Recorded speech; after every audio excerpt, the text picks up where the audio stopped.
so now if I go view on YouTube, it's a different stream.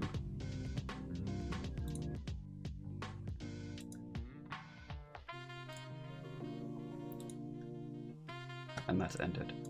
Okay. Cool, I think I got this to work now. So I go here. It says I'm live in the thing that I want to be live in. Oh, beautiful. Cool. Cool. And cool. Okay, I like this. I'm gonna pause that. And we are just about ready to go, it looks like.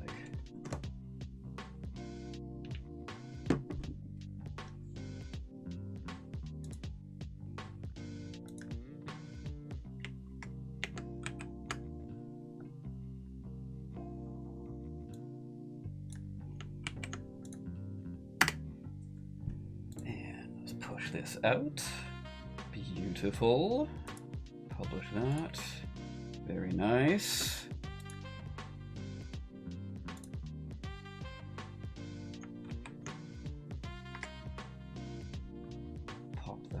There.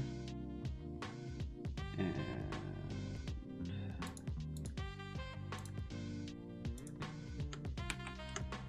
pop this over there. It is Soul. It is I. Yes, hello. How are you? Streaming at a reasonable time. Who would have thunk it? What else was I trying to promote on? Oh, yes. This one.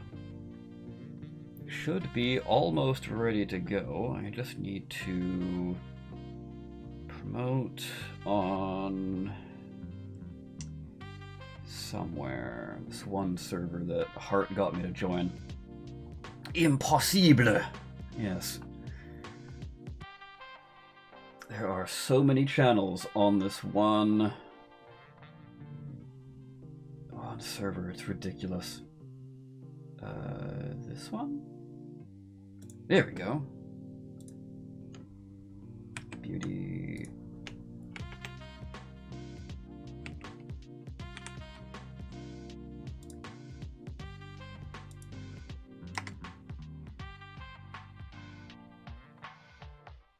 Cool, cool. And I might as well say something on Twitter, because why not? Nope, let's go here, and boop, and bop.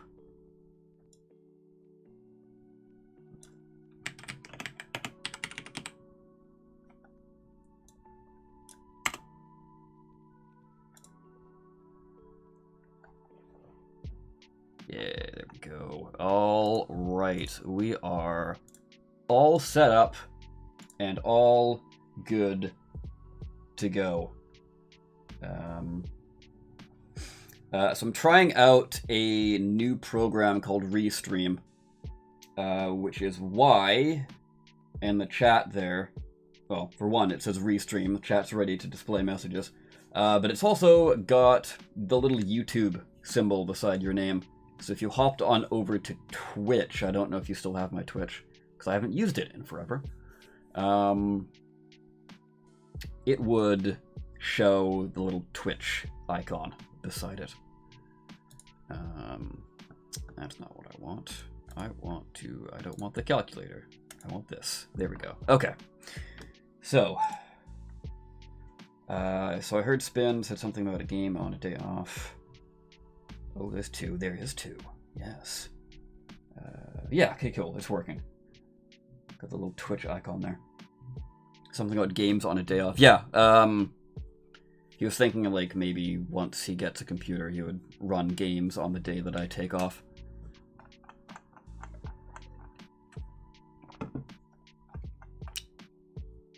So we'll see how that goes. But first he needs to get his computer. So with this...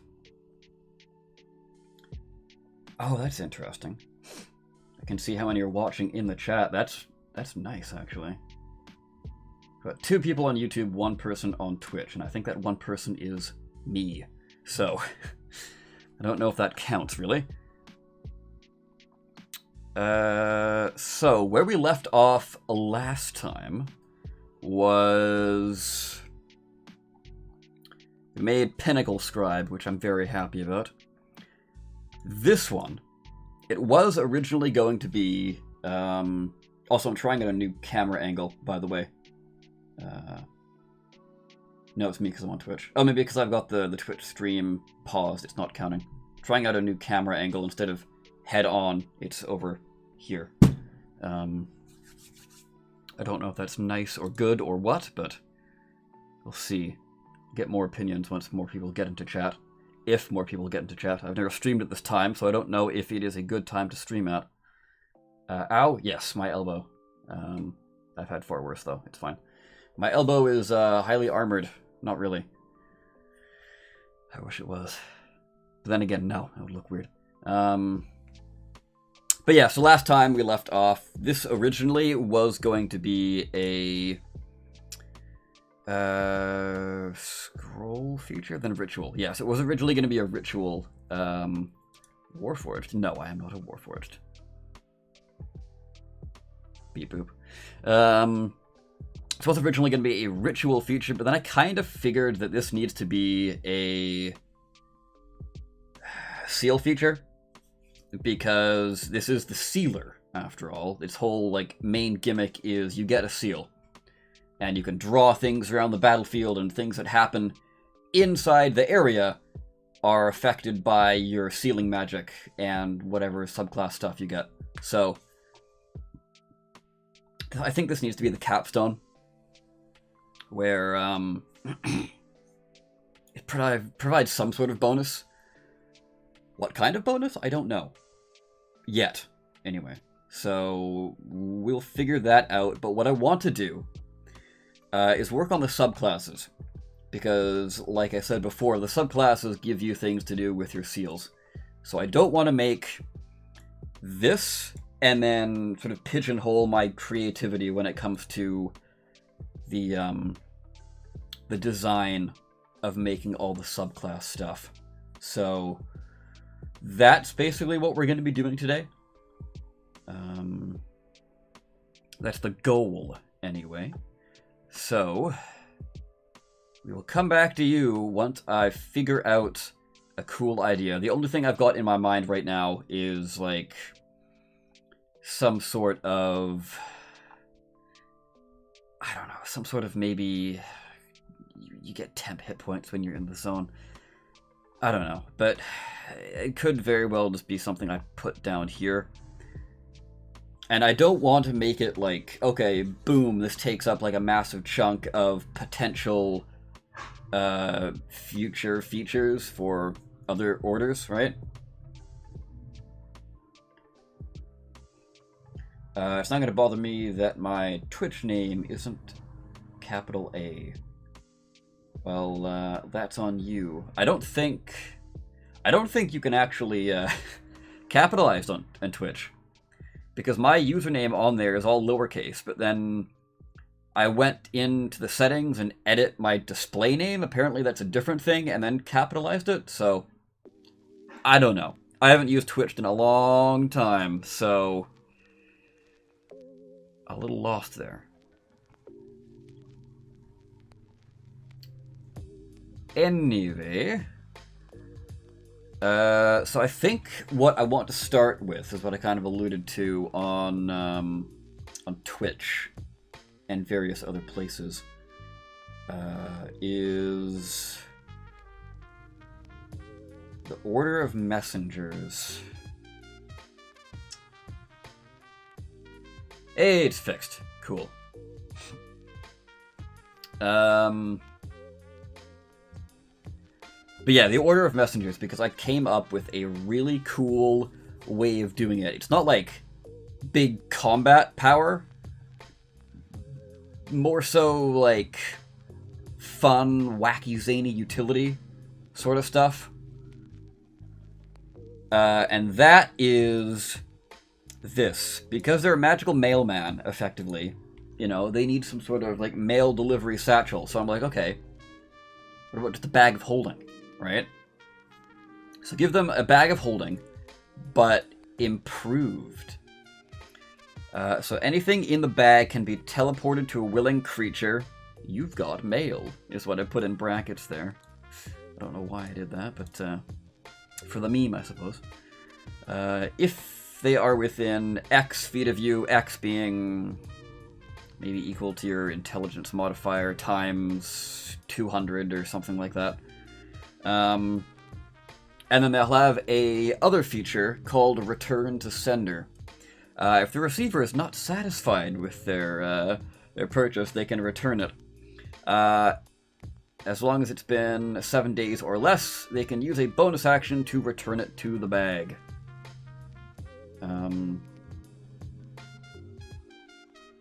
Yeah, pretty much. So my idea here is like this is going to be the party supplier. Like you're going to give them all of the consumables and just be like, oh, here you go. You're about to die. How about you have a potion? You want a potion? Here, take a potion, right? And I'm thinking it's either going to be some sort of...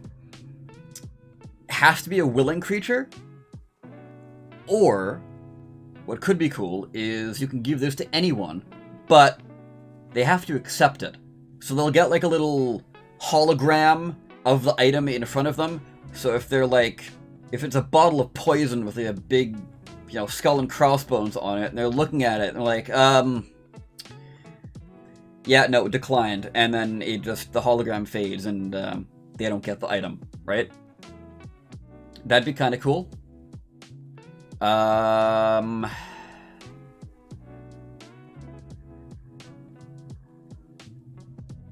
But yeah, I think we might as well just start fleshing it out. So let's move that up to there.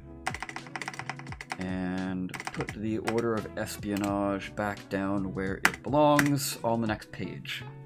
Cool. So, let's get cracking. Actually, I'm just going to snag this and drop that over there for now.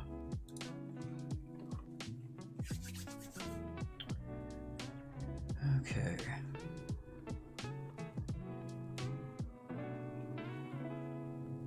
So how do I want to start this? Flavor text, I suppose.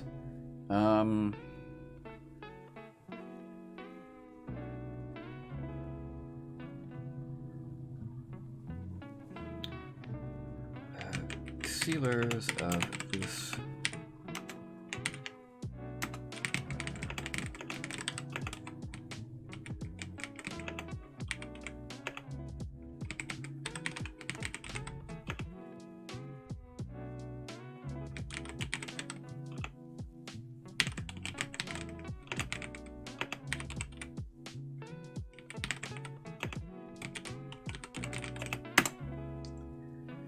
Sealers of this order are well versed in delivering special packages and important documents.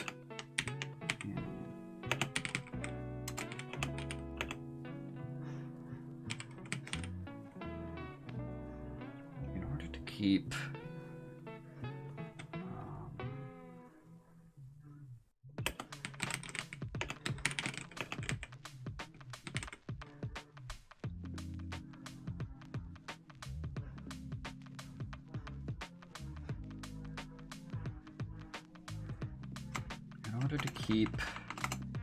these items safe while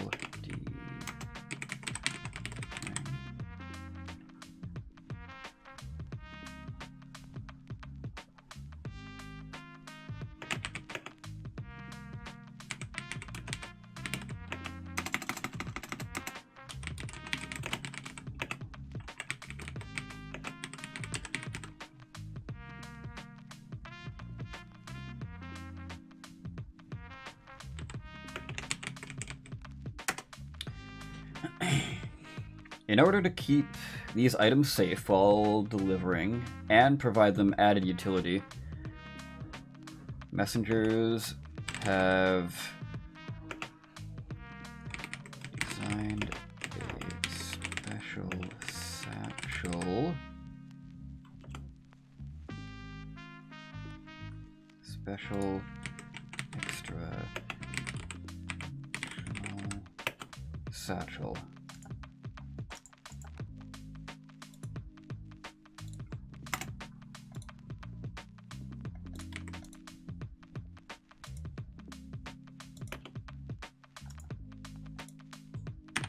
Extra dimensional satchel.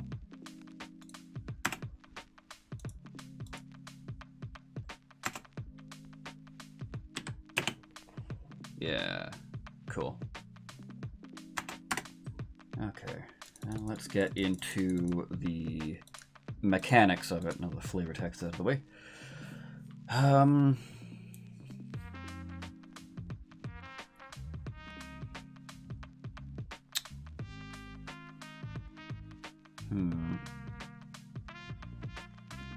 I guess I could use the same wording as the Culinarian, because they have a similar feature as well.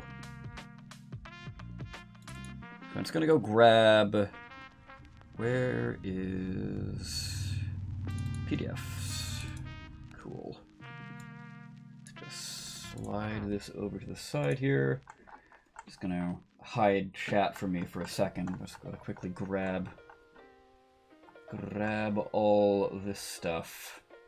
Where is it? Cook Satchel. Your Cook Satchel is an extra dimensional space. You can reach into the satchel.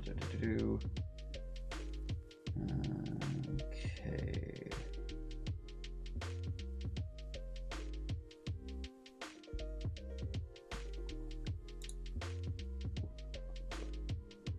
Hey, how's it going?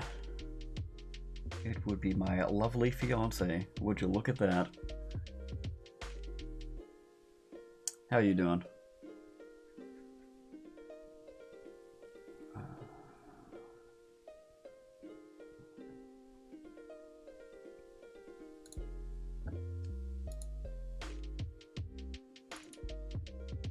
If I open this up, is this just going to...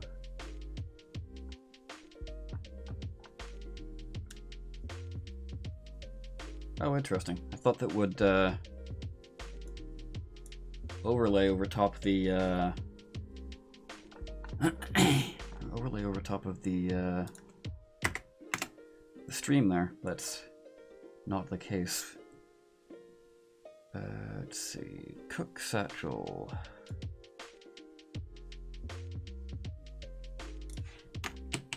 All right. Snagging that.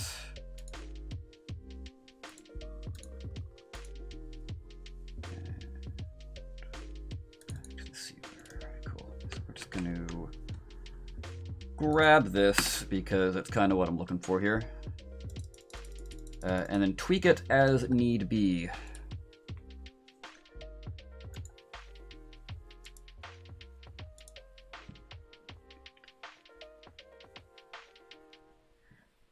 Also, Meppo can't currently exist in Spin's game. What do you mean by that? Oh, you just woke up. Nice. Hopefully you had a good sleep. Hopefully the last bit of your shift wasn't too much of a nightmare.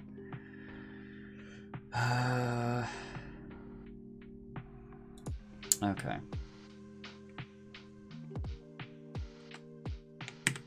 You create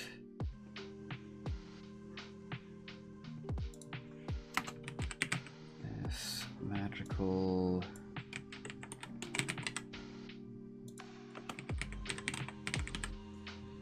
call it... Yeah, you know what? Let's make that the feature name actually. Delivery satchel.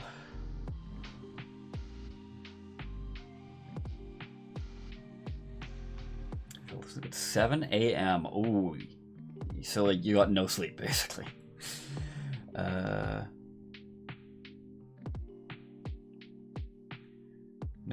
No draconic stuff, so no dragonborn or stuff that can speak it. Sadly, no Meppo. That's weird. Is there a reason he doesn't have dragons?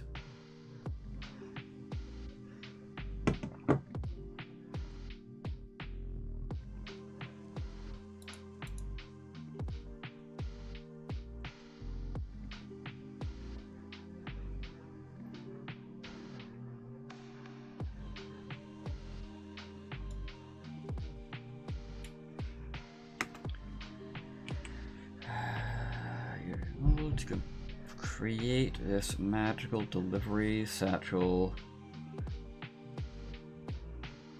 Guess it's just to do with this world. Okay.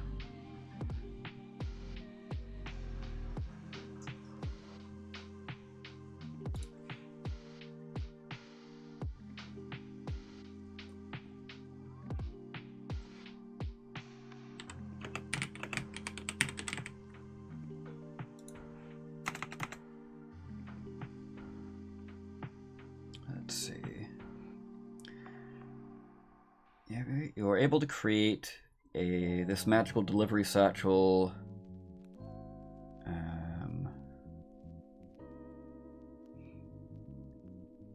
by performing special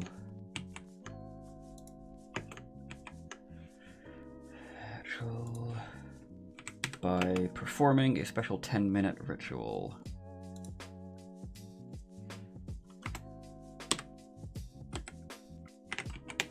Choose a closable container such as a chest, backpack, pouch, sack, or similar. While touching one such container,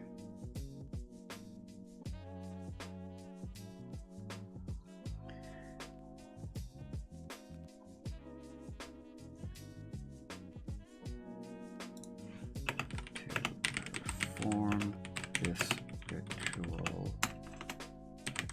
on or similar that can fit within a 5-foot cube.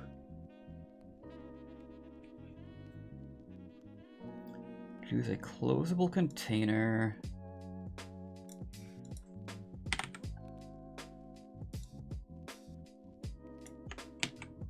Choose a closable container that can fit within a 5-foot cube, such as a chest, backpack, pouch, sack, or similar to perform this ritual on.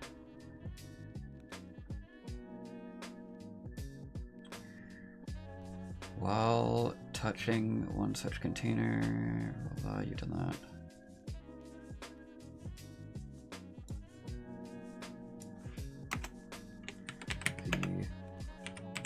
Object is then turned into your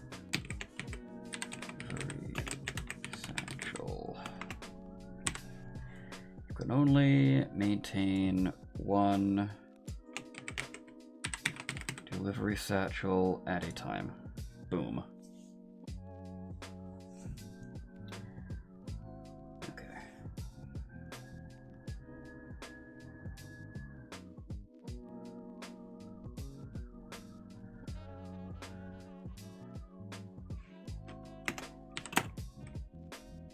If you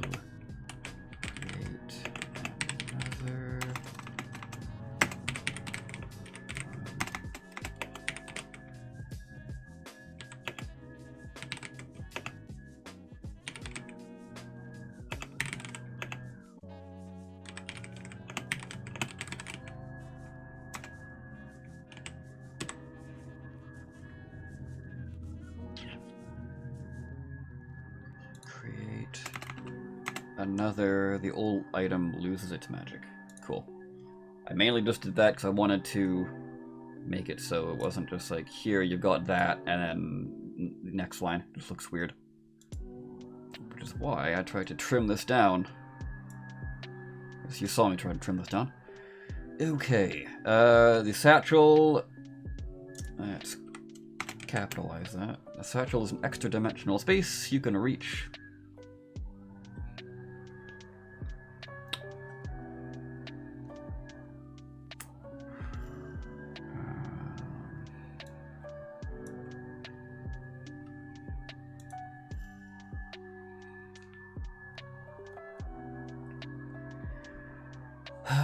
Do I need to define the size? Probably.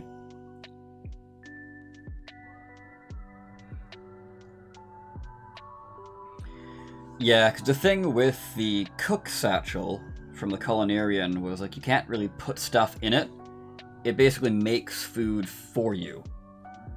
So I didn't really need to define the interior of it. But I kind of do need to do so for this one because you're constantly taking items in and out of it.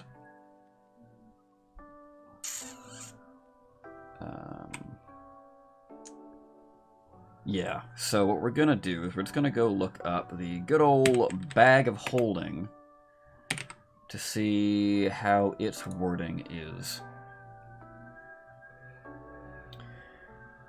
This bag is an interior space considerably larger than its outside. For 2 feet. And let's see. Back and hold 500 pounds.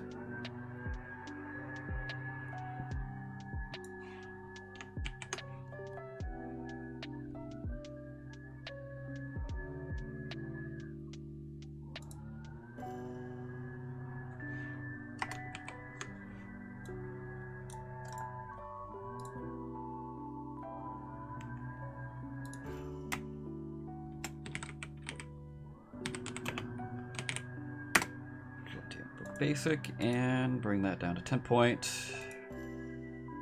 Boom. Cool. Okay. So, now that we've snagged the wording from bag of holding, how can we swap this in? So the satchel is an extra dimensional space.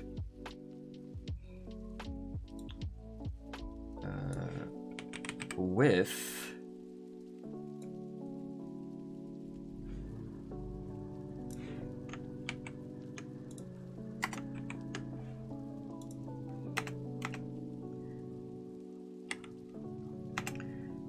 there we go. The satchel is an extra dimensional space with an interior space with an dimensional space with an interior considerably larger than its outside dimensions. And I don't need that because you can pick whatever bag you want to turn into your satchel. Ever heard about Robocraft 2? I have heard about Robocraft 2. It seems like it could be pretty interesting. But I am kind of waiting to see how things go with that before I sort of dive in and figure out what's going on there. Because I think I've seen a few bits and pieces of like footage and whatnot, but it's pretty early. And I say that because like the footage they have was effectively from their older game, which was what was it called?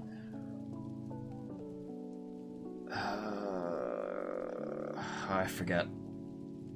But they basically turned that game into this game. So they have all that groundwork there, but now they have to flesh it out and turn it into Robocraft 2. So I'm just kind of waiting to see how things turn out before I kind of jump in and get hyped. But I am intrigued. Do not need the comma there.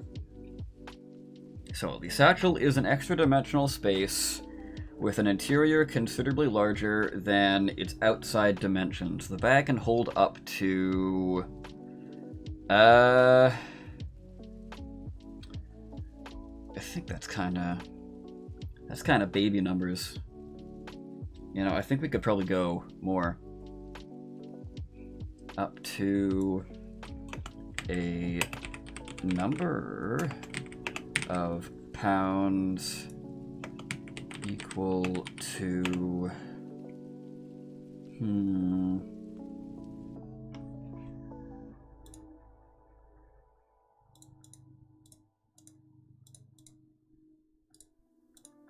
let's go 250 times your intelligence modifier. That could be quite a bit of weight. Yeah, maybe. 300 pounds times your intelligence modifier? And that'll get you to a nice clean 1,500 pounds. 1.5 tons.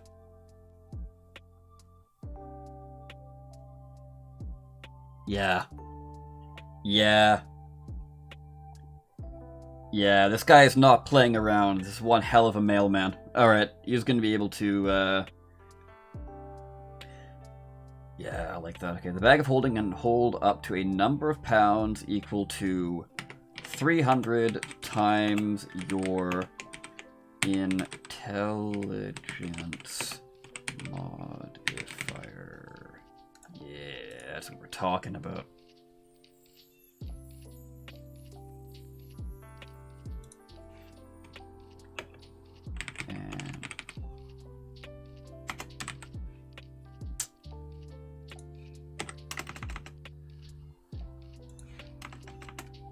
Can't exceed a volume of... Can't exceed a volume of... Do we want to make this scale too?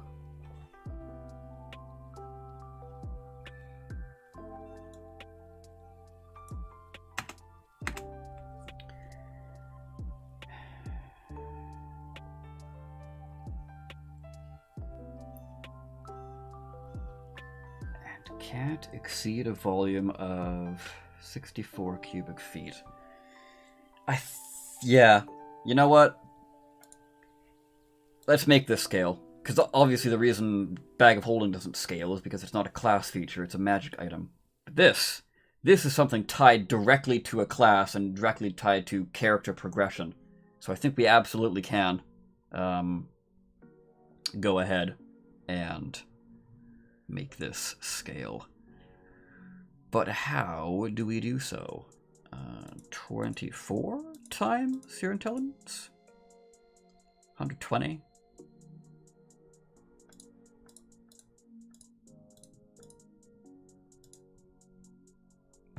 $124 cubic feet.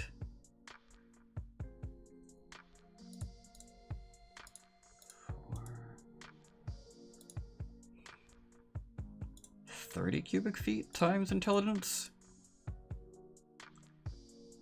That gets to a nice clean 150. I kind of like that. So yeah.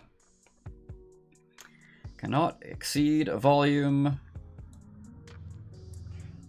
in cubic feet equal to 30 times your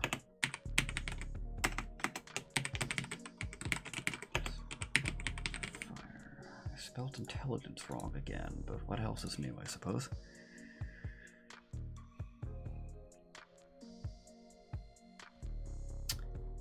All right, so this is looking pretty good. So what do we have? This bit here is just copied over from another thing, so just ignore that. Starting at 3rd level, sealers, plural, of this order are well versed in delivering special packages and important documents. In order to keep any items safe while delivering and providing them added utility, messengers have designed a special extra-dimensional satchel.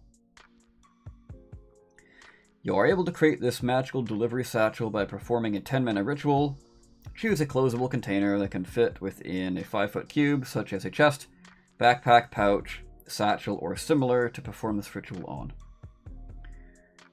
The object is turned into your delivery. The object is then turned into your delivery satchel. You can only maintain one delivery satchel at a time. If you create another, the old item loses its magic. I think it's pretty straightforward. This satchel is an extra dimensional space with an interior considerably larger than its outside dimensions. The bag can hold a number of pounds equal to 300 times your intelligence modifier and can't exceed a volume in cubic feet equal to 30 times your intelligence modifier. Retrieving an item from the bag requires an action. Okay.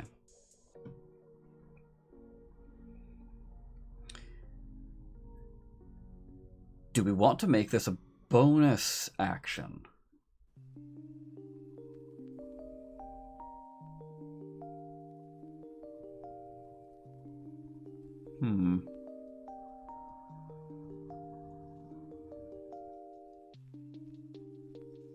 I think... yeah. Retrieving an item from the bag requires a bonus action because this guy does this for a living, right? This is a class feature. This is something that's unique to the character. So it's not like some random schmuck who just found a bag of holding and just kind of like rummaging through it. They're an expert at doing this. So just like, boom, bam, here's your item, good to go, and then move on to the next person. Yeah, pretty sweet. I like that.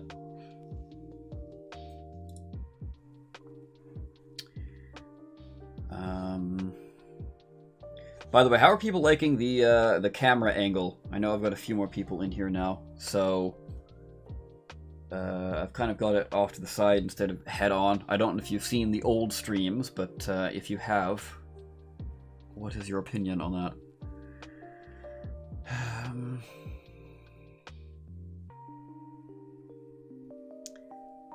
Retrieving an item from the bag requires a bonus action as you reach into the satchel and think of the item you want.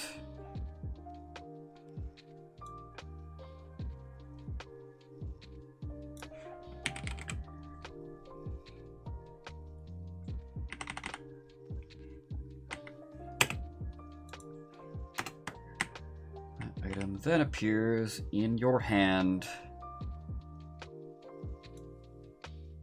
Yeah, full stop. Beauty. Okay. Yeah, here we go. This is looking good. So let's trim that back up. And the sub features. So, because this is using heading 3, and that's using heading 4. Nice. Because yeah, something I like to do is I just like to make sub-features within features. So instead of just going like, okay, cool, here we go, let's just make this thing really, really long, where you've got like a feature, it's in there, but you just kind of have to like find it in the text. I want to make it so things are actually visible more easily, rather.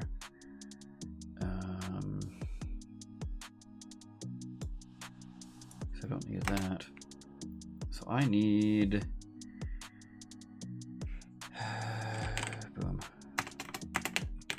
test and question mark, and then I'll need a second one for the returns feature. Okay.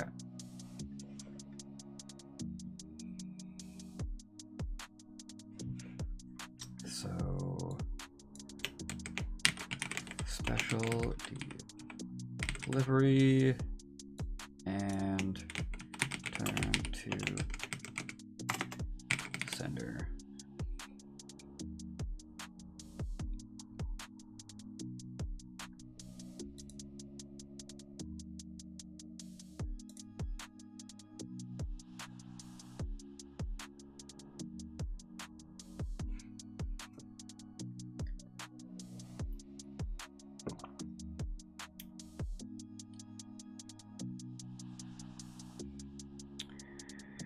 What are my notes here? Anything in the bag of holding can be teleported to a willing creature if they're within X feet of you.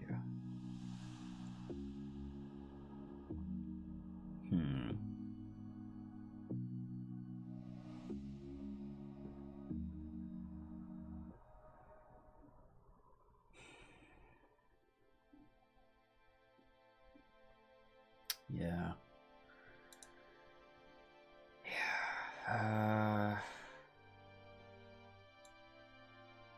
Just thinking how many items we can possibly send out.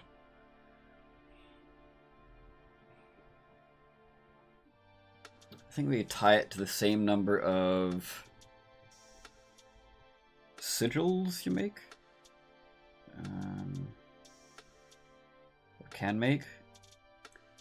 Because at this level, third, it would just be 2, and then eventually you get to 5th level and it becomes 5.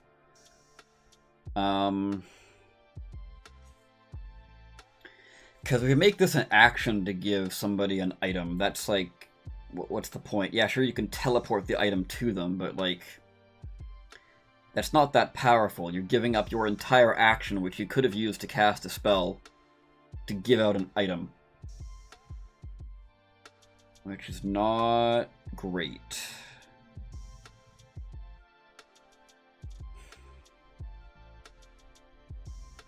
Yeah, this needs to be bonus action. And it also needs to be...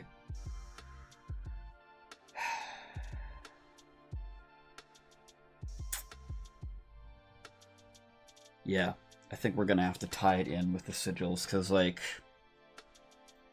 that's such an impactful thing about the class, right?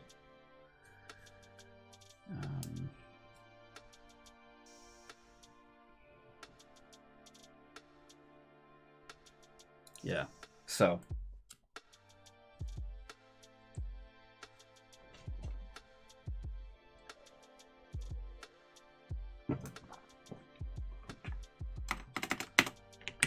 On your turn, you can use your bonus action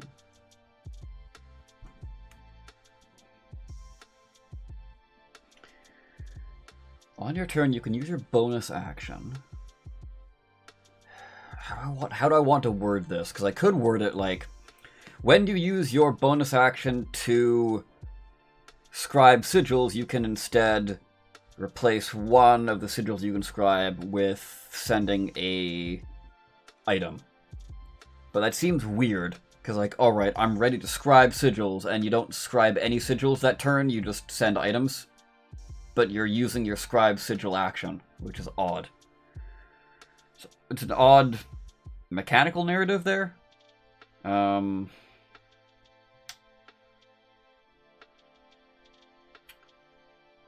I don't know how I feel about, so I think I'll just get, yeah, I'll just get the idea somewhat mechanically written out and then tweak it from there. You can use your bonus action to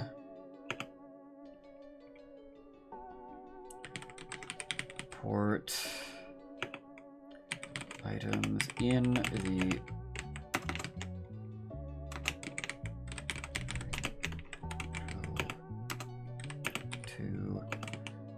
creatures within items in the delivery satchel to creatures within 300 feet of you that you can see.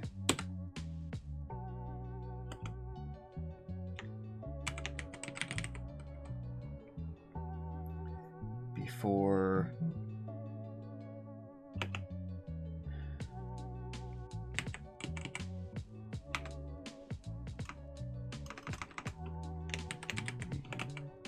creature sees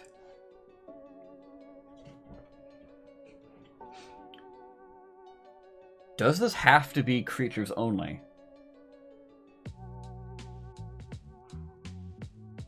So I could very well just...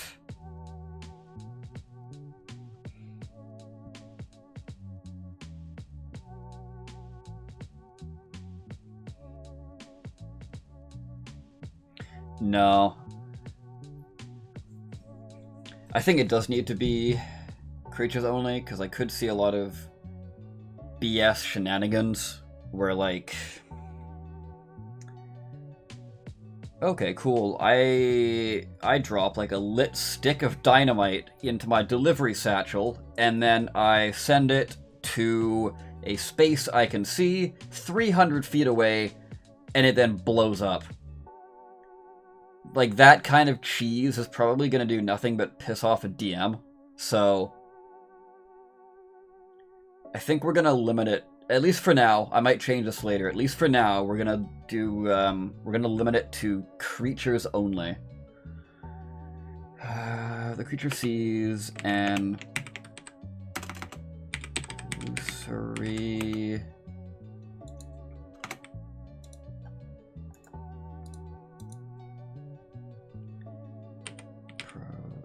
projection of the item and must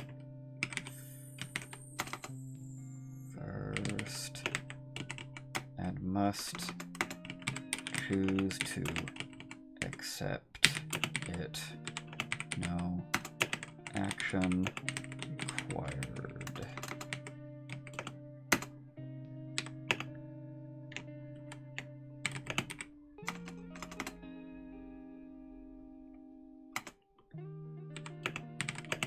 Item then appears in their hand or within 5 feet of them. Their choice.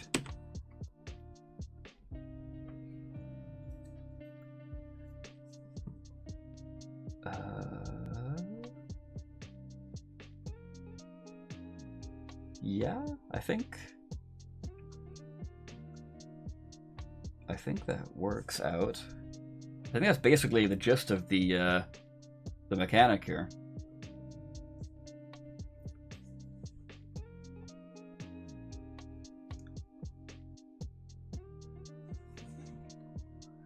So you're basically a supplier to your party, because 300 feet away is pretty nutty, right? Because I want this to be good, because, like, this is meant for, like, smart, big brain players, right? On its face, it's like, okay, you've got a delivery satchel. I can store items in there, and I can, like, give an item to a player. How's that useful? But, like, you kind of have to go out of your way to, like, use magic items, like, right? So you're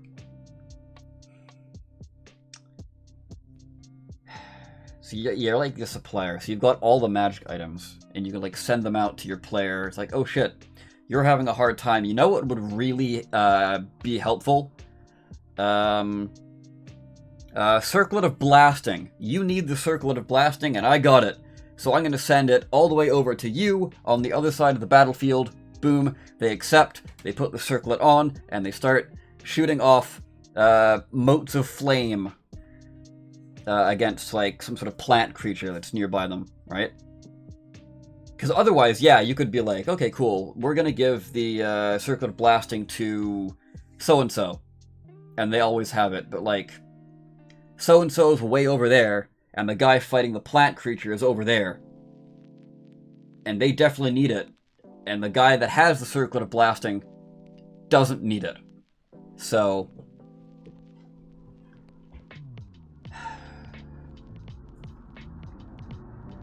yeah, things like that, basically. Plus, also being able to store an insane amount of weight. Like, this is, like, better than a bag of holding, and bag of holding is already one of those, like, must-have items, right?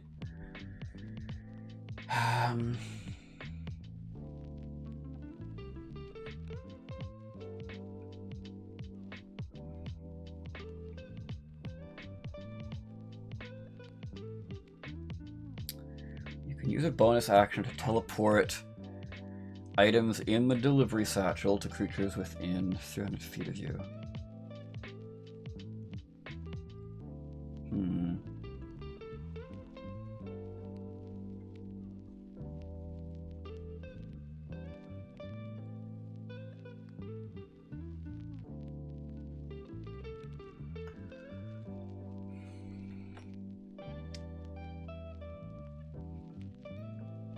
You can use your bonus action. See, what I'm trying to work on now is the wording I need, because I want this to be... to tie into the amount of sigils you can do. Because normally, from level 1 to 4, you can scribe 2 sigils per turn with your bonus action. But level 5 and onwards, it's 3 sigils per turn with your bonus action. And this right here is, as it stands right now, a completely separate bonus action. So this needs to be tied into that, because this is the sealer, right? You're using your main thing in combat is like scribing sigils. So I don't want this to fight for that action. I just need to figure out how to word it. And it's giving me a hard time. Man,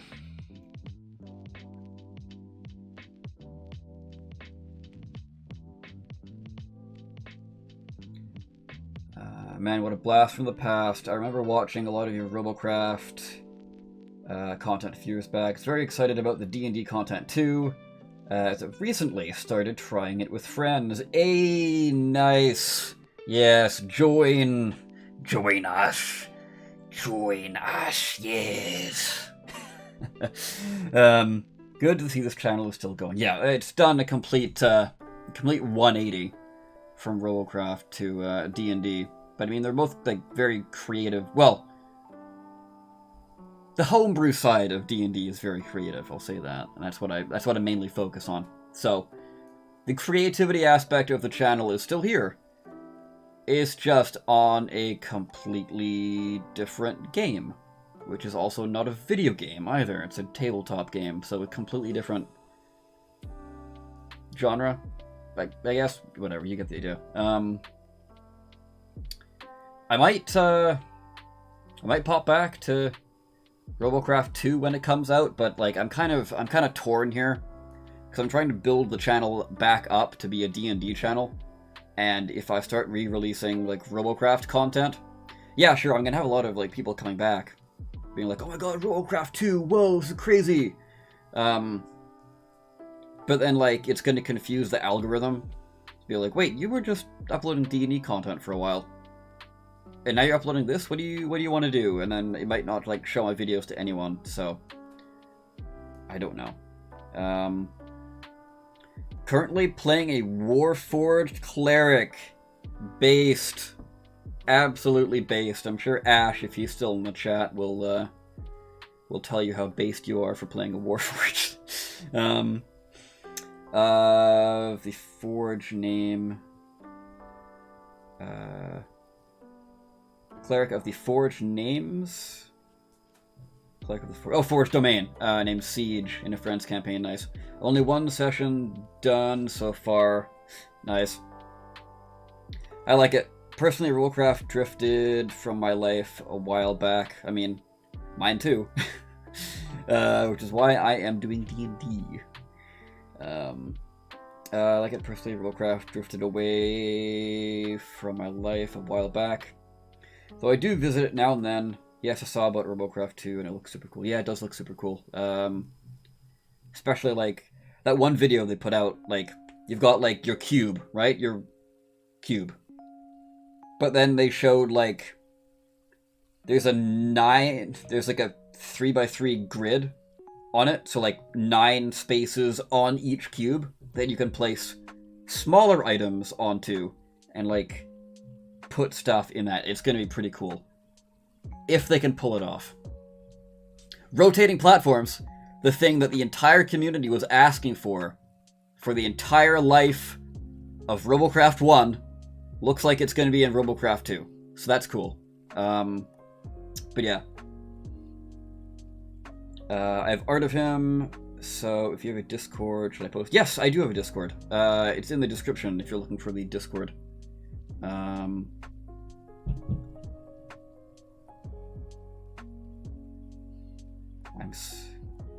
so done. I'm Smith is jumping off a cliff. What? What do you mean? But yeah, the Discord has always been in the description, I think. Hopefully you find it there. Sweet, I'll join now. Nice. Good to have more people on the Discord. I mean, technically I've got a lot. I've got like 766 people on the Discord. But only about 110 on average are maintained online. And then of that, only about like 7 or so are like active chatters as of recently. So I'm trying to build that back up. But yeah, get in there. We've got a channel called Building Character, which is basically where you talk about your characters you're making or are playing and sort of their stories. So I'm sure you could talk about your Warforged in there. I'm so done with this harassment. What do you mean? I wasn't being sarcastic. I'm saying Warforged is cool. Look, I guess I've been on your ass about you playing Warforged all the time, but like, there's nothing wrong with that. Warforged is a cool race.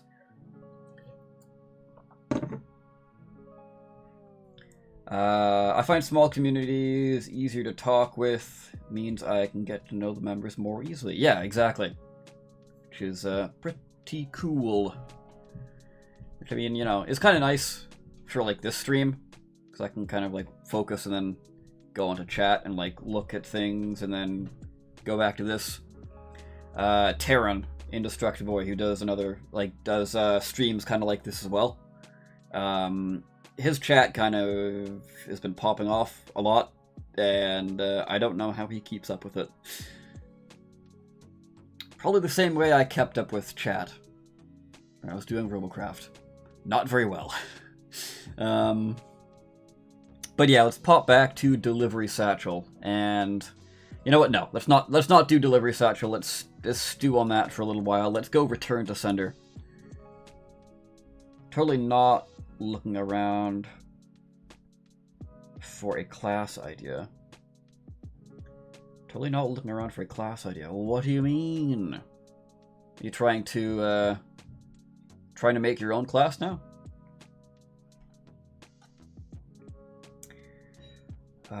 Return to Sender. If a creature who received an item from your via your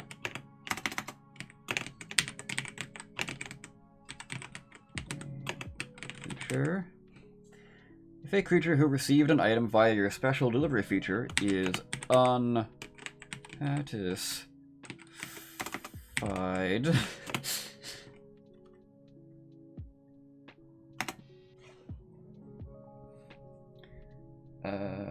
oh, I see. You spend as a game looking at classes. Gotcha.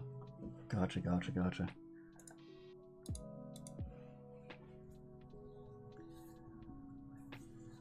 If a creature received an item via your special delivery feature is unsatisfied with it, it can use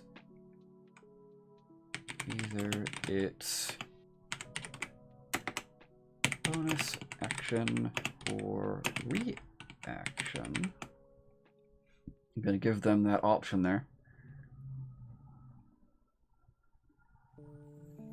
So what I want to do with that option, right, use your bonus action or reaction, is where you can set up interesting plays, because like, okay, cool. The person has now had their turn, they use the item, their turn is passed. It's now the messenger's turn. And all of a sudden he's like, oh crap. It would be awesome if I could send that circlet of blasting I gave to you to the other person. So the other character is like, okay, cool, I'm going to use my reaction, return to sender, it goes back into the satchel. The messenger can now use their bonus action to pop it out to someone else. That's really cool. That's nice. Oh, I'm liking this a lot, actually.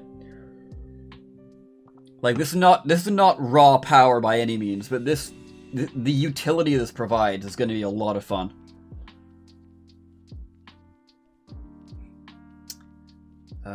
So, if a creature who received an item via your special delivery feature is unsatisfied with it, it can use either its bonus action or reaction to return it to your delivery satchel. To return it to your delivery satchel.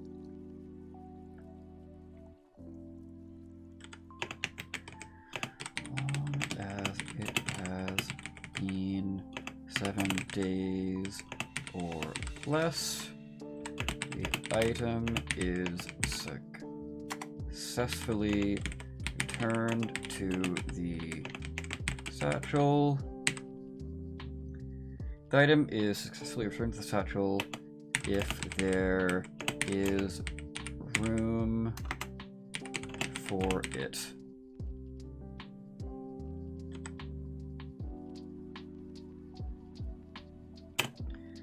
Quick question. Do new people in the Discord have access to posting art? If so, what channel is best? Are you talking about...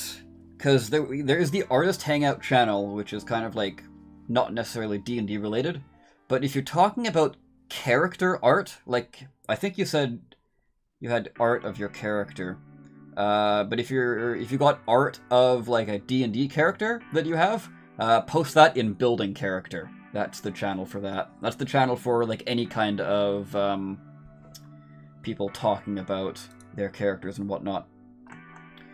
And I know at one point, I assume you're Sin over there. I know at one point I fiddle around with settings, so I'm just going to go ahead and give you the little ghost icon in case, for whatever reason, that setting is not set up. But yeah, because I know the ghost badge, or the spirit badge, whatever, is something I had. It's basically you get to level 3 and then you can do more things. It's more so just like to prevent spam, but I don't really need it that much. Spam reduction, I mean. Just because Discord has gotten better about like having that stuff built in. But yeah, when did I make the Discord? When did Robocraft come out?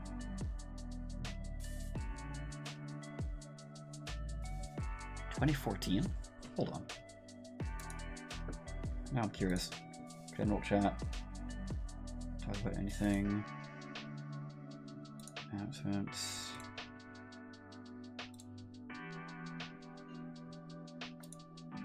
Sworn.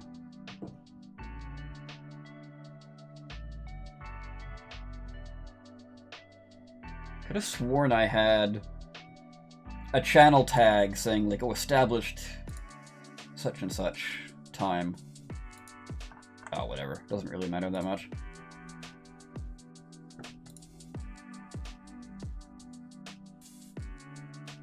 Oh, what the hell? Oh! Huh. I had no idea Soulbot still did that. Apparently it automatically posted my Twitch stream to general chat. Cool.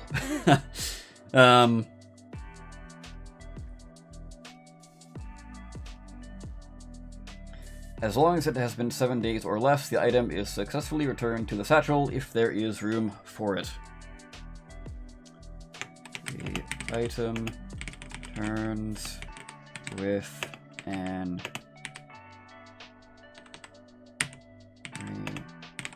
tag The item returns with an illusory tag of the name. The item returns with an illusory tag of the name of the creature who earned it.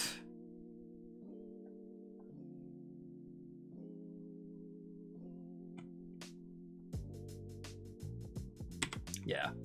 That's kind of mainly just like quirky flavor, but it could also be the most powerful feature in the game, because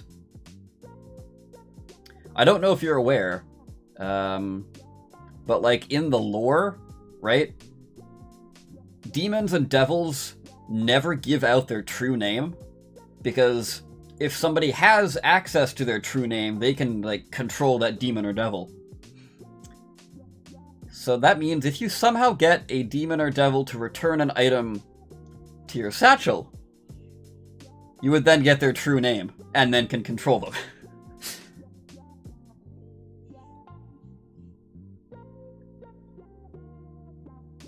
Yeah, I'm not gonna remove that just because that's super funny and awesome if you can pull that off.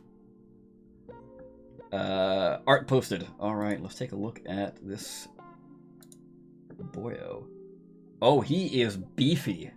Hot diggity. Got my Warforged Siege.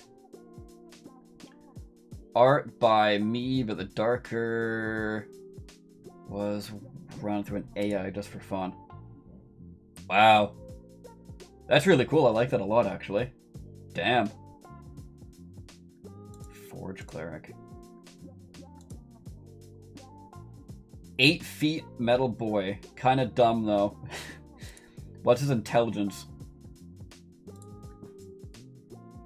Because the party I was running for a long time had a definite issue with intelligence. Apparently I do too.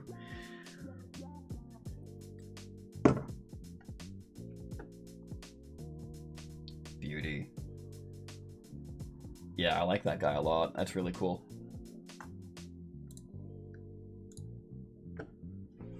I shall check. Cool, cool.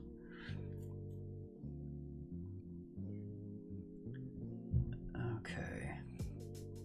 So is this feature done?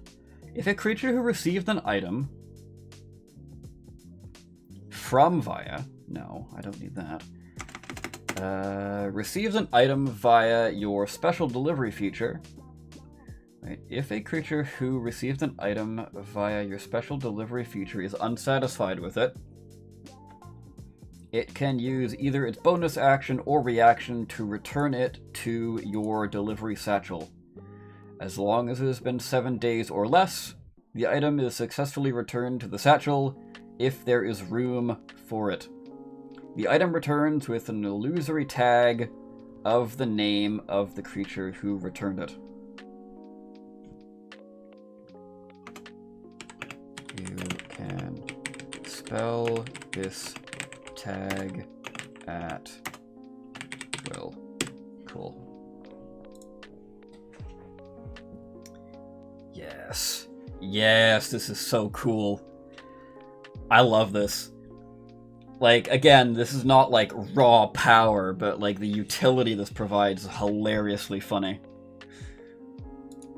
And also the flavor. I mean, this is the perfect feature for a magical mailman.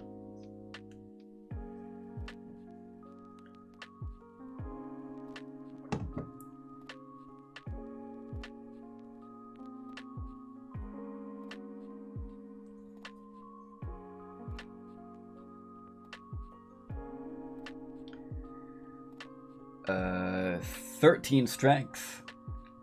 10 con. Oh no. 10 con. 10 dex. 18 con. Nice. 9 intelligence. Okay.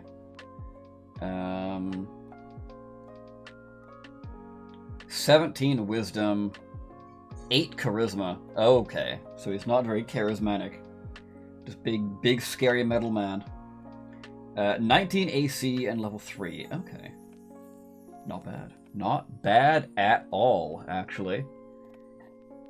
He's basically just like a support tank.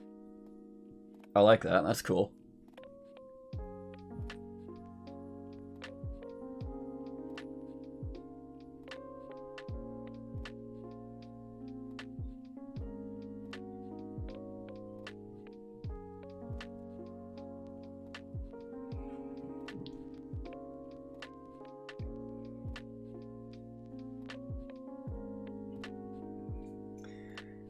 I like that he has low charisma.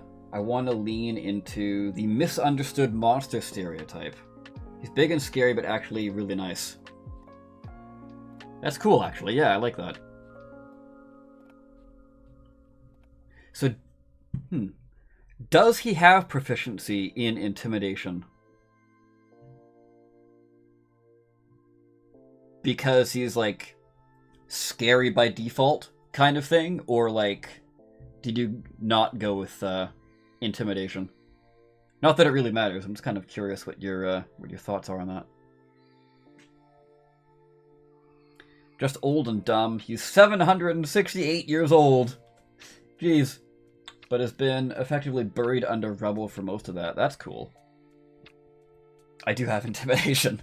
Okay, cool. It's funny, because Smith, the Warforged in the campaign I run, the one that Ash plays, he's like 3 years old.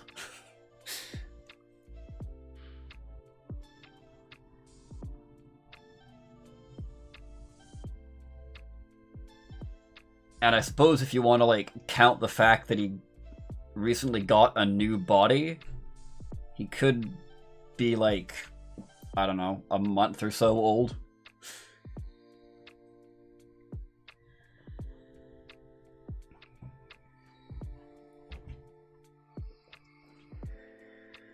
I'm gonna come back to special delivery.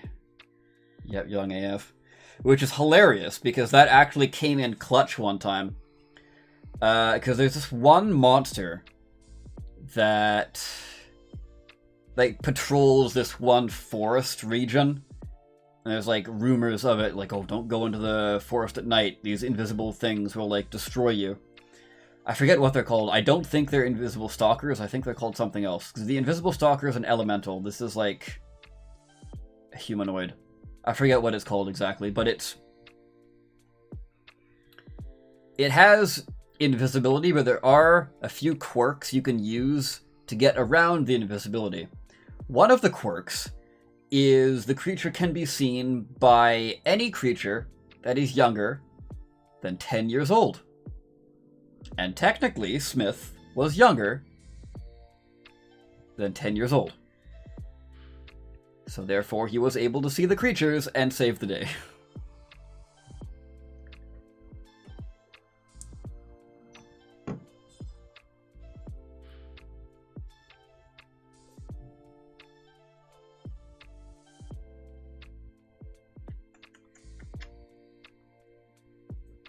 Yeah, it was hilarious. It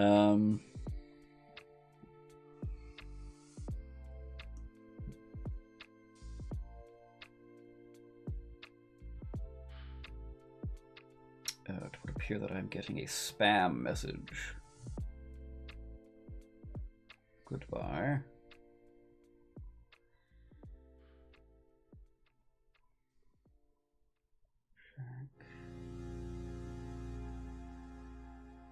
Okay, cool. Yeah, I think it was just spam.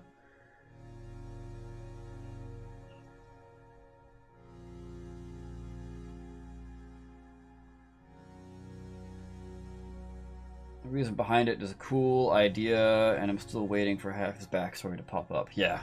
We've got some intriguing things on the horizon. As long as Smith sticks around and, you know,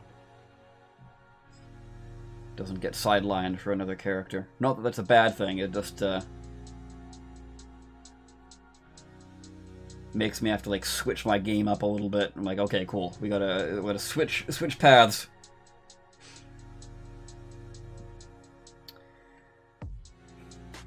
yeah, I think I'm gonna come back to special delivery, figure out the wording. Let's make a note. Wording needs to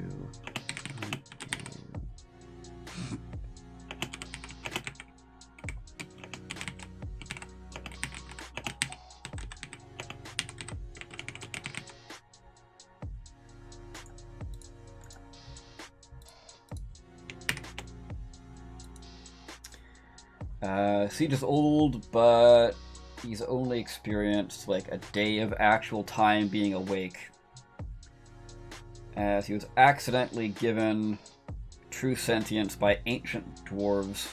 Long story. It was quickly buried. Oh, interesting. Okay.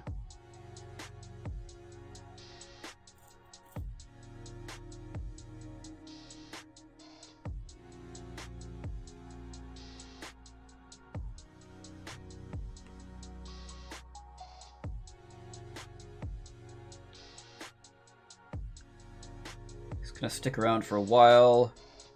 I was waiting for the 7th level feature because it made it easier. Ah, yeah. Yeah, that 7th level feature for Soul Weavers makes it a lot easier to get your pets in and out of battle. Which is something I might look into for the rework. But I think I'm going to kind of hold off on doing the rework until 6th edition comes out, which is like, what, 2 years from now? That's when they're planning on releasing it. Well, it's the plan anyway. I don't know if it might get pushed back or whatnot.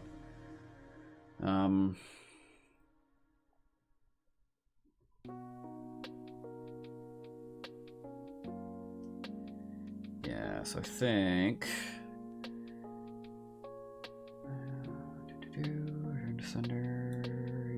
Yes, I don't need that anymore. Cool.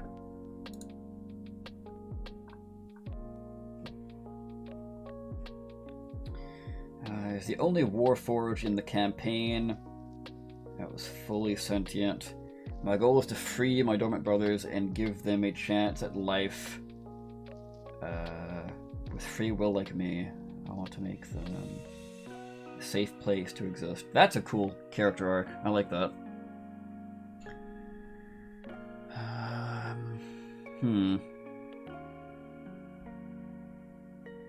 So yeah, let's start working on this feature here, which...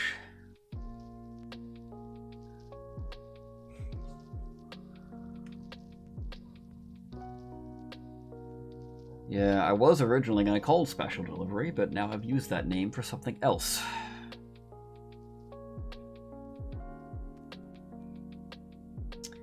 Action to teleport a willing creature if they are in your seal to another spot in your seal. If unwilling, they make a save. Must be a surface. Yeah. That's pretty straightforward. That's basically what I want to do. I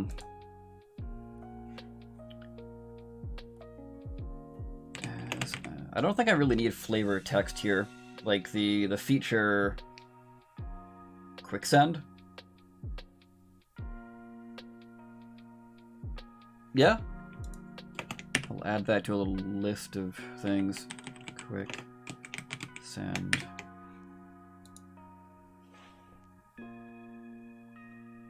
Sorry, 6th level. Yeah, like I was saying, I don't think I really need flavor text here, because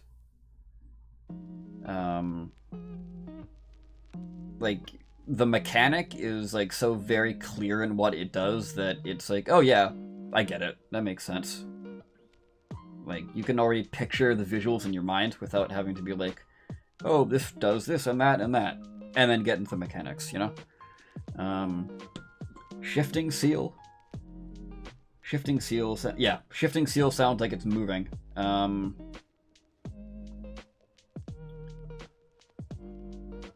Yeah, I'm not gonna, might use shifting seal as a name for something else, but,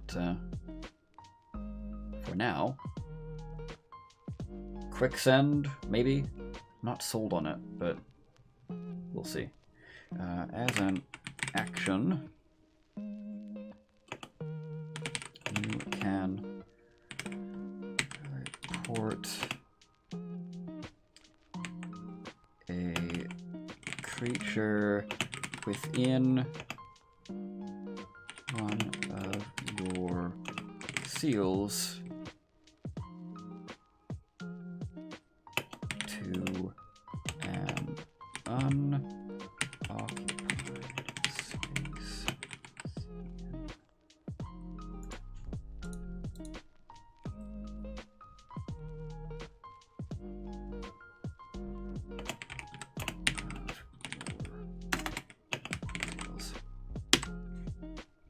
Yeah, within any of your seals. Because I was thinking, like, oh, you know, you shift them from one seal to another, but, like...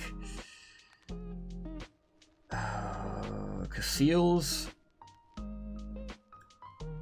last for 10 minutes. This is a 6th level feature.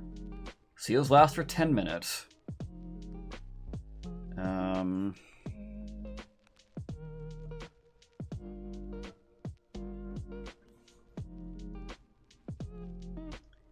Yeah, so seals last for 10 minutes. You draw one seal in one area. You book it all the way to some other area. You spend 9 minutes just like booking it somewhere. And then you get there, you quickly scroll a new seal, use this feature, and then anybody standing in that seal is now teleported to you. But you're running, right? So at that point, why don't your allies just follow you and run alongside you? So that's not really broken. Like some sort of global teleport? But most global teleports involve... Yeah, most global teleports involve you being able to bring other people with you. So, this is not going to break that either. So I think that's fine as is. I think. Methinks it's fine, so, we'll do that for now. I might change my mind, but we'll see. As an action, you can teleport a creature within one of your seals to an unoccupied space within any of your seals. To another unoccupied space within any of your seals.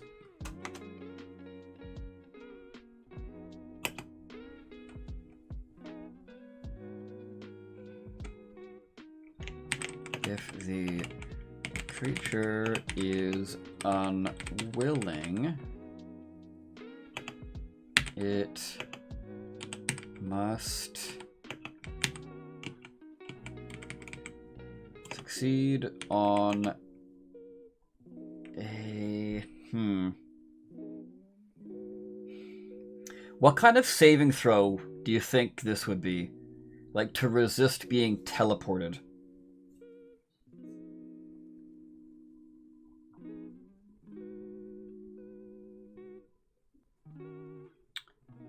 Charisma? The only reason I'm thinking charisma is because charisma is the save that you make in order not to avoid the banishment spell.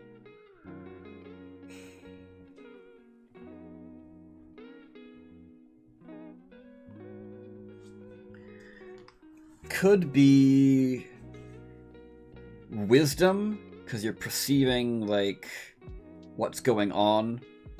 What are these weird sparkles going on? Or, like, they're really faint sparkles, and you're like, oh man, nope, I don't want that. You see it with your perception, you make it out. Intelligence, to be like, oh, I know what's going on here. Kind of thing. Or dexterity. Just to be like,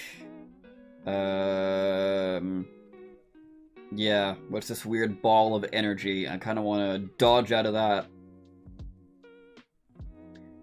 I don't see strength. And I don't see constitution. Right? Because no, this isn't really causing you, like, bodily harm. So no, it's not constitution. On a... question mark? Saving throw. To your spell save DC.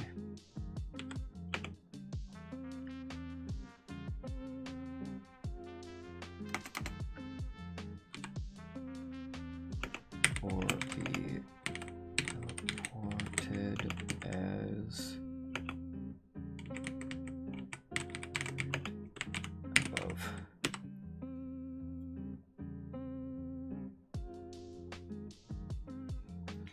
As an action, you can teleport a willing creature within one of your seals to an to another unoccupied space within any of your seals.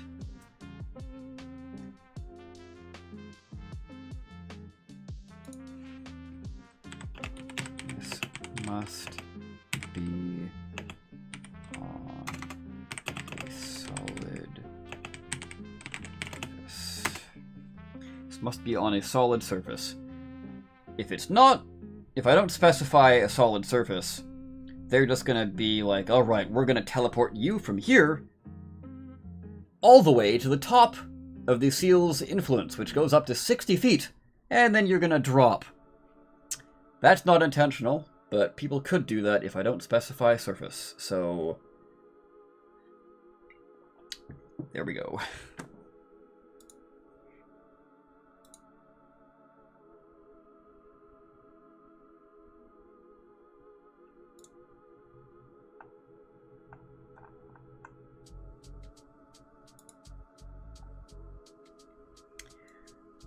To teleport, if creature's unwilling, make a seal. Make save, most solid surface. Cool.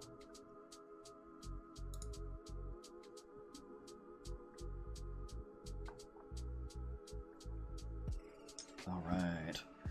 Alright. Beauty. Okay.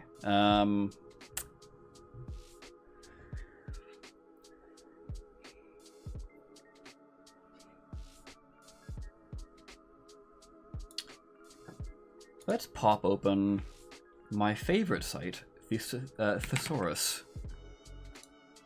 What is a synonym for delivery?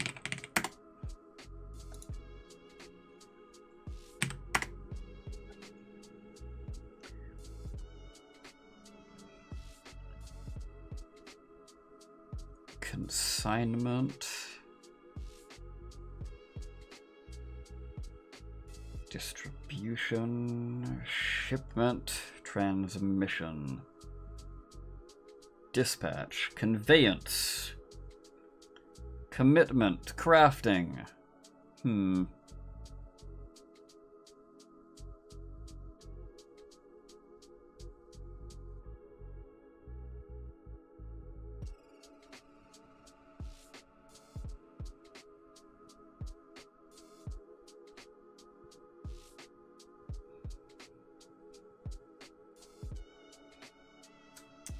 Quick send. Send. What's a synonym for send?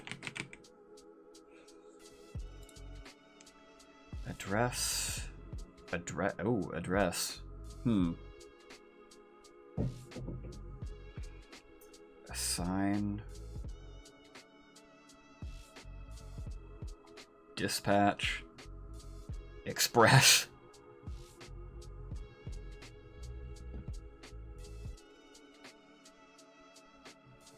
Express shipment. I think I've got it.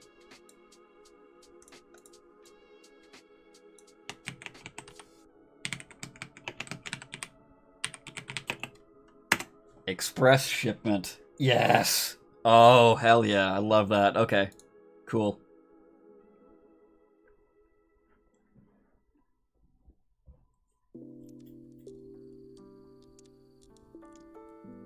Yeah, that's nice. That is real nice. Alright, so I need to start changing the color of things that are done. So remember what needs to be worked on still.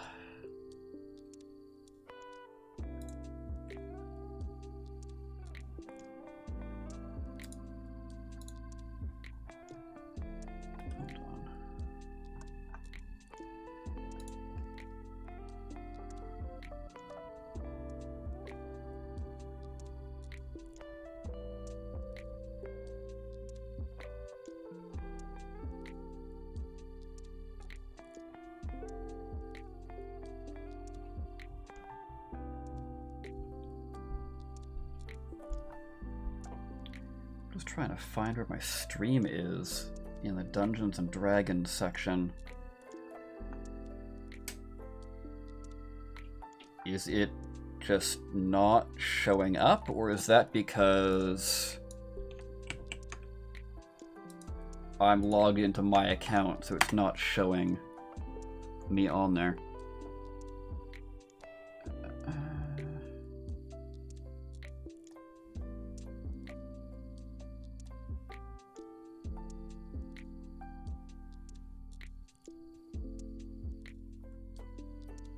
Yeah, that's weird. I'm just not on there.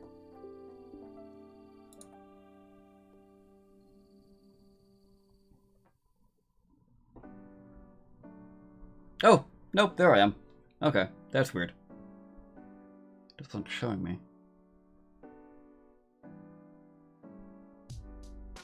Okay. Weird. Yeah, I'm just not used to...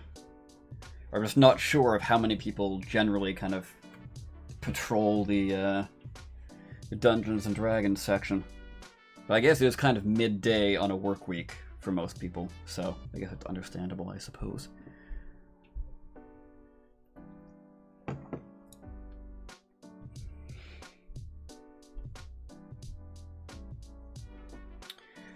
Express shipment. Core flavor upgrade. So prove the actual somehow. Doesn't necessarily need to be directly related to the satchel, I suppose.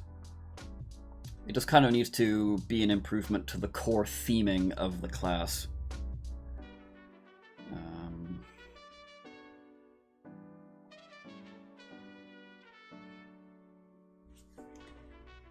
So now we're going to come down to the 14th level. I think we're going to do that one. Starting at 14th level, either... These are just notes, by the way. Either a multi-creature teleport, or after they teleport, they get a speed boost, and unwilling creatures get slowed.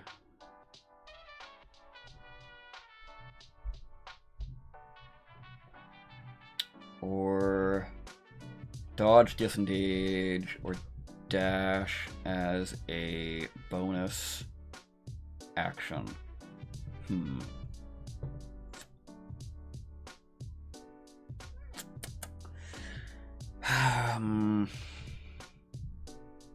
I don't know, because I've got the Order of Cartography, which is... It's going to be movement-based.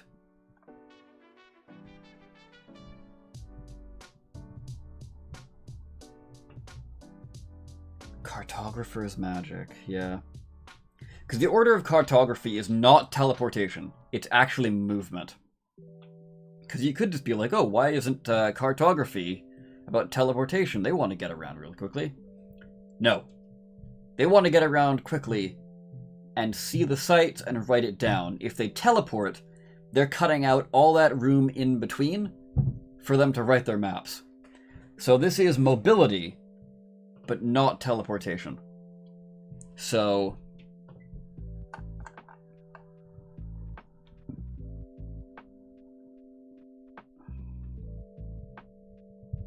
I think what I might do, excuse me, I think what I might do actually is for the 14th, because like dodge, disengage, and dash, that's very like physical movement. Like that could definitely tie into the cartography for sure. But what I'm thinking here is I'm going to take a look at the blur spell and maybe bake that into this. Blur second level, only second level? Okay, is this the spell I'm thinking of? Your body becomes blurred, shifting and wavering to all who can see you. For the duration, any creature has disadvantage on attack rolls against you. An attacker immune to this effect if they don't rely on sight. Some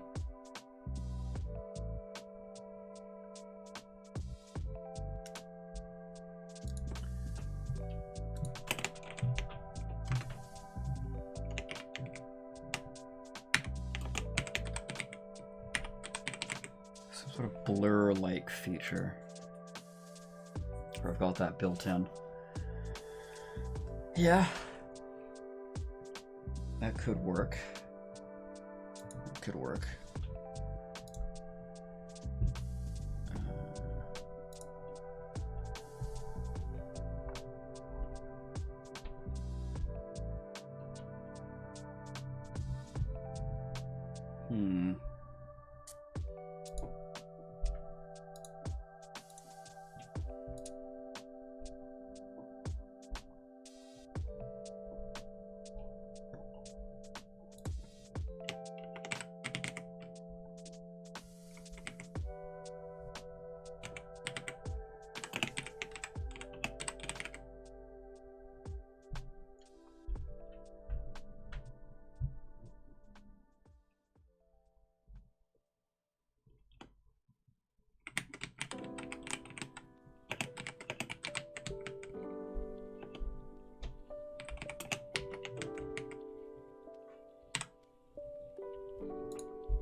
Sorry, just checking a few things.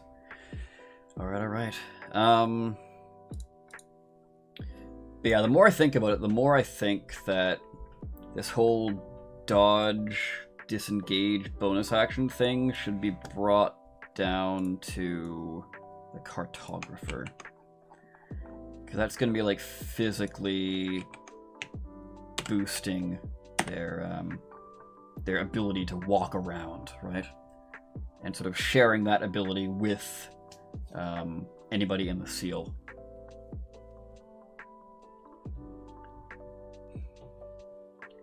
I think just giving a free blur would be the best course of action. Because how does blur normally work? Ooh, yeah, blur is normally self only. Your body becomes blurred, shifting and wavering to all that see you. Yeah, blur is normally self and concentration. You're providing blur to someone else. Sure, it takes up your action, but I mean, like...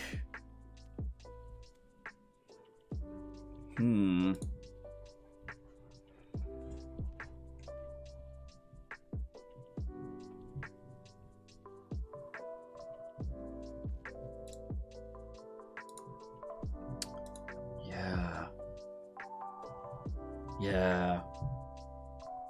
I like that. But like at 14th level.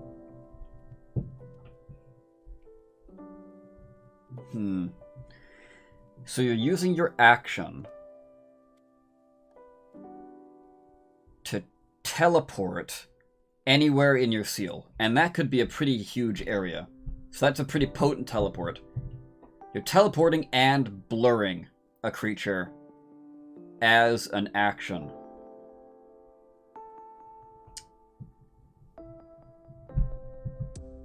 Like, it's not damage. Like, this whole subclass is not giving you any damage at all.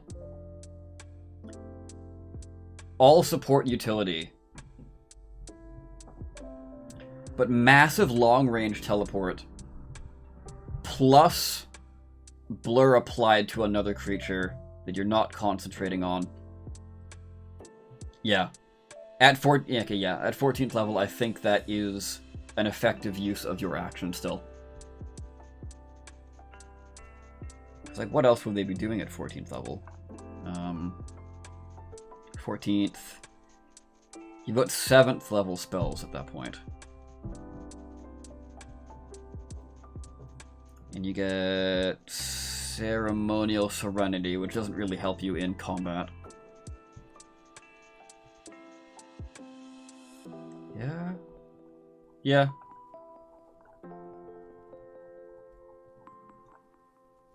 Yeah, I think.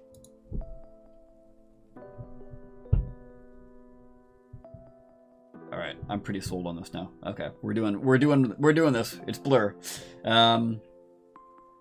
Just got a chance to check out one of these streams. Absolutely love the idea of a Painter Mage. So this looks right up my alley. Yeah. The flavor of this is off the charts. I assume you just popped in. Thank you for stopping by. But we're currently working on Order of Messengers, which is the magical mailman subclass. So I mainly got the idea at work while I was doing my stuff, and I was like, oh, I think I've got an idea for the 3rd level feature, and then from there I was like, okay, cool, I want to focus on that for today's stream. Not that this is all we're doing. Like, once I'm done this, I'm going to move on to the another class, a subclass rather. We might not even finish this, because I don't quite know yet what I want to do with the 10th level. And I still need to fix the wording of special delivery. You might have a race. Oh, what race are you picking? I'm intrigued. Tell me.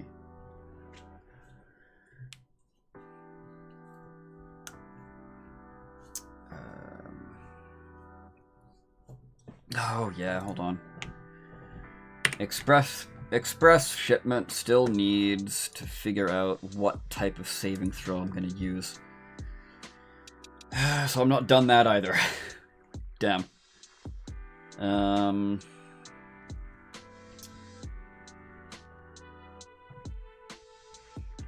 When you use your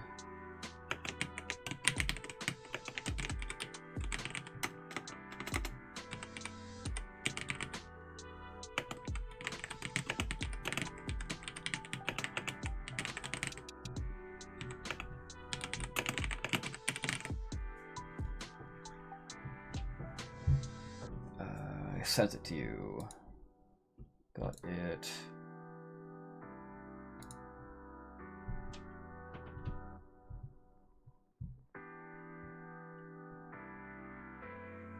Oh, that's interesting. So it's like a tail light. Is it like a fire elemental type thing?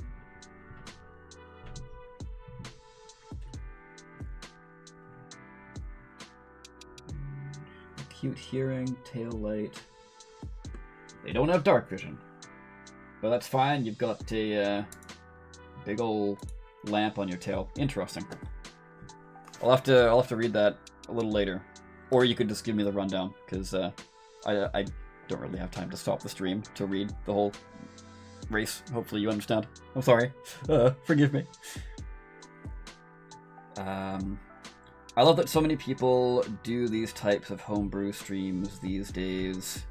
I tend to listen to them while I work on my own stuff because the positive creation environment. Absolutely.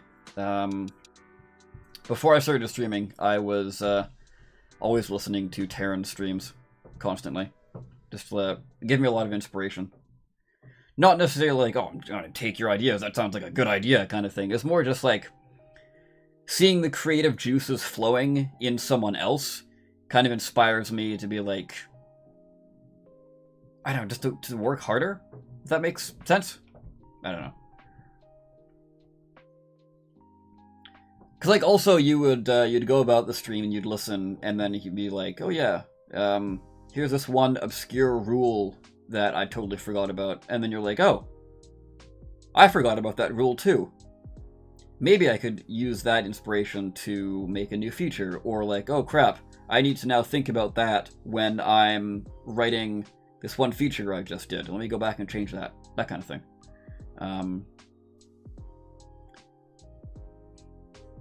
The tail light size depends on the subrace. Okay, interesting. Yeah, I saw the, like one of them has a little lantern, the other one seems to have like a freaking fog light on their tail. It's interesting.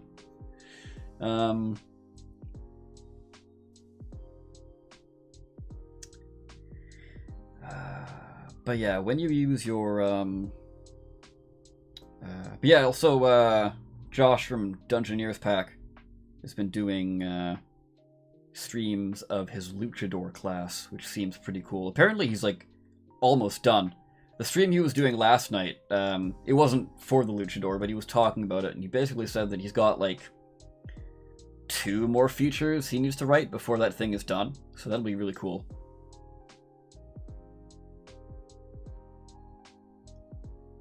"90, 60, and 30 feet. Oh, okay, interesting. Is that bright light out to 90, or is that just like the dim light goes out to 90 and then the bright light goes half that?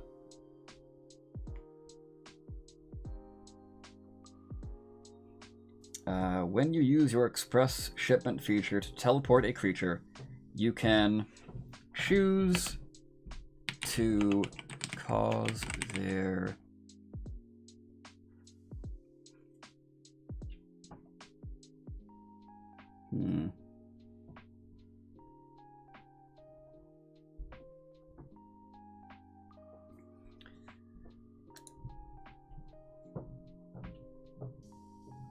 Bright says nothing about dim. Oh, okay, that's a slight red flag there, but okay.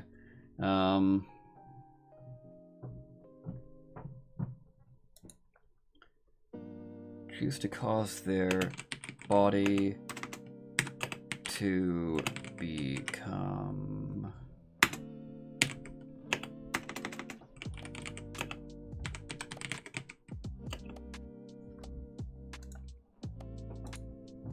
blurred until the start of your next turn.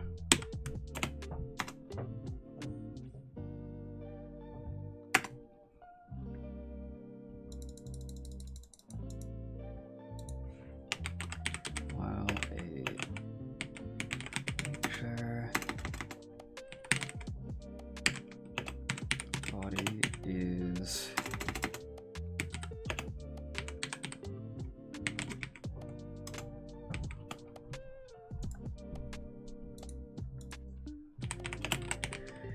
let's see. While a creature's body is blurred in this way, probably just gonna straight up snag the wording from blur.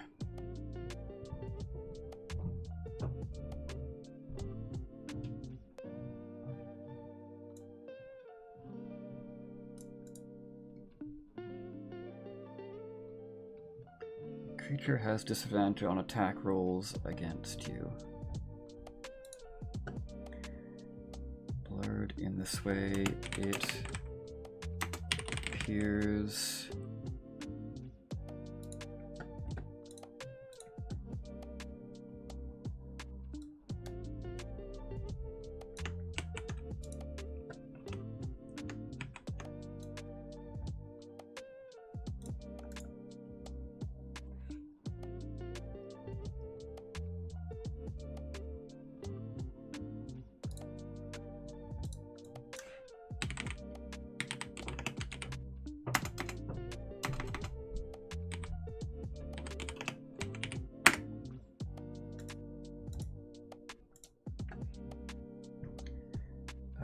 been tinkering with a base class today that tries to blend a martial character with a large number of minions. Totally not inspired by Cult of the Lamb, I promise.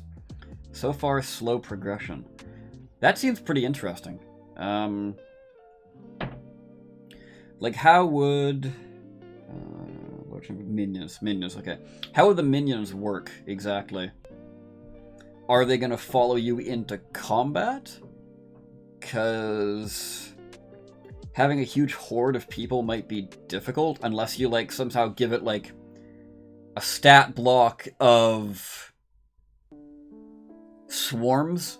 Like a swarm stat block.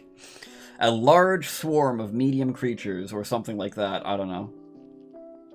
Just so the DM is like, okay, cool, here's your army of people doing its thing. Instead of being like, okay, Bob's gonna do this, Sally's gonna do that, so-and-so is gonna do this, I'm gonna get this guy to do that, this one to do that, and then do that. And then I'm gonna attack. Okay, that's my turn. You know, that's something you need to kind of worry about. Or are these minions strictly in the Cult of the Lamb sense, where, like, they're back at a base somewhere and providing you bonuses that way?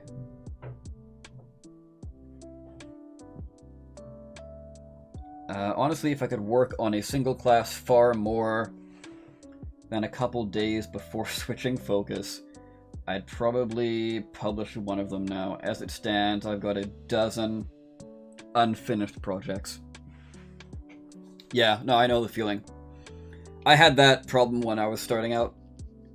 Because I don't think you've published anything yet, have you? Because when I was starting out with the Soul Weaver, I was like, okay, cool, here's a bunch of interesting stuff. What do I do with it? I've got the basic ideas, and then I've got, like, oh, I want to make, like, a culinarian, that can be kind of cool. Or, like, what about a mech class? Let me write that down. What about a class that does this? What about a class that does that? And then...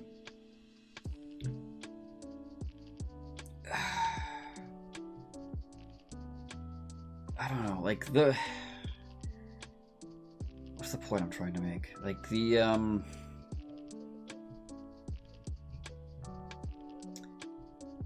like...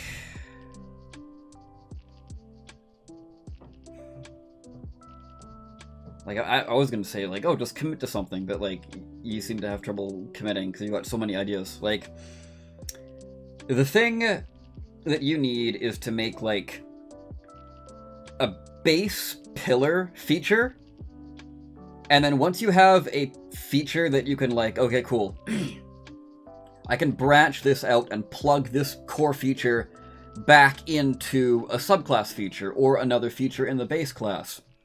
That's going to help a lot when designing a class. And it's something I didn't do properly with the Soul Weaver. And I'm trying to do for the rework. But that made it really difficult to design the Soul Weaver, and why I'm not really happy with it in its current state. Like, the Golemancer. Boom, you've got your golem. Okay, that's awesome. That is the core pillar of this class. And now the features rank themselves, because you can plug in a ton of stuff into the golem core feature, right? The Sealer. Sealing is your core feature. Okay, cool. Like express shipment. Anybody in your seal, you can teleport around the seal. Like, that kind of a core feature, right? You need to make that kind of powerful and, like, multifunctional feature, like, with enough depth to where you can expand upon it. I know I'm sounding like a broken record. Hopefully you get the idea. Let's quickly catch up with chat here.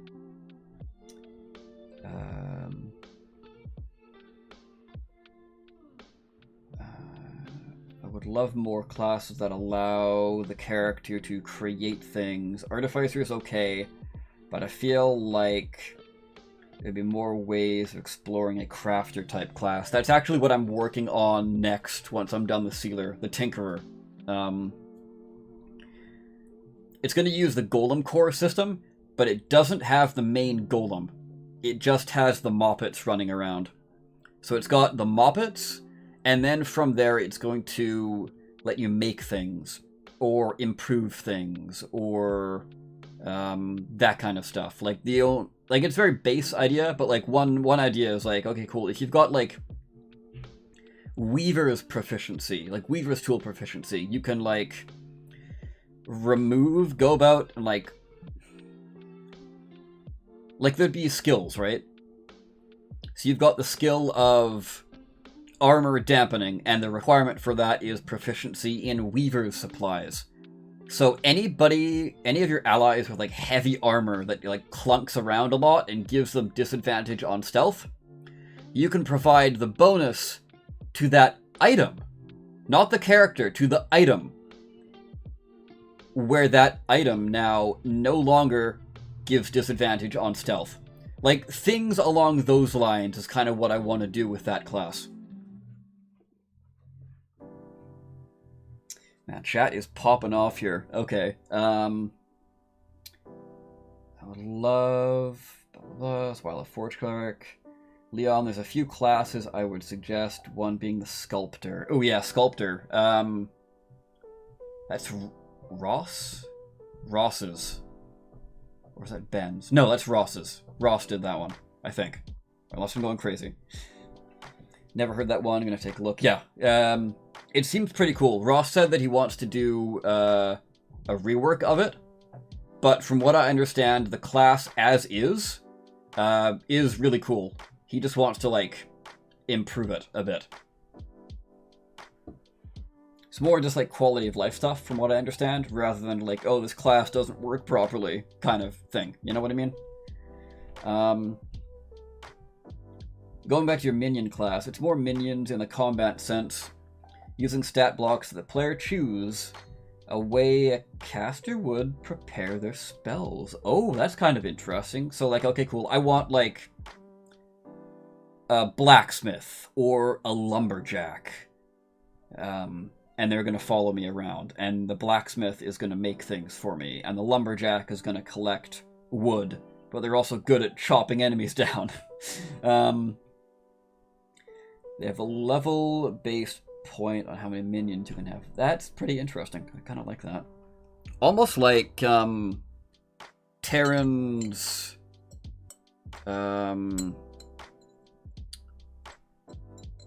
It's like literally there on the top of my tongue. It's not the ruler. It's not the sovereign. There we go. Almost like a sovereign-esque class, but actually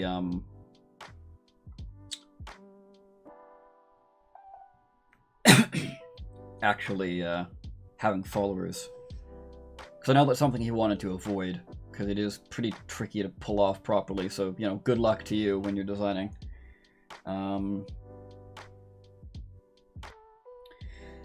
Love to be able to play a class where you make stuff based on your strength instead of intelligence. Just cram junk together until it works. By some chaotic magic or something. That's interesting. So, orcs from 40k, yeah.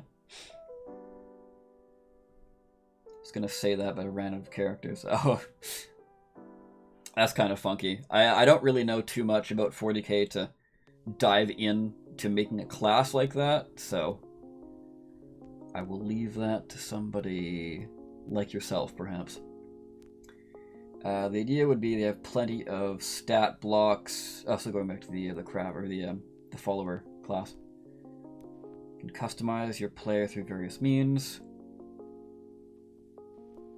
Some players might want more of a swarm type follower.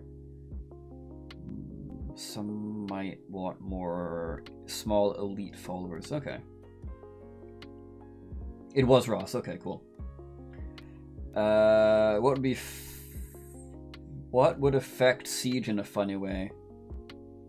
He's technically hollow, meaning his body is whatever armor he equips. Oh, that's interesting. So he's like a spirit, effectively. So, like, I don't know how that would affect him.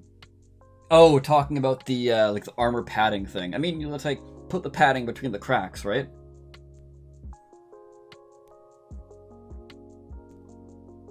He changed his armor. Wait, he changed his armor by vomiting the magical flame inside him into another suit. That's hilarious. I love that. Oh my god.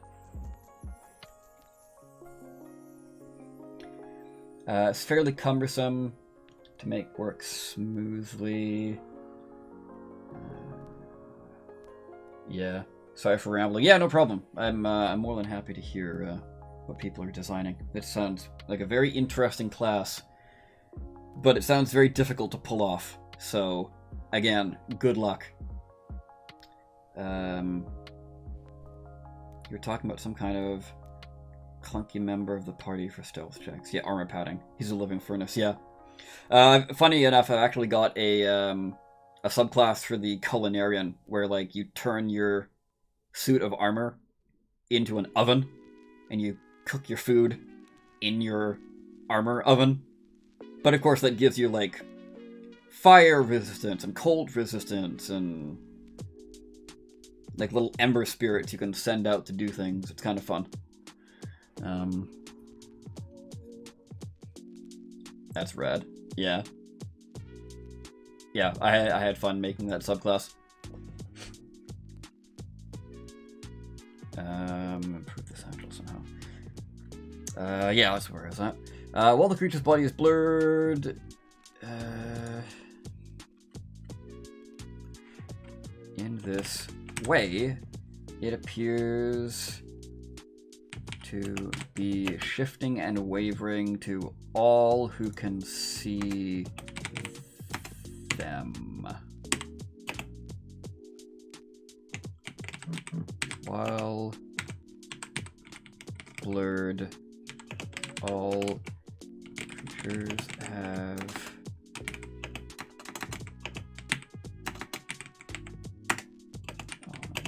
attack rolls made against the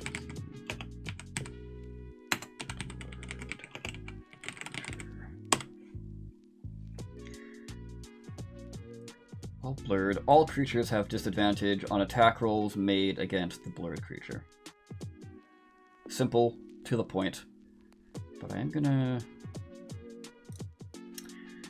Multi-creature teleport. After teleport, gets a speed boost. Unwilling creature gets slowed.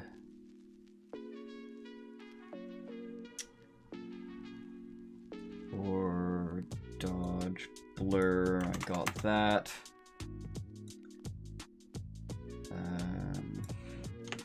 Just gonna drop this down in cartography.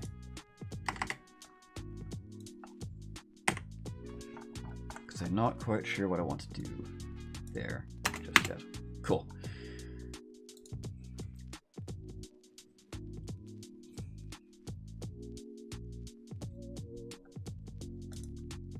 Okay. So now we need a name. We've got Express Shipment, and this is effectively an upgrade of Express Shipment. So...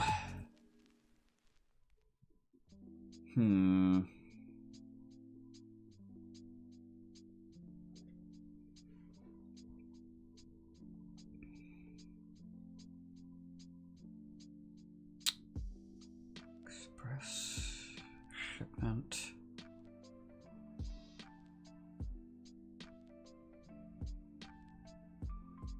Anonymous sender? No.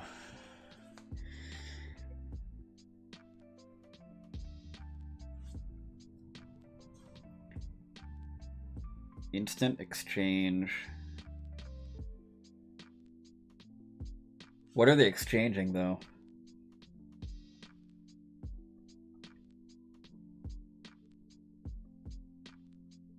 It's a feature that blurs someone.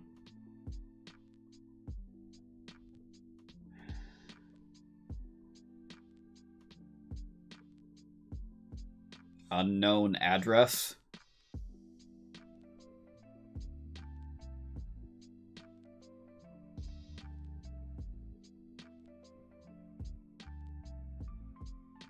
must admit, I didn't think that hard on it, just a first thought. Yeah, no problem.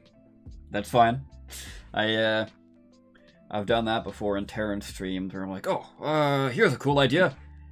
And then I post it, and then I think it through for like a second longer. I'm like, wait a minute. Why did I post that?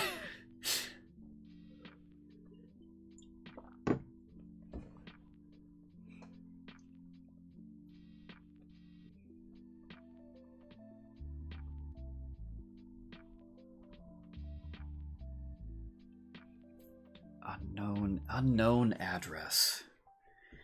I mean, that is definitely a male term.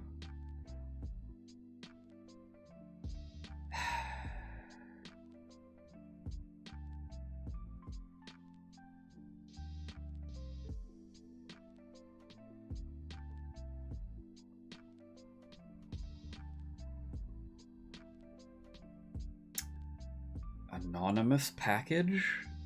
Hold on, let me just...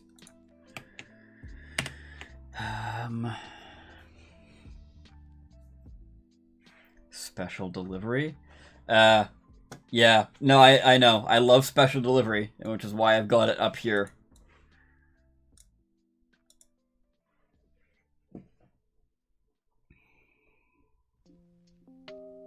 Secret package. Unknown contents.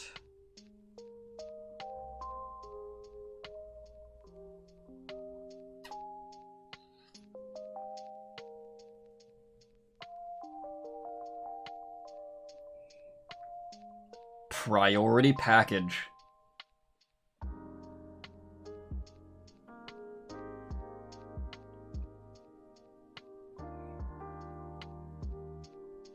I think we've got it.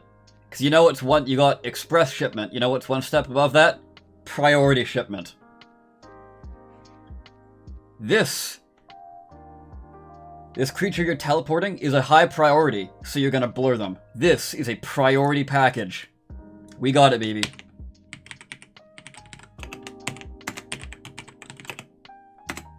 Priority package. Hell yeah, there we go.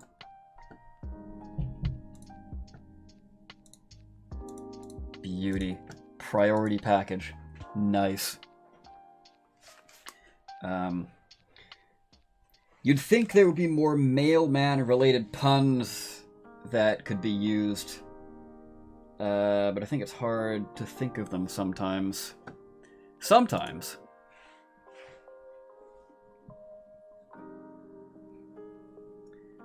Priority package, express shipment, return to sender, special delivery, delivery satchel. These are all mail delivery terms.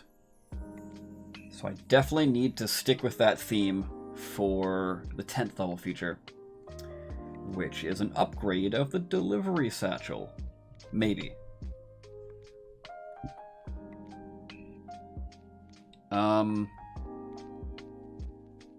Actually, now that I got a decent amount of people like active in chat, I do want to ask, express shipment. I had trouble figuring out what I wanted the saving throw to be for this. And I would like some feedback.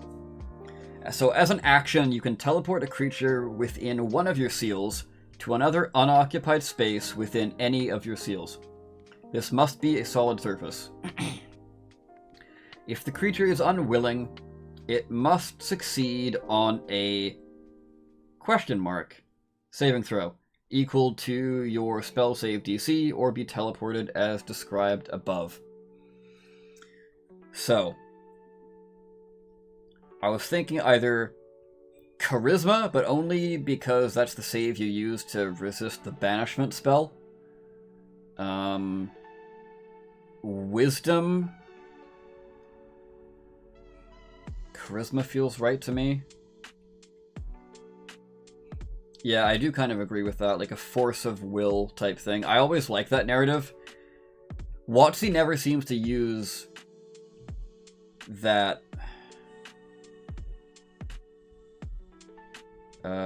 My brain thinks either Dex or Charisma. Okay. Yeah, because I nailed it down to either Dex, Int, Wiz, or Charisma. So you guys are saying charisma or dex. Dex saves are like... Dex saves are yesterday's news. Let's go with charisma.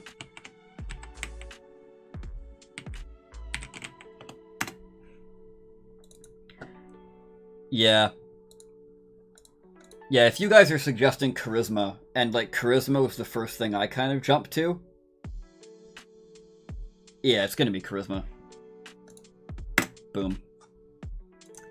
That feature is done. Must succeed on a charisma saving throw equal to your spell save DC or be teleported as described above. Nice.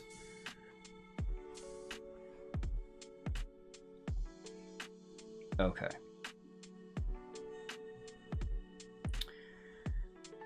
So, Order of Messengers is looking pretty nice. Delivery Satchel is done.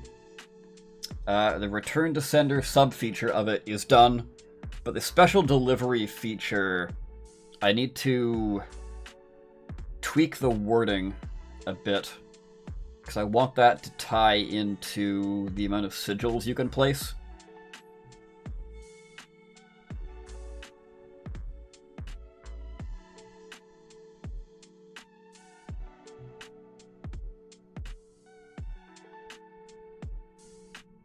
You can use your bonus action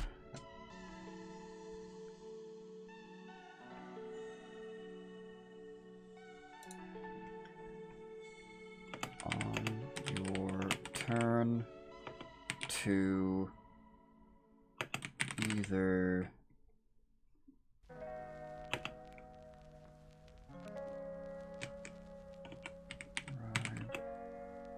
sigils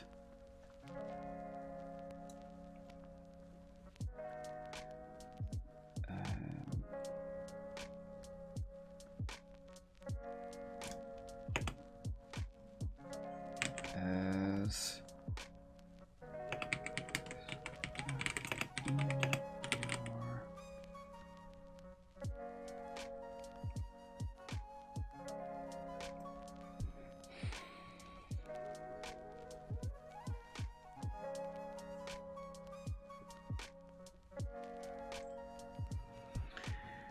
you can use a bonus action on your turn to either scribe sigil described in your seals feature, as described in your seals feature, or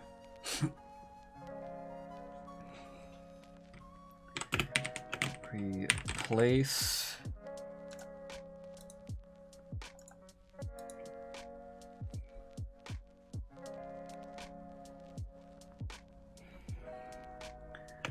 one of the sigils you are... I'm not liking this.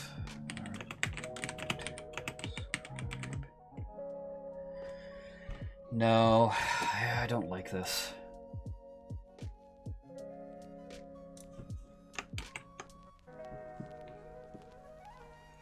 You can use your bonus action to teleport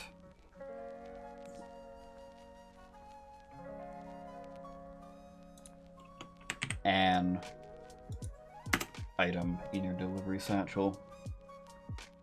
Yeah.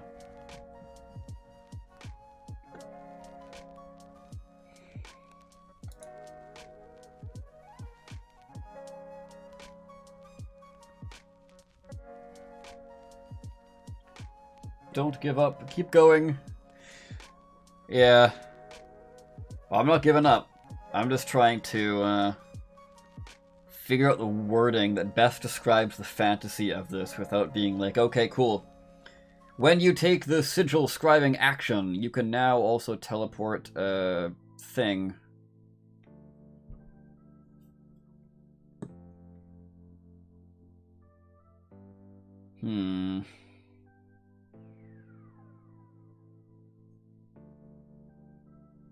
Thanks for stopping by the way. I don't think I've seen you in chat yet. So, hello.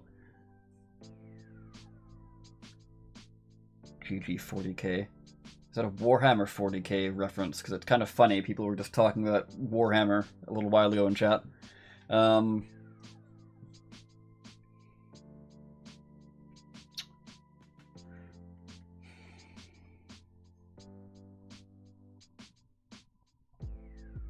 You're welcome, and I'm new. Hello!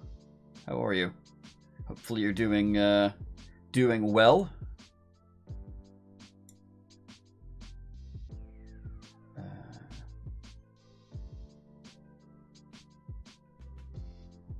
Yes, 40k. Ah, nice. What a coincidence. So instead of like chunking all this apart, I think I'm just gonna start writing down here and then plug it back in if I like it.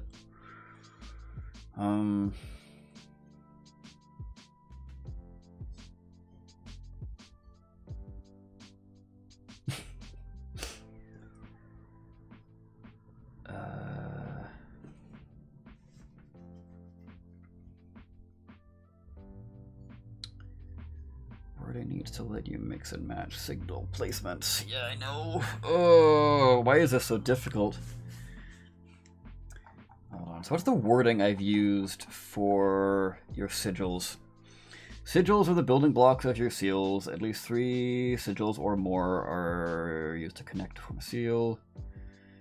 Using your spellcasting focus as a bonus action, you can create a sigil on a surface.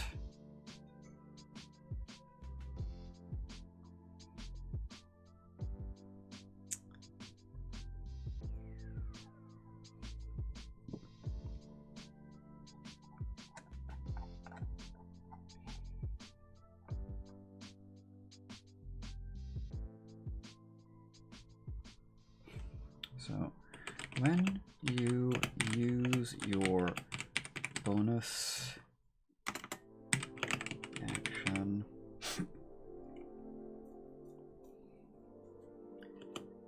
to describe a seal, you can instead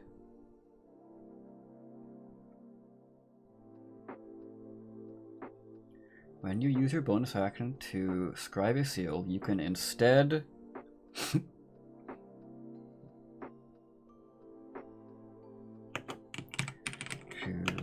to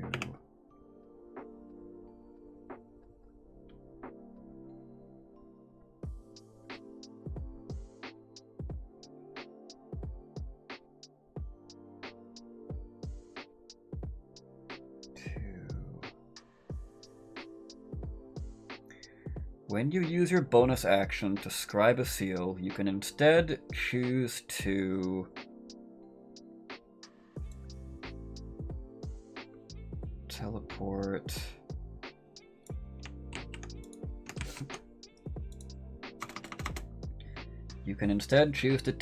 an item in the delivery satchel to a creature within 30 feet of you that you can see. Teleporting one item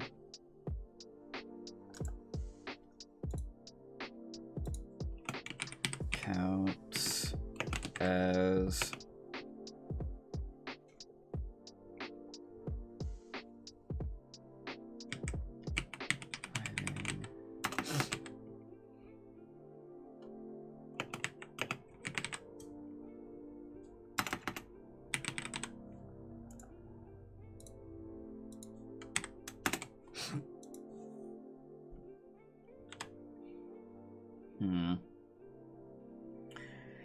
teleporting one item counts as scribing a sigil. For the purposes of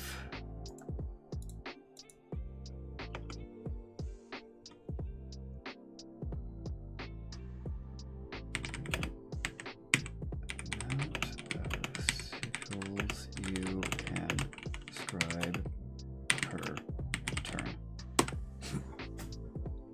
I think we've got it. When you use your bonus action to scribe a seal, to scribe a sigil,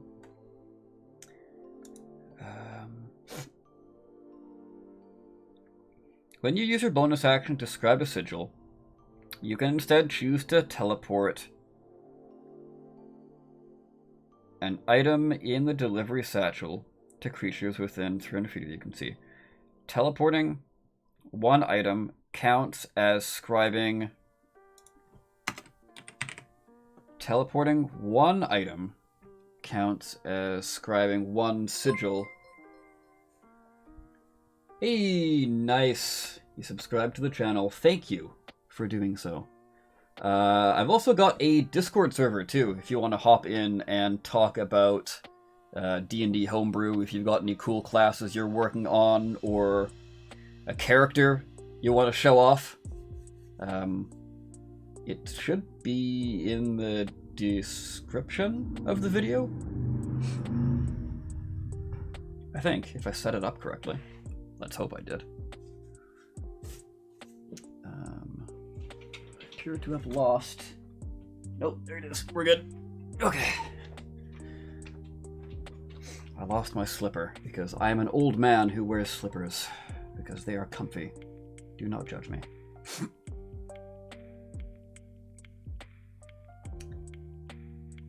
Oh, wow. Thanks, Restream. That's super cool of you. Congratulations. You've reached 100 messages today. That's kind of neat. Thanks, I guess. Well, thanks, Restream, I mean. There.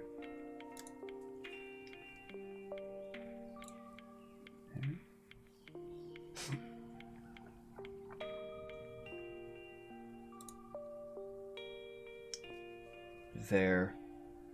Oh, you mean you... I assume you mean you found the Discord? Is that what that means?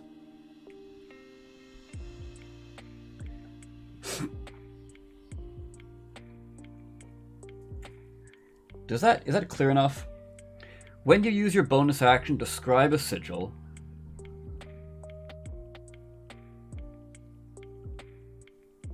yes, sorry, I found the Discord. Nice. Awesome. Welcome to the... I don't really have a cool name for it. I still call it Soul Squad, because awesome soul. The Homebrew Hub? Homebrew Hive?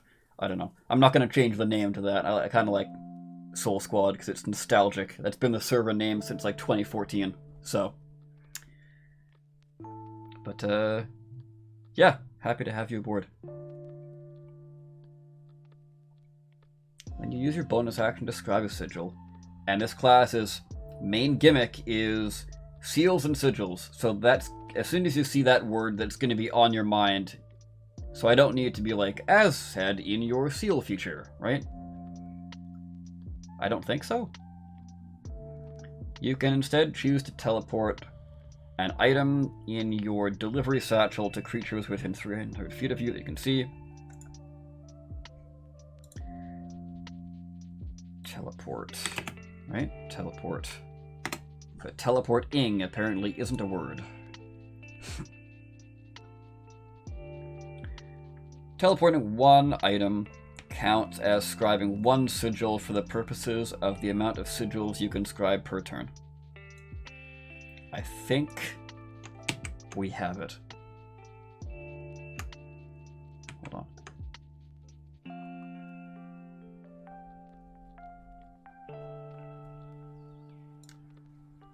So that...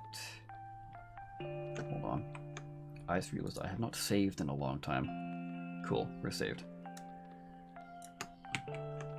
Bam. That replaces up to here, I think.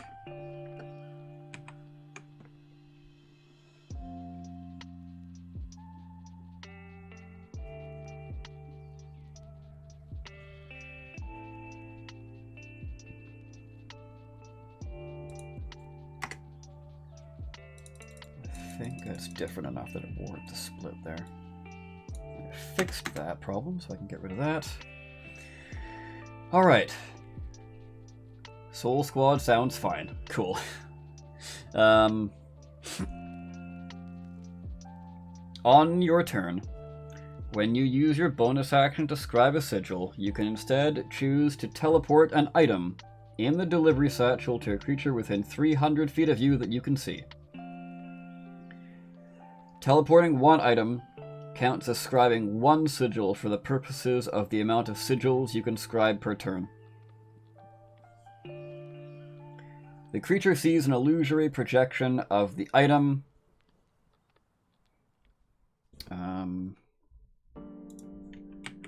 When sent, the creature first sees an illusory projection of the item and must choose to accept it. No action required.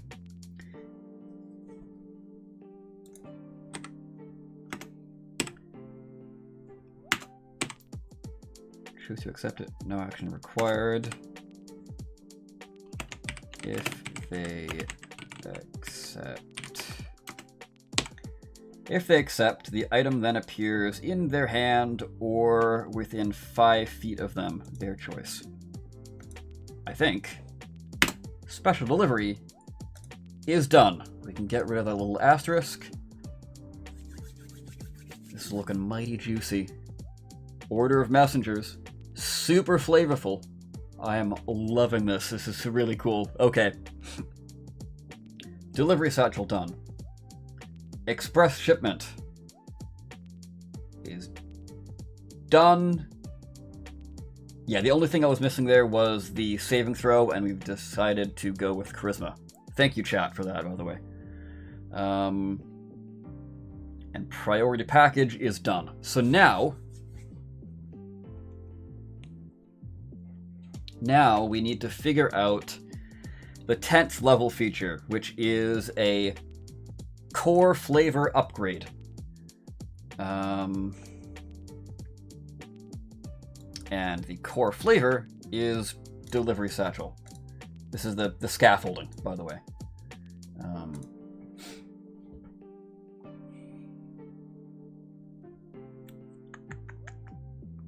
Order of messengers.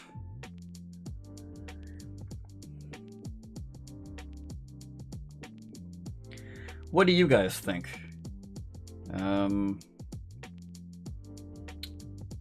Do we want to directly improve delivery satchel? Or do we want to give them some sort of other feature? Because I've kind of left it open. Like, yeah, cool, core flavor upgrade. But I see that more as, like, what makes this class a magical mailman? And how can we improve upon that rather than necessarily improving the 3rd level feature? Like, I'm sure I will. I'm sure I will do that eventually for some subclasses. Like, some of them will just, like, make so much sense that it's absolutely required to upgrade the 1st level, or the 3rd level. But I'm just not quite sure how to improve it at this moment.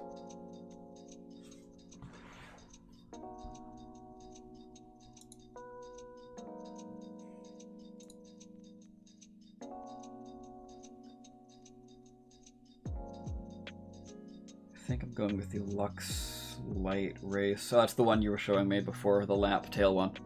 Cool.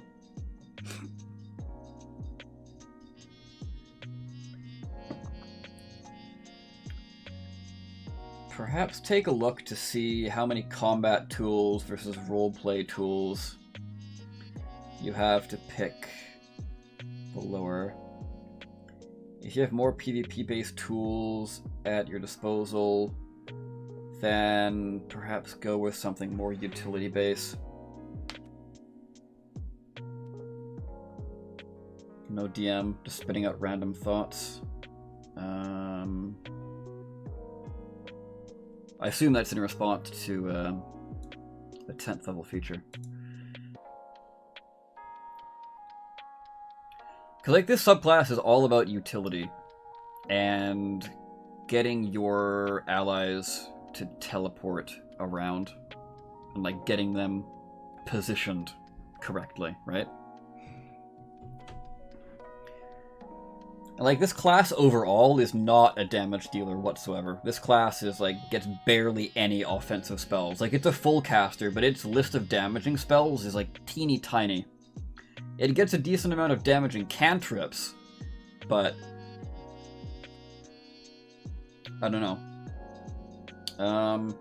Your 6th level feature doesn't require you to sigil an item or surface to teleport an individual with one of your sigil items.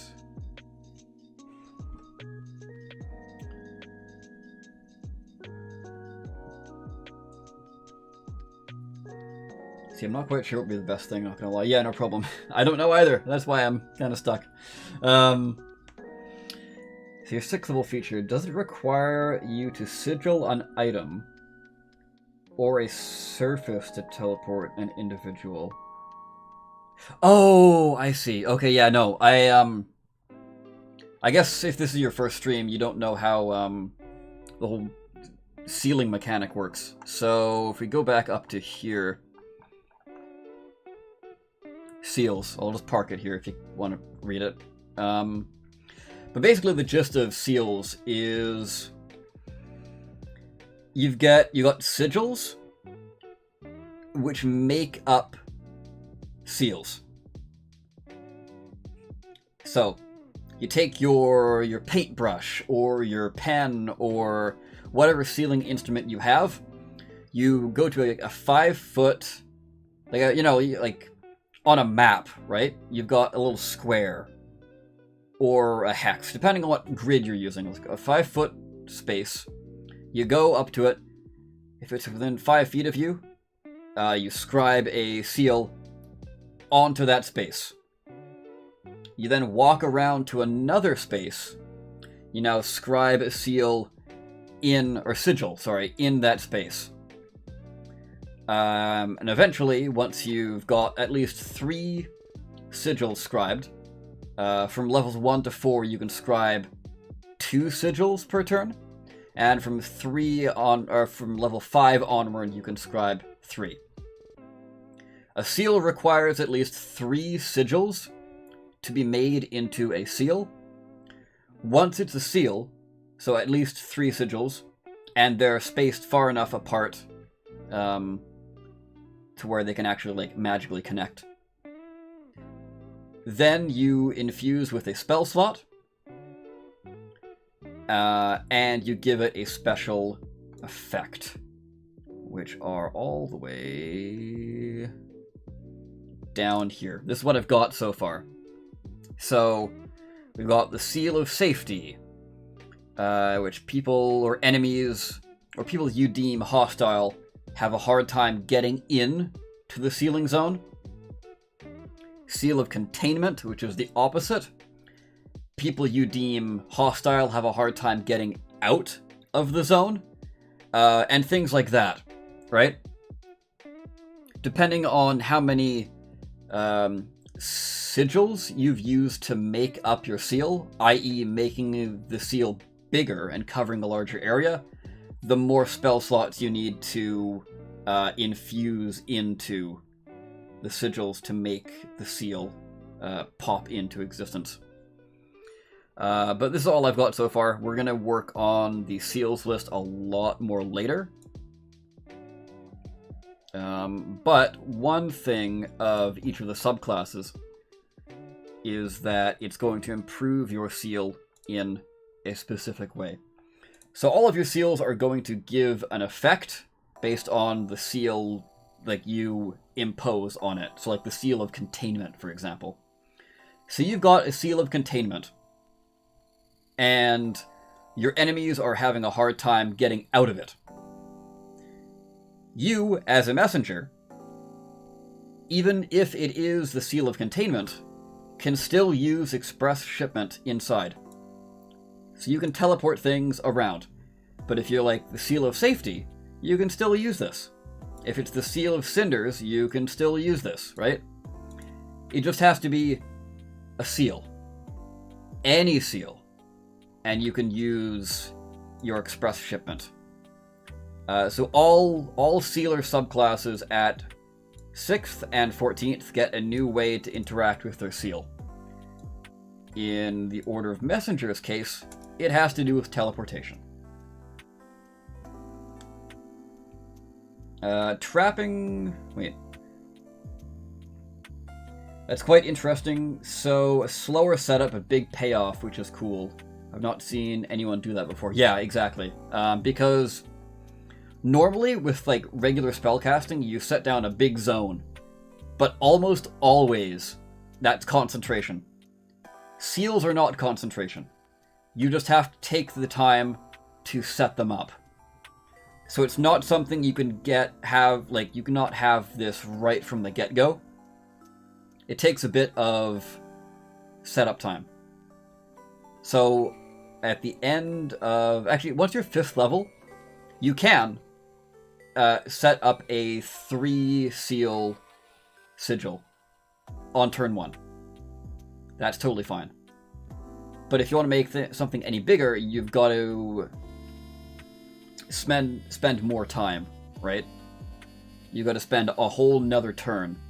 But if you think making this zone like that much bigger is going to help, absolutely go for it.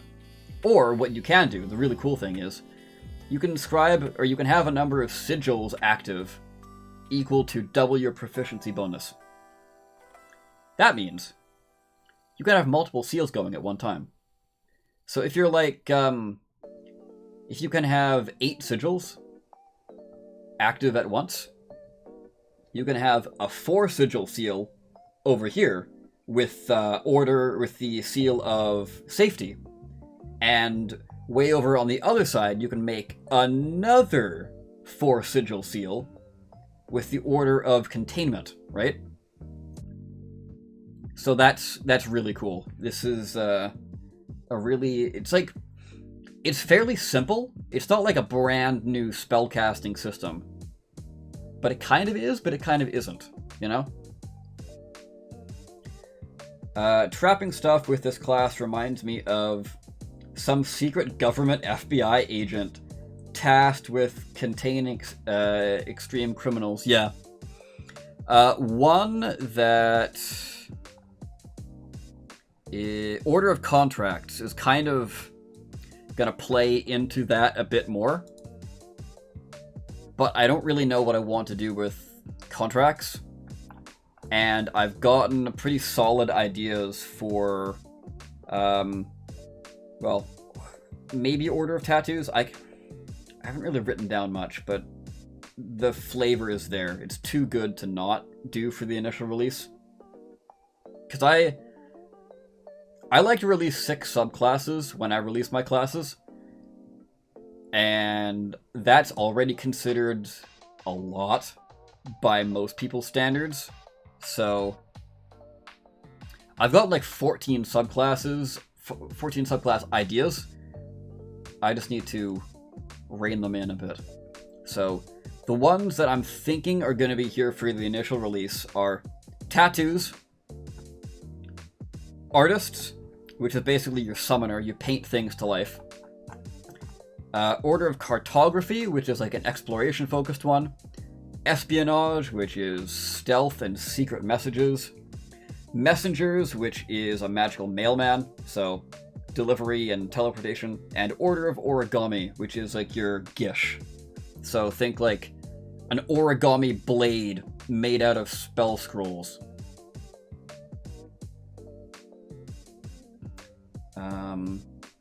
Wait, what does the Order of Tattoos do? Order of Tattoos, I don't know. Other than the fact that you can scribe tattoos onto people's bodies instead of the spell scrolls. Because this class is really good at making spell scrolls.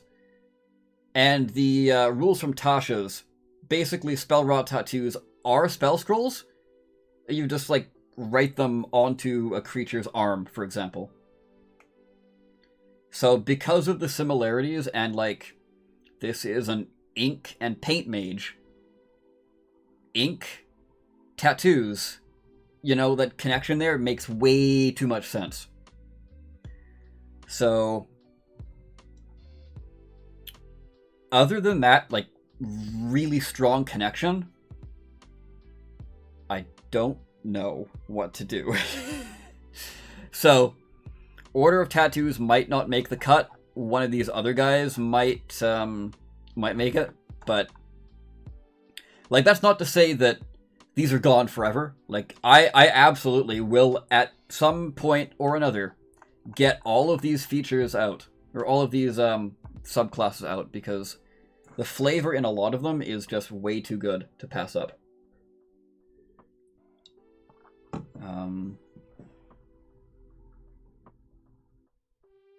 Got an old PC wanting to remake as a sculptor recently, but this sealer sounds cool. It might be a better fit. Ooh, nice. Very nice. Very nice. You'll love to hear it. I'm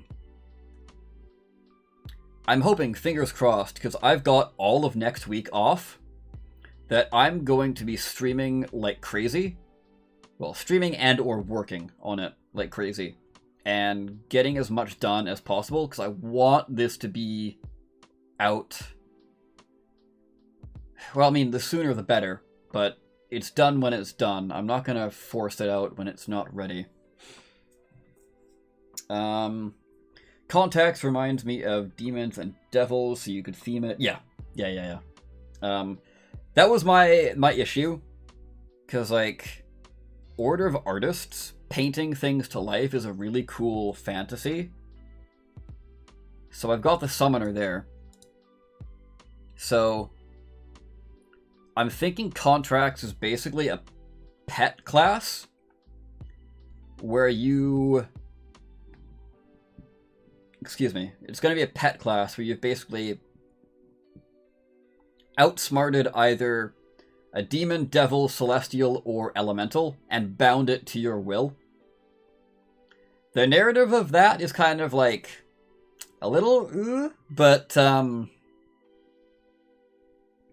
mean, it's no worse than Warlock, right? You've got this huge, evil, planet-destroying patron that you're getting powers from. So, like, having a demon that works for you? I mean, it might be a little more difficult to roleplay, but, I don't know. So yeah, Contracts was going to be that, plus also, like, some sort of enchantment focus.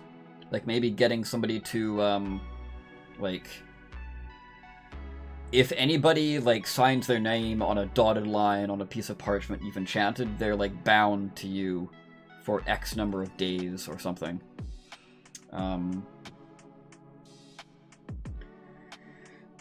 You could basically banish fiendish creatures, exorcism style. I actually also have a banishment feature as well, or banishment subclass.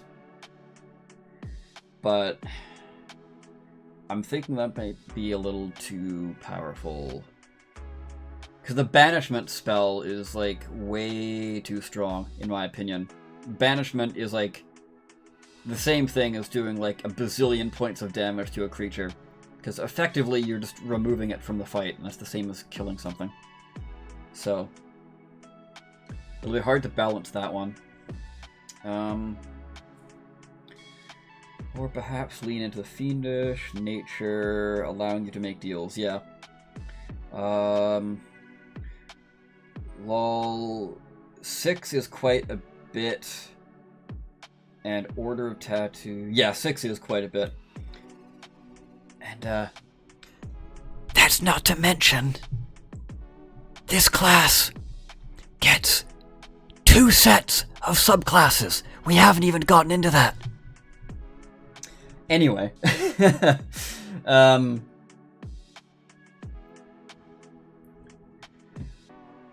Quite a bit. Order of Tattoo sounds like a great one to do, yeah. Have you seen Japanese sealing art that could be cool to somehow fit into that? Yeah, it's kind of inspired by that, but to be honest, I haven't looked too much into that. Might be something I need to do. Leon has another good concept. What if your sigils were fiendish creatures you could move and command? Plus minions.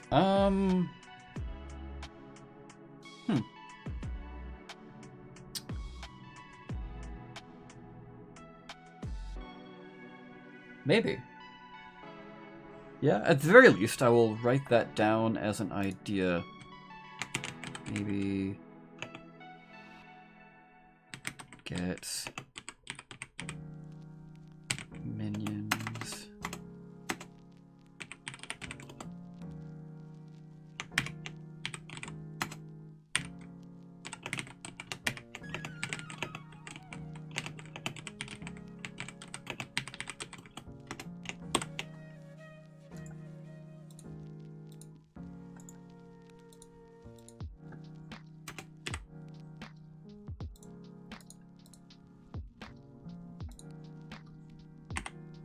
There we go. Cool. Nice. Oh, yeah. So yeah, this class is bonkers, right? I'm trying a lot of new things here. Because you've got your signature order, which is like your more traditional subclass, I guess. In the sense that like this flavors your field of study, what you do with your seals. Your sealing. Oh, super chat. Sweet, thank you. Here's a tip. Just joined and I'm liking it. Awesome. Thank you for that. Really appreciate that. But yeah, your sealing instrument is your other subclass. This is your tool of the trade. So Battle Brush is like a giant paintbrush you can use as a weapon if you wanted to. You got wax seals, which are like...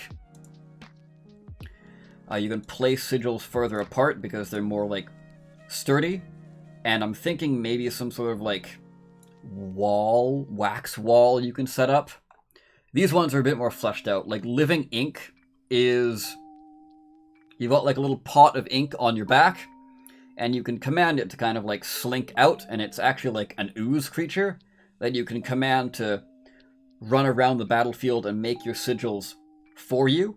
So instead of you scribing your sigils and getting into potential danger, you can get this thing into potential danger while you're sitting pretty in the backlines.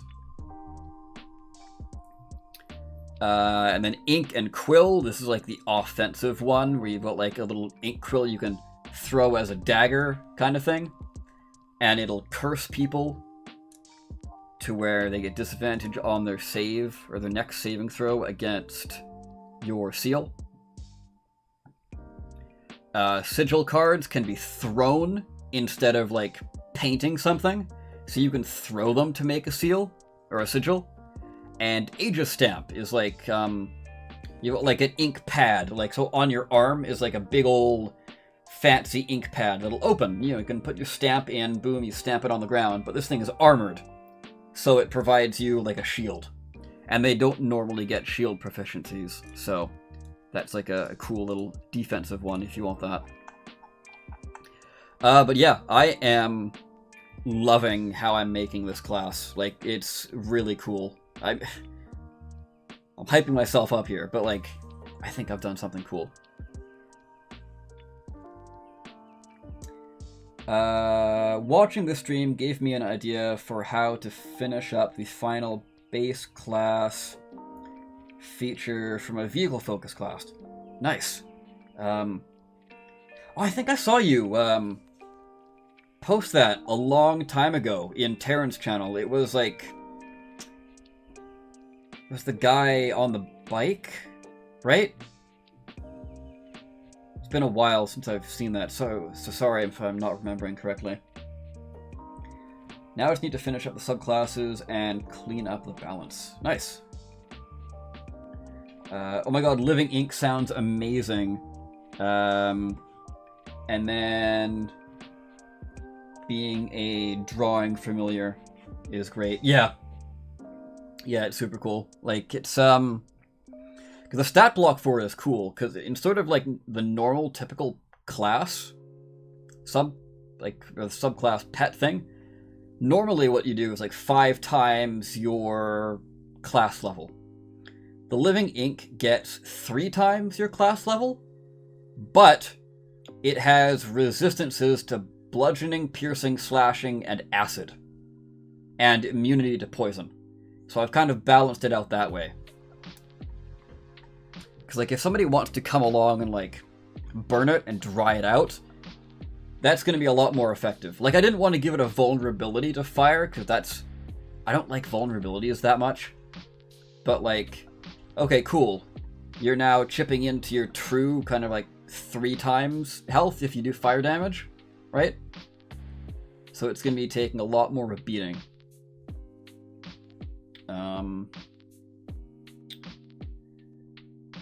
Sigil cards. Yes, Ash, we know you like the sigil cards.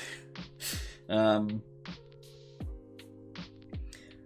if there was a sealer subclass where when you kill a creature, you may plant a sigil on the tile it died on? Not sure if overpowered. Maybe. If any subclass was going to get it, it would be Order of Origami.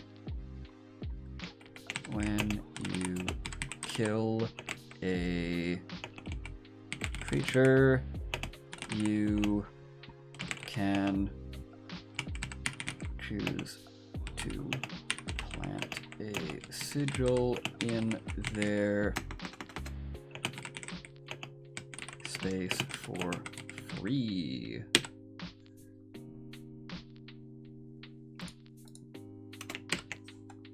Because origami is the offensive subclass. Think of it like Blade Singer, almost. Stunt class has come a long way since I posted it, the art. Okay. I'm almost done with it. Other than the rest of the art assets. Oh, nice.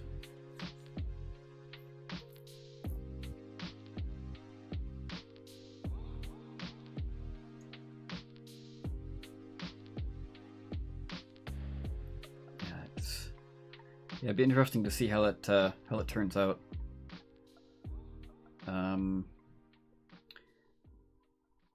So I assume it's meant for like modern day / like futuristic kind of campaigns? Or have you written it to be kind of more like how I did it with the Golemancer, where like, yeah, you can make it like futuristic and like mech suity, but like as it's written, you know, it can fit into a typical fantasy game as long as you've got like iron golems and stone golems running around in your setting. You're good to go for the Golemancer.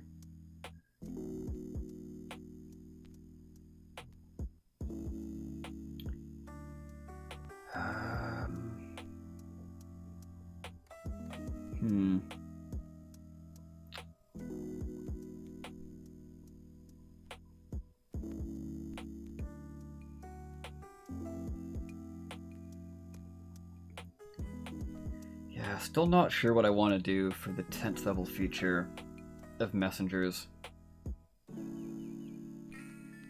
So I think I'm gonna move on.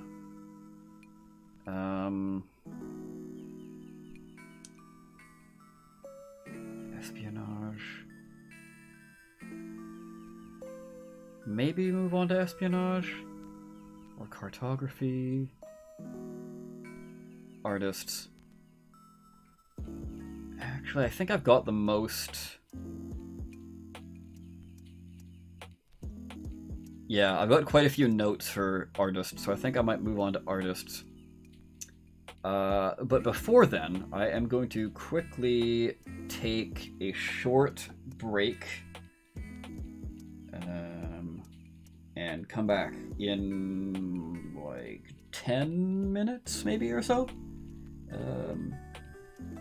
But yeah, sit tight, don't go anywhere.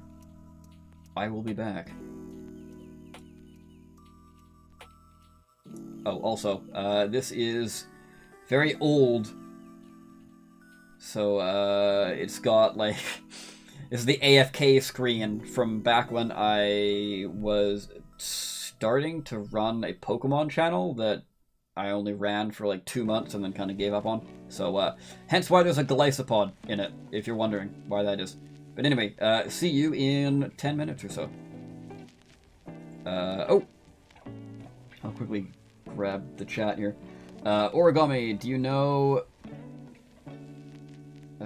know where some killers leave calling cards on bodies? And Leon said, leave marks on bodies.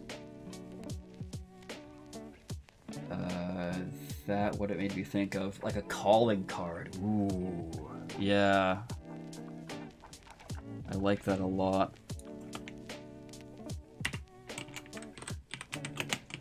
Calling card. Yeah, that's a cool name for it. Thank you. Glad I checked that before taking my 10-minute bathroom break.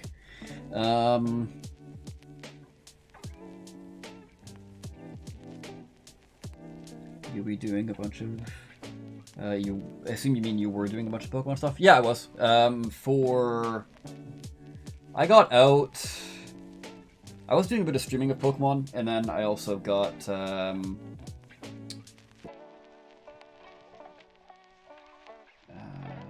like maybe 5 or so videos out on my Pokemon channel before I just kind of stopped doing it. I think the videos on there have gotten quite a lot of views, though, so... I don't know, but hey, it's Pokemon. It's like the most popular thing, so... It's to be expected.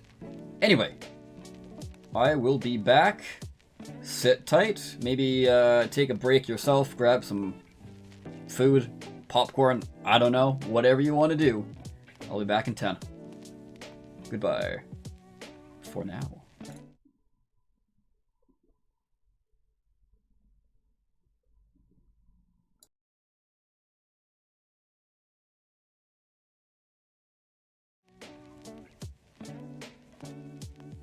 I just realized, can I copy this and put it...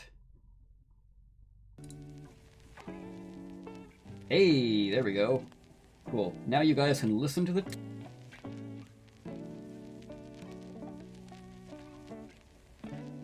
Okay. Now we got the tunes going on the AFK screen. It's a lot better. Alright, see you in a bit.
you like the AFK screen, eh?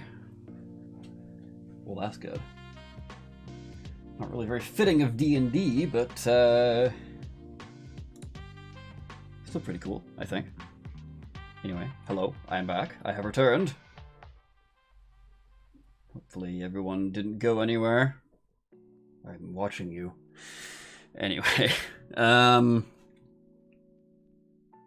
so.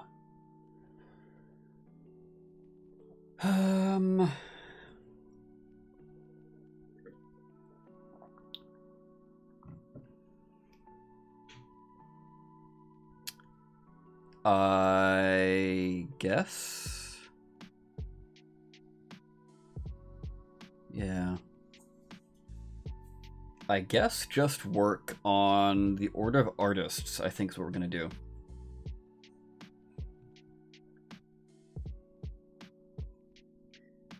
Hey, leave him alone. He might not be in D&D, but he's cute nonetheless. Galaisopod?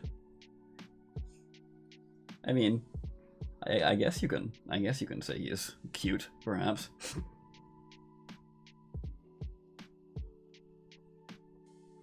Compared to Galugon or something. Yo, Soul, how you doing? I am doing quite well. Well, the question is, how are you doing? Question of the century. Shall we get an answer? Let's find out. Your stream just popped up in my recommendations again. Hey, nice. Oh, and we've got somebody over on Twitch chatting. Yay! And it looks like the emote is... Yeah, the emote is working in this multi-stream chat. That's cool. Except it's chosen the dark purple on a dark blue background. So, RXB Chief 10. Hello. Welcome. Your name rings a bell. I'm guessing you're back around the Robocraft days, I think. So, I remember watching you back in 2015 and 2017 a lot. Back when Robocraft was still a good game. I mean, you know, Robocraft is still nice. I personally liked it. Yes, the glory days of Robocraft 1. But hey, Robocraft 2 is rolling around. So maybe that'll be nice. Perhaps. Potentially. Maybe? We'll see. It looks promising from what I've seen so far. So, fingers crossed it turned out well. I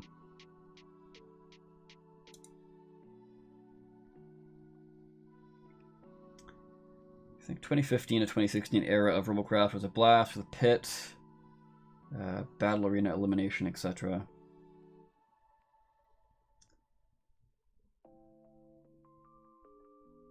Trying to remember when that was. Pit, battle arena elimination. Yeah. It's been so long. And there's so many like different eras of Robocraft that almost kind of blends together, so it's hard to remember.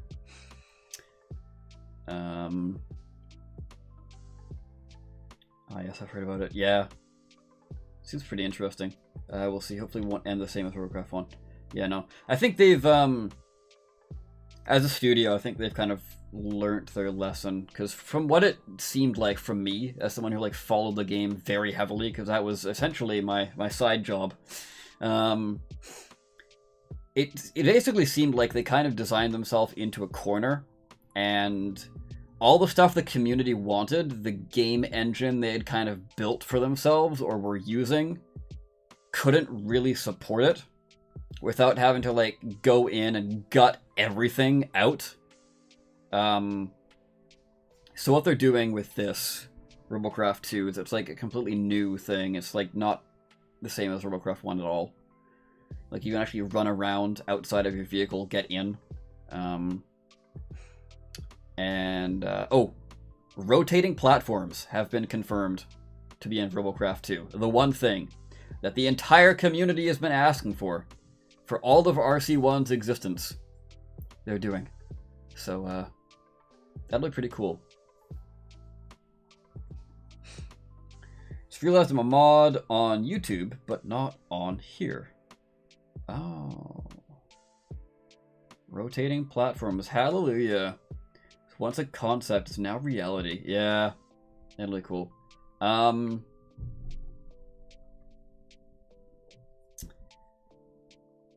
Let me see here. Still on mod.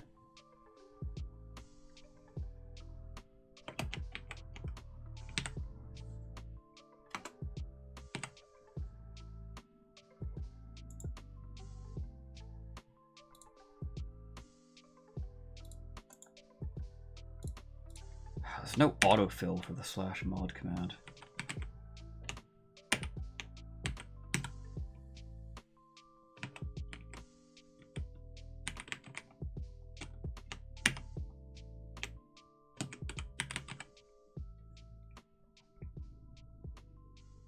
Make sure I spelled this correctly.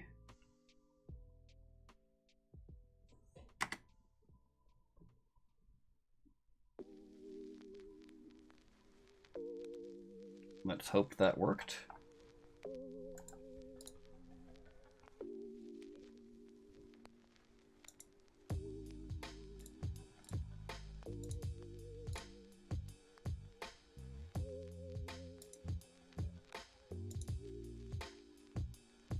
There you go, cool. It's not showing in the multi-stream chat, but there you go, that's something. Is that Craig I see? Good old Craig. The emote, I mean. Okay, need to try a Robocraft, sounds cool. Yeah, Robocraft is pretty cool. I still have a fondness for Robocraft, but Robocraft 2 seems like it's going to be a lot of fun. They're still like working on it, so I mean you can wishlist it on Steam, but there's no demo for it. But they do want to get a demo out, which sounds pretty nice. Yeah, the platforms. The first thing I heard will be in Robocraft 2. Actually, there's Project Robocraft 15, if you heard about it. I have heard about it. I thought that Free Jam nuked the hell out of that because, I mean, it breaks all of their copyright, so I don't blame them.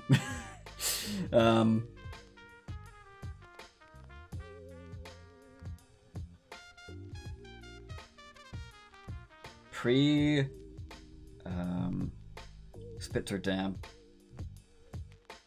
Oh, Spitzer Dam. Oh, I love that map. That was, yeah, no, Spitzer Dam was the best map. So good. It will update eventually. Okay. Played it a bit lately. It was actually so fun, but lately there's literally no one playing it, yeah. What are the, actually, hold on. Steam charts. Robocraft. What do we got for Robocraft?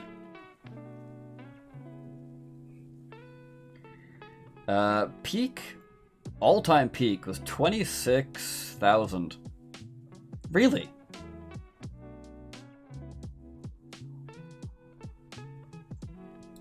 All if I go to all?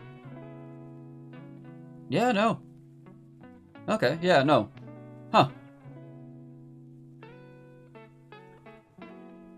Actually, no, early days, wasn't there also the Robocraft launcher?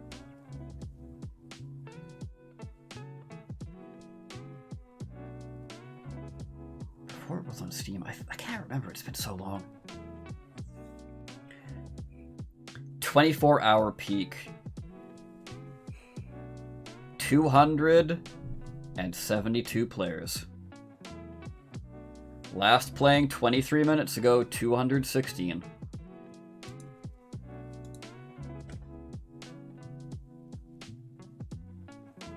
Can we get an F in the chat, boys? That sucks. How the Mighty Have Fallen. But I mean, the game came out in like, what, 2012?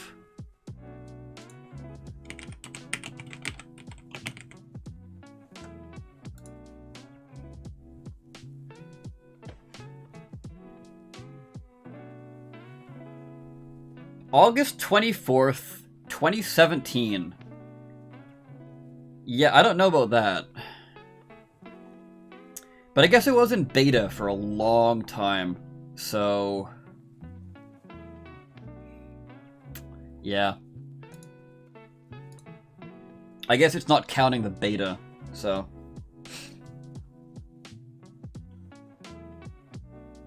No, that was RoboCraft 2014, now RoboCraft 15. Now it's RoboCraft 15 and works right now. Oh. I've played RoboCraft 15, but not the current RoboCraft. Oh, okay. Yeah, there's been a launcher. I've been using it myself. Oh, cool. Anyway, I should probably get back to designing, because it looks like I've lost a few people in chat.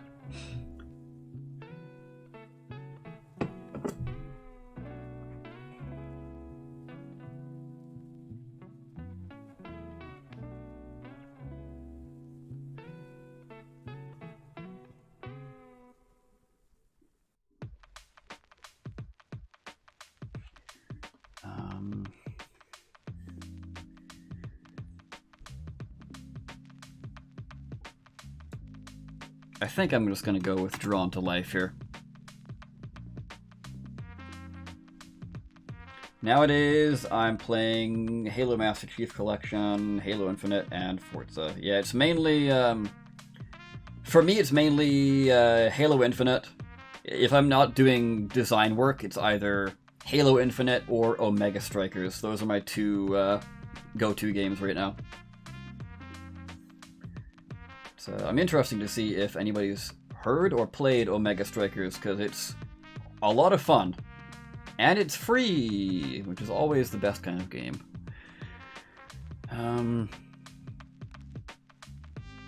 Drawn to Life, what a throwback. Exactly. That's kind of why I've got it there.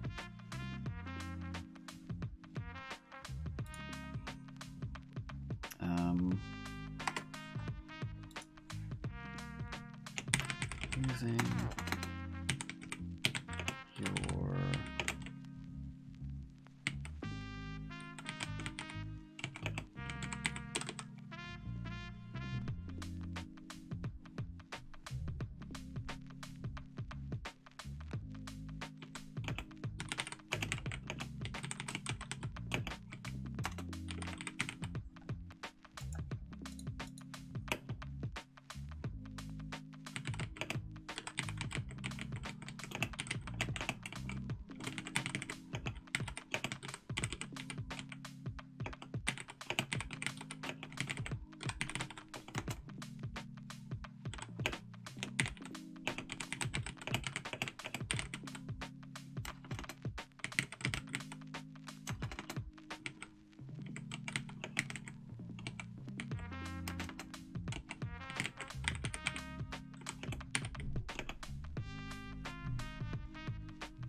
how's this for some flavor?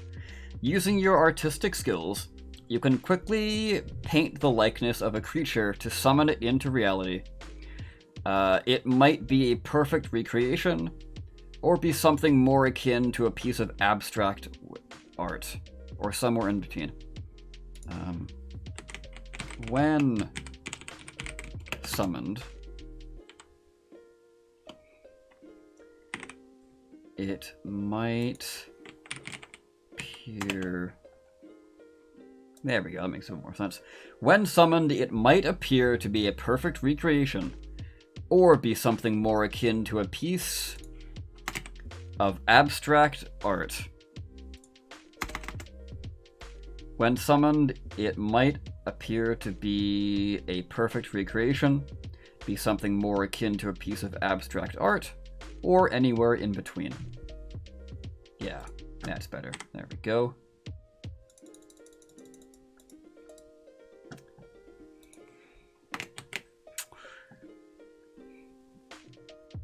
When you first summon a creature by casting a spell or using a spell scroll. When you first summon a creature by casting a spell or using a spell scroll, it gains a number of temporary hit points equal to your sealer level. I think that's pretty solid. Straight to the point and easy.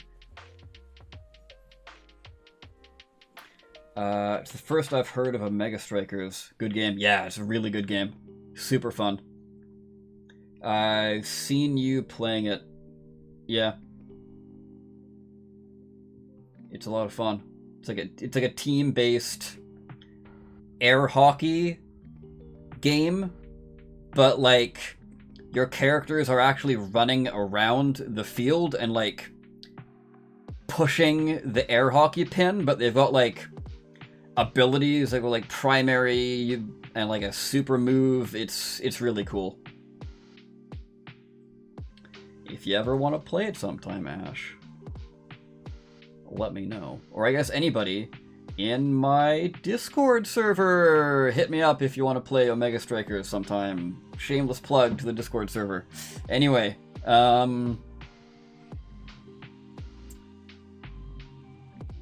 which should be in the description, by the way. I should mention that. I've seen you playing, I've heard of it, but frankly, have no idea what Mega Strikers is. Yeah, well, I think I've just described it pretty well. Halo Infinite is still pretty iffy with the underlying issues of desync. I haven't really had that many issues with desync personally. I don't know if I just kind of gotten lucky there.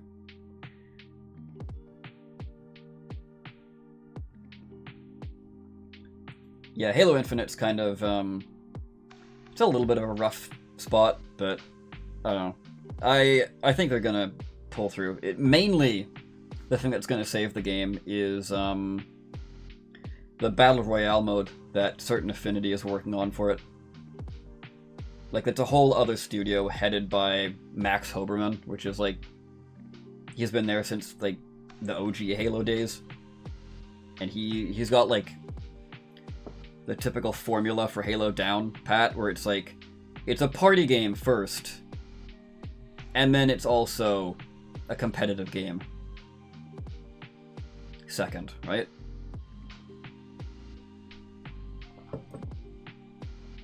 But like, he put out an article, like Certain Affinity put out an article saying, yeah, we're working on a Halo thing. I mean, anyone in the know knows that it's the Battle Royale mode. But he was saying that, yeah, they basically have creative control over it, which is awesome. So, hopefully that works out well.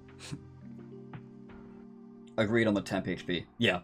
Because I could just give them, like, more HP, but that increases their HP max. And this class does get healing spells. So, you know, it's kind of weird. Might be a little too powerful. So I'm thinking temp HP is the right one. Bit off topic, but actually you are one of, if not the first YouTubers I started watching in English. Oh. Started learning a lot of it thanks to you back in the days. Oh. Well, glad I could help. Thank you. I couldn't glue one sentence together in English before I did. So much nostalgia. Before I started watching. Okay. Yeah.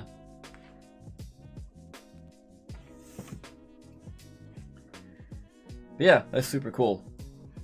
I'm horrible at learning other languages. Like, I've tried to learn French.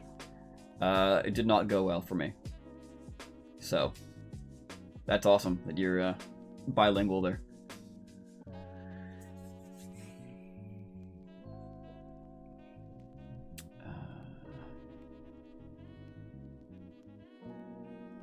So yeah, Drawn to Life. I think Drawn to Life is good. So we are going to do what we're trying to do, or trying to remember, and there we go. Bring that over to the color it needs to be once it's actually done. Now, color palette. I think I just wrote this in note form.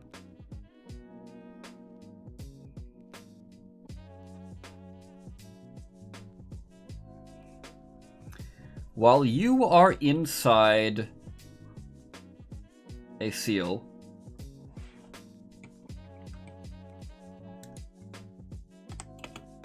you created, you can change the damage type of a spell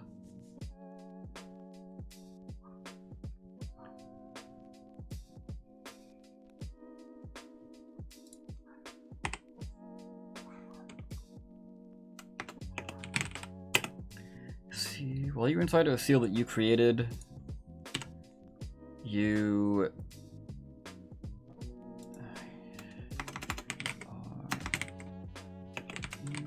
to change the damage type of a spell you cast.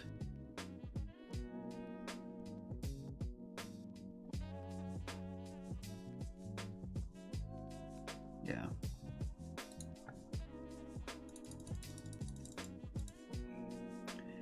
Additionally, if another creature casts a spell or uses a spell-like ability,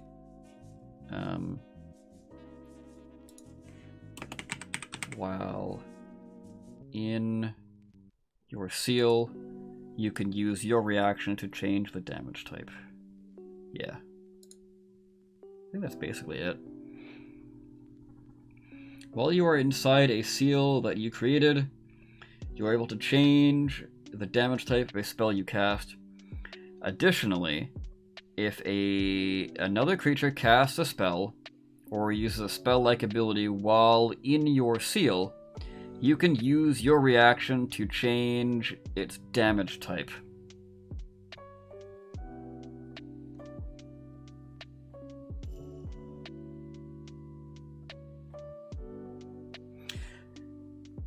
Should I do something about unwilling creatures? Like, if the creature is unwilling to have its spell changed, should that require a save?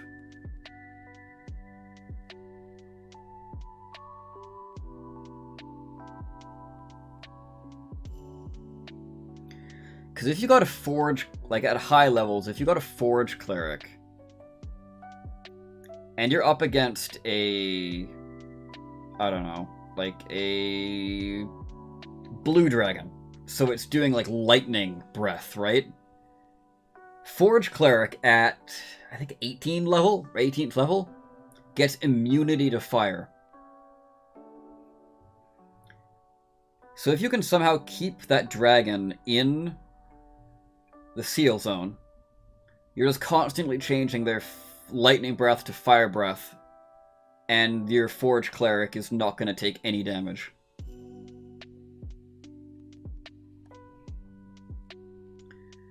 It can always leave the zone. It can always leave the zone, but you can always make multiple seals. And if it doesn't have Dispel Magic, it can't get rid of the seal.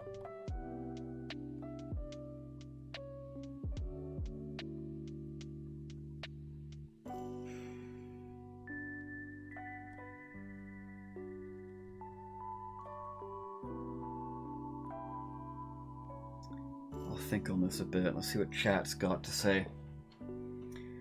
I tried to learn Welsh. That's what my mother is, but I did a bit and stopped. Wish I had not.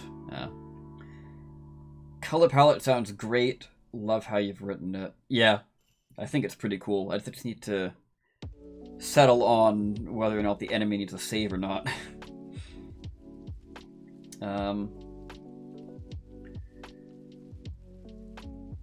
I think I'm not better in that department either. Just brute force watching videos, and now I get a feeling of how sentences should sound in English. Okay, I mean, yeah, brute forcing is a way. To be fair, I guess I never really watched French channels, so maybe that might have helped me.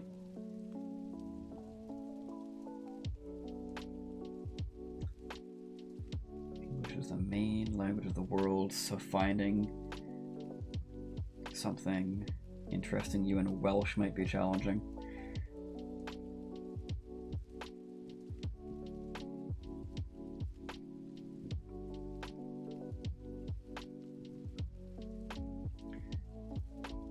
Personally, I just make a deal that can be changed with this color palette.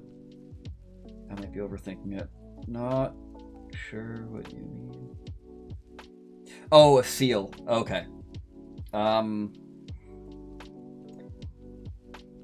Yeah, I could, but like the flavor here is like too much not to pass up. Like, it's a literal color palette for the artist. I think that like it just works too well. Because what I want to do is I want to design the subclasses and then make the seals, because I don't want to like double up there, and I want the main cool flavor to be like, oh my god, order of artist. You can change the paint color of your spells, effectively giving like turning a red spell, aka fire, into a blue spell, like cold. You know what I mean?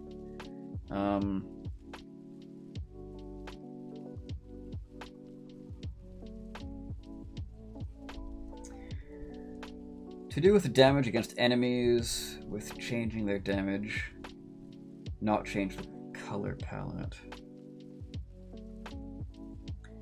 Oh, so you mean like make a seal that's specifically for changing the enemy's damage type?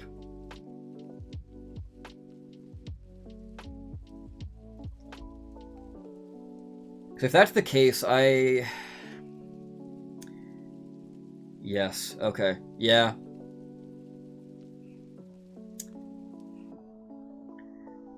I think that's kind of unnecessarily splitting it up.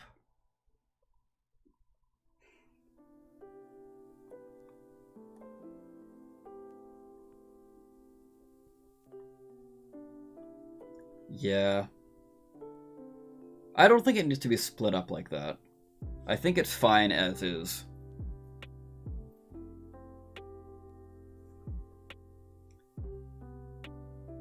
But I think I will make it a save.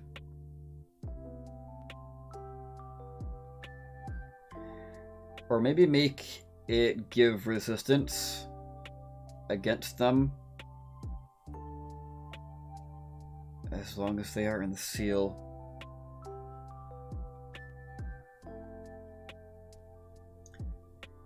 Maybe. I might... That's something I could do for the upgraded version at 14th level. So... Yeah? Yeah? Yeah.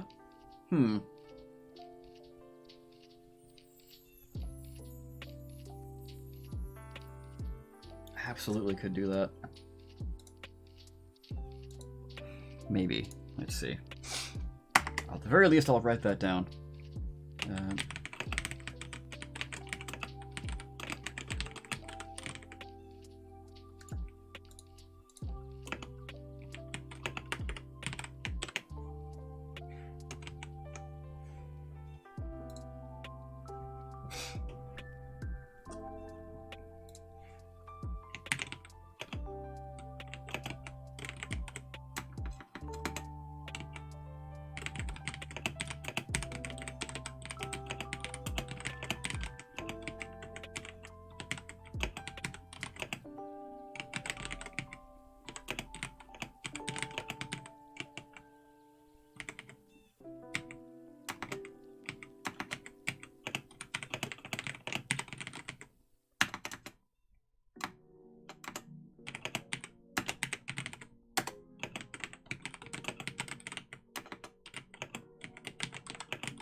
Creature is unwilling to have its damage type changed. It must succeed on an intelligence saving throw equal to your spell save DC. On a fail, no. Or have its damage type changed as described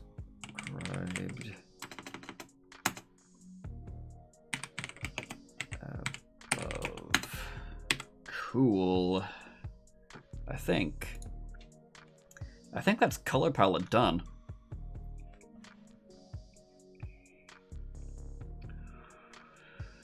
While you were inside a seal that you created, you're able to change the damage type of a spell you cast using a spell slot or spell scroll. I've got to make that clear to people because this is also the spell scroll class. It's good at doing spell scrolls, so it's got to have features that kind of plug into that.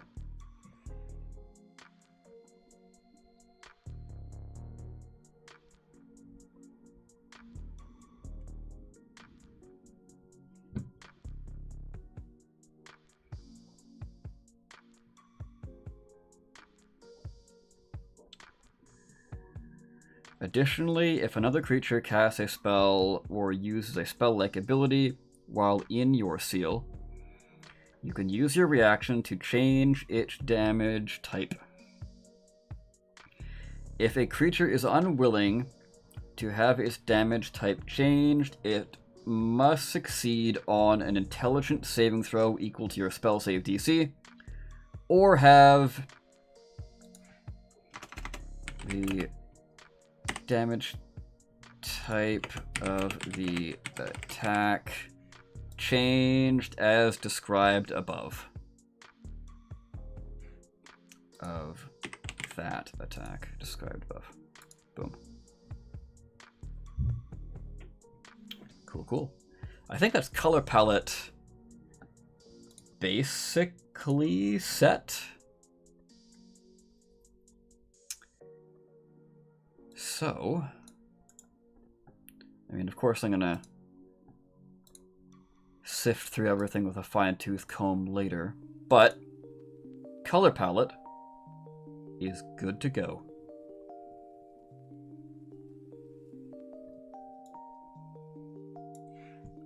That's where these went. I was wondering where my other features were. There we go.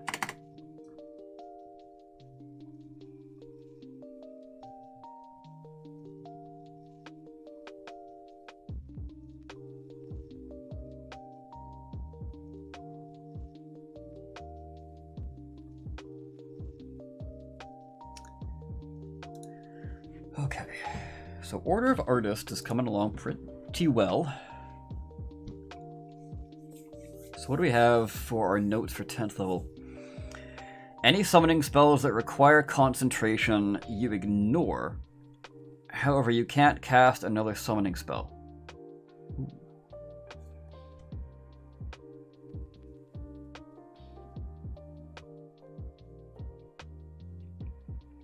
Is that too powerful? Hold on.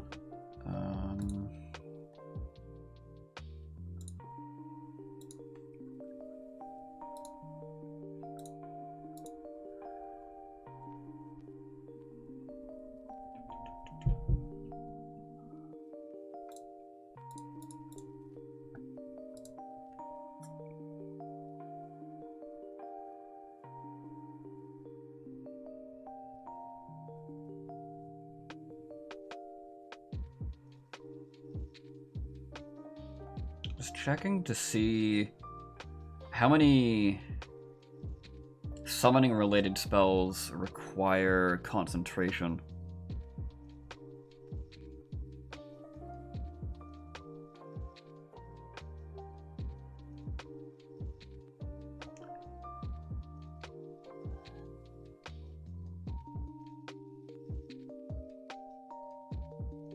Conjure animals.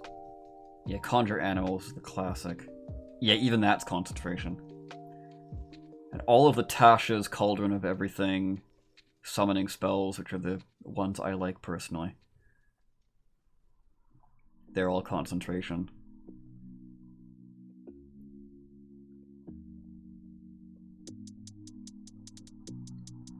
Yeah, so you are going to get use out of that, because most summon spells are concentration.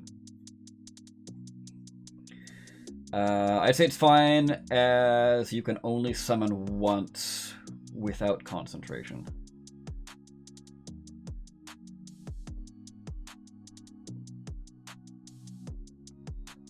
Yeah.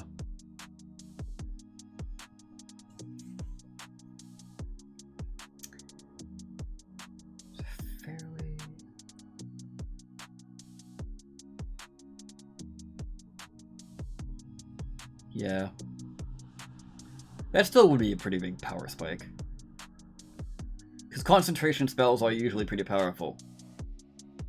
Ooh, yeah. Any summon spell that requires concentration, you ignore. Oh, Because that means the creature you summon is not going to die until they lose their hit points. Because normally you can either kill the creature or damage the summoner. And if the summoner takes enough damage and they fail their concentration check, the summon is gone. So that right there is actually a pretty massive power spike. Well, not necessarily power, but more... It's not like a big burst of damage you're getting. It's just more so the thing's gonna stick around. And there still is the stipulation that you can only have one summoned creature at a time.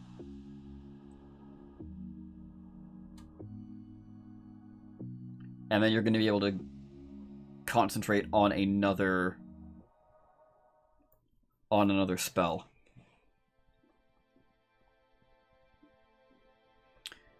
But I'm not a playtester, so I might be wrong. Yeah, this is something that definitely would need playtesting. Or this feature specifically, I mean. If you usually lose concentration, you lose control of the summon, and they can attack anyone if they don't disappear. Is that... I think that's just for... I think that's just for, like, conjure demons or whatever.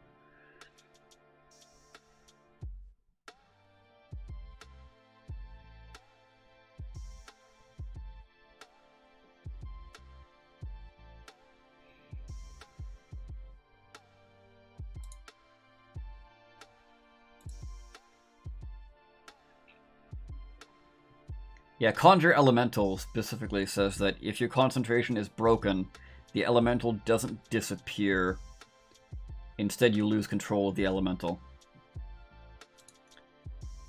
Conjure Fae. Conjure Fae. If they don't disappear, you lose control of the Fae and they become hostile. Okay.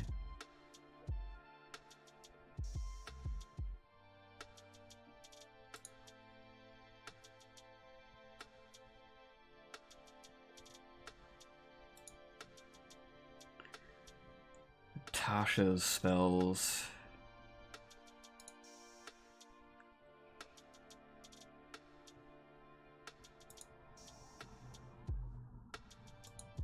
Construct. Summon Elemental. Yeah, Summon Elemental doesn't do it either. Summon Fae doesn't have that issue. Summon Fiend also doesn't have that issue.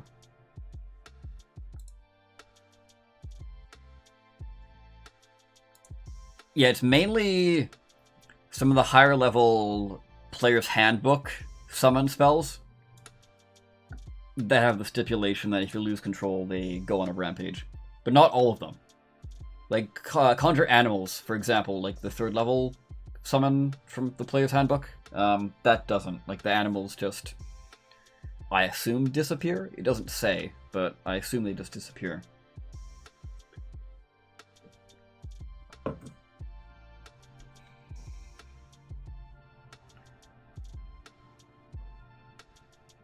With elementals, that's how it works. Oh my god, it's not good. Yeah.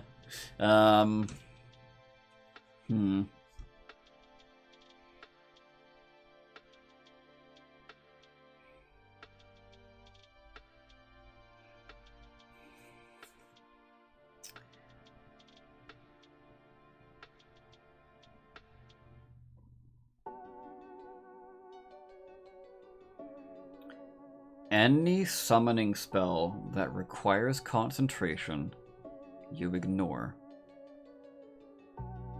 However, you can't cast another summoning spell.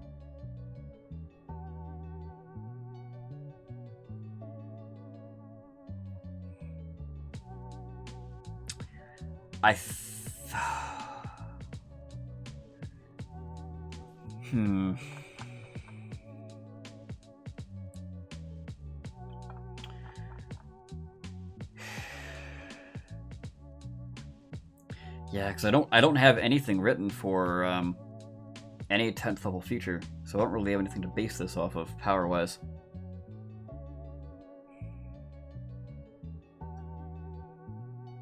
I mean, I've got notes for 10th level features, but I don't have anything finalized. So if I wrote this, this would be the first thing finalized. This is also a full caster, but it's a full caster that doesn't really get any damaging spells. And certainly none of the the hot heavy hitters like Fireball.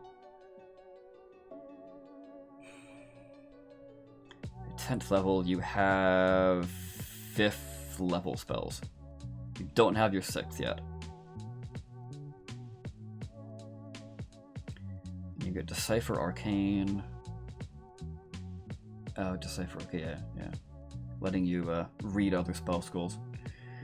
5th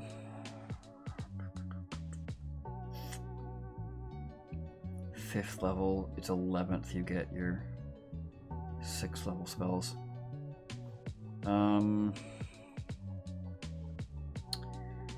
It's just my issue is like, okay, cool.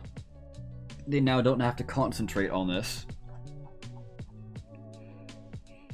Which gives them the benefit of their creature being able to stick around until it dies, or until the time runs out. But wording, if I go with that wording, that also implies that you can now concentrate on another spell. I know I'm sounding like a broken record, but I don't know if just not having to concentrate on a summon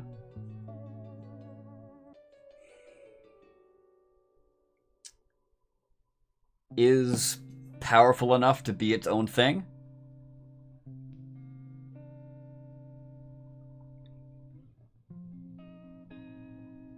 You can now have a summon and then have like where's my spell list?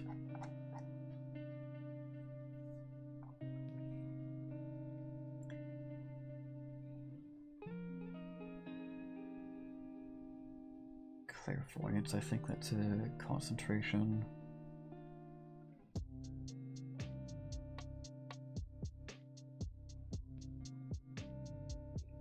Haste is concentration.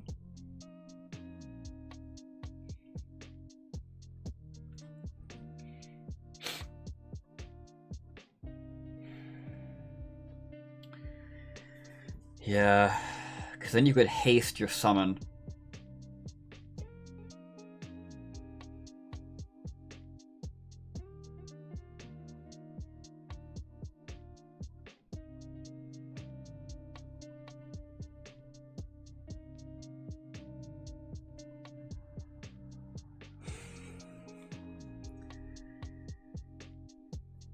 Yeah. I think by making it so you can't do a second summon after you do the first without con balancing it. Yeah.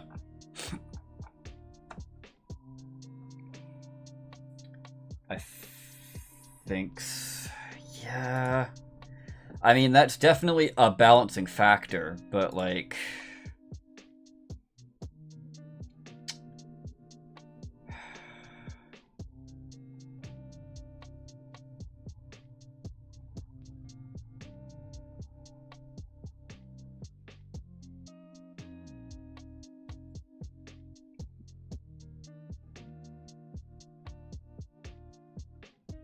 I don't know. Hold on, I just want to check something real quick.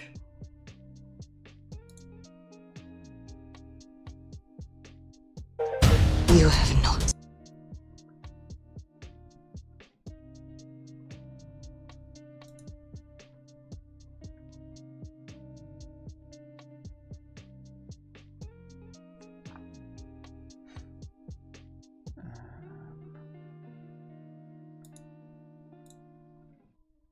I guess not. Okay.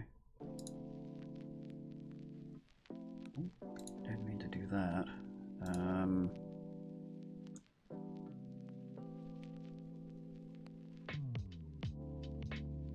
Okay.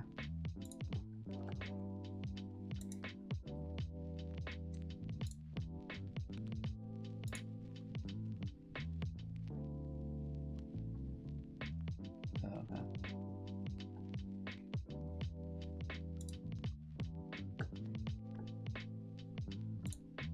Just want to see if Terran's available.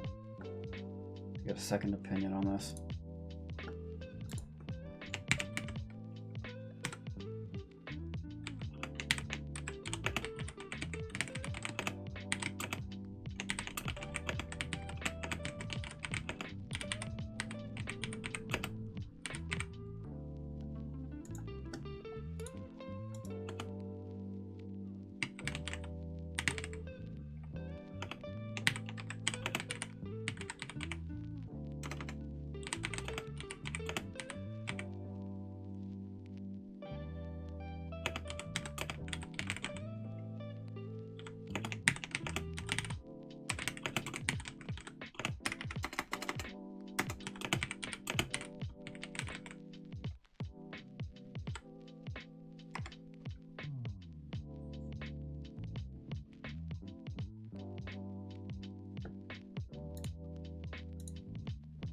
Okay. Let's just see if I missed anything in chat.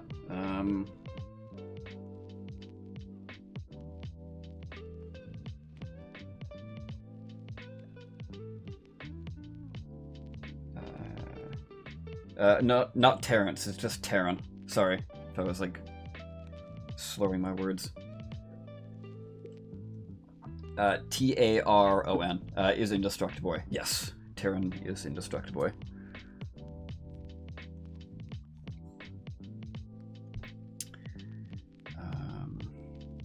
I guess we'll come back to that later, I guess.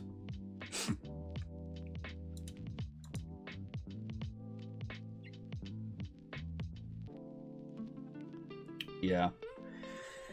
We'll work on that later.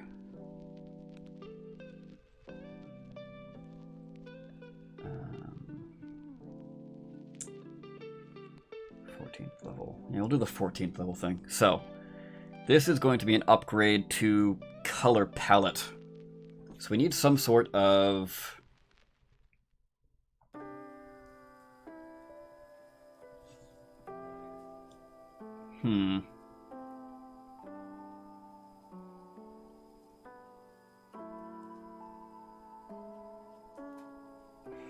Very much could make this a defensive thing. Like, who suggested this? Resistance. GG40K was the one that suggested this. And I do kind of like that. Like, it definitely does fit in with the whole theming of color palette, right? The whole idea there is like changing colors. Upgrade could be it ignores resistance or gives you resistance to the damage type. Yeah. That's what I'm thinking. Because that's gonna couple well. And the fact that we made color palette on an enemy a save, I think opens up the ability for us to actually do this. Like, give every ally inside the zone resistance to a damage type of your choice.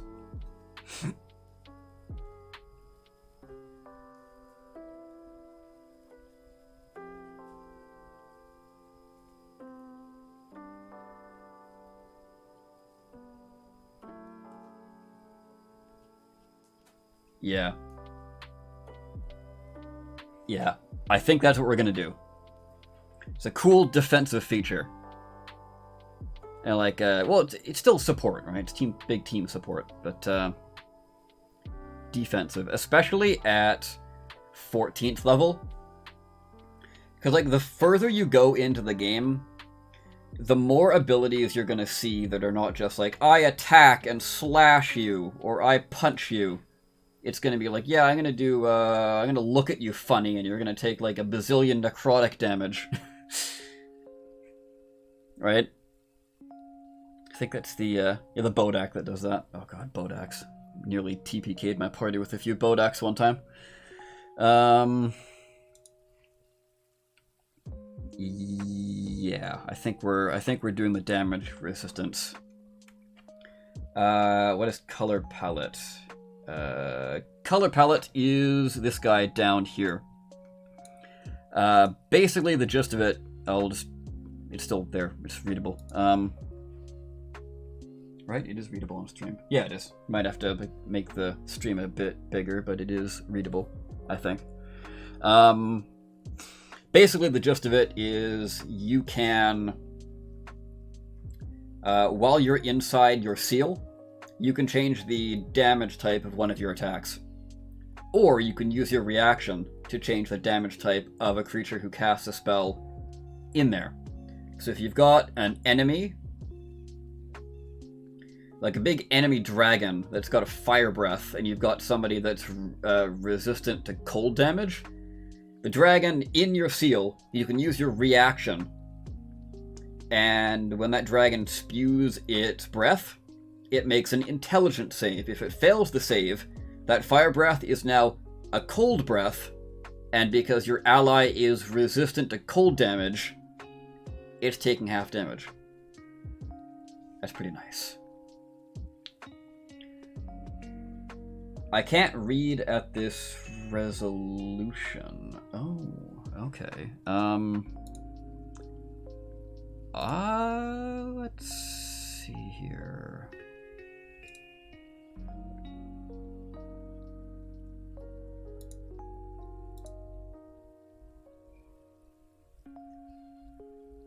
HD. There we go. Okay. Yeah, it looks fine to me. If I full screen it, and I've got it at 1080p, it looks fine.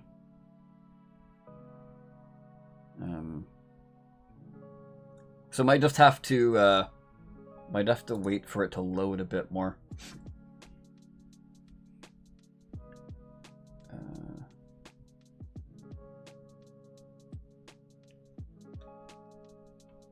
Just means his is too low. Okay, so you can see it fine too. Okay.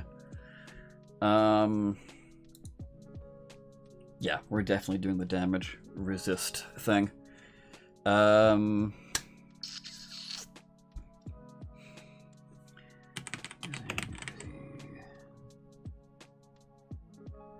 may have the resolution on YouTube downgraded on my end for connection's sake. Oh, gotcha. Okay.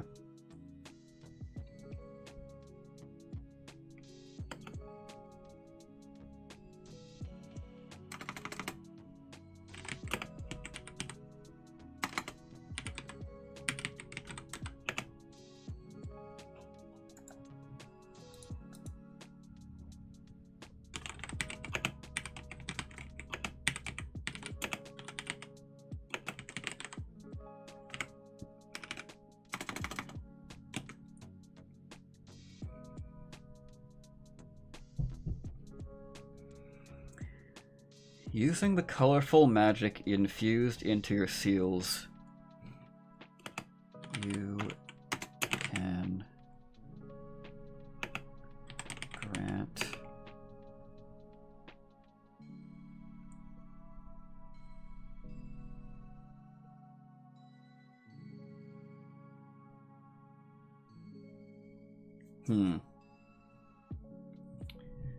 I just realized for color palette,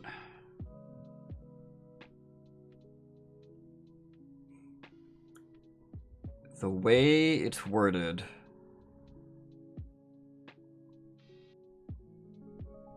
it could be slashing.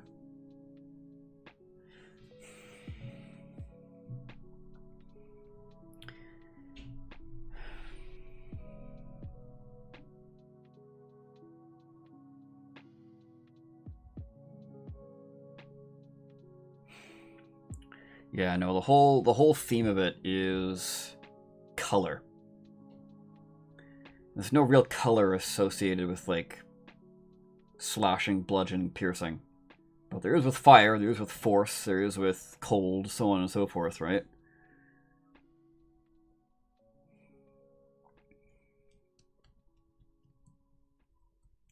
Yeah. Yeah, it's fine, because I'm gonna need to add some text here to make it bigger. And that's gonna push this down, so yeah, we're just gonna boop, bop, bam. Cool. Spell.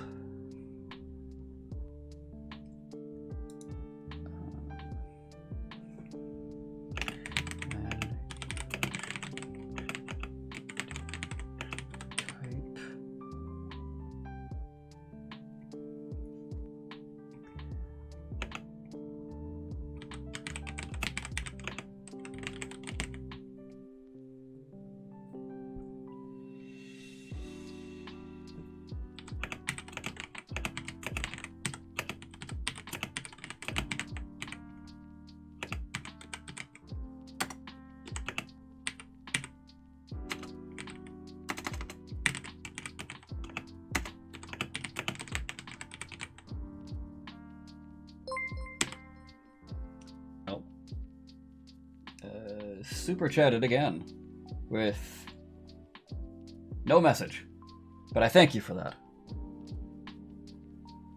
That's super cool. Thank you for the super chat. Oh, that was your message. Above that, right? I'm off to bed. Sadly, I have work this Saturday. Oh, that sucks. R.I.P. For a few hours. I'll see you later. Enjoy the stream. Yeah, thanks for stopping by.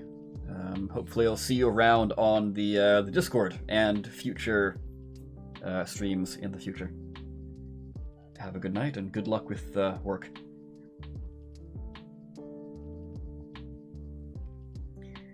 Gotta say, having just wrapped up the wording on Stunt, few things are more satisfying as knowing that I'm a few balances and drawings away from publishing. Yeah, it's a really good feeling.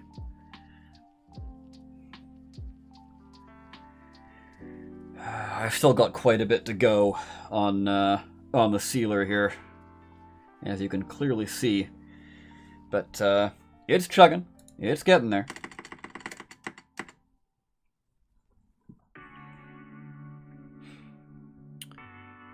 So does that cover what I needed it to cover? While you're inside the seal, you can change, blah, blah, blah, blah. When you change a damage type using this feature, it can be any type other than bludgeoning, piercing, or slashing.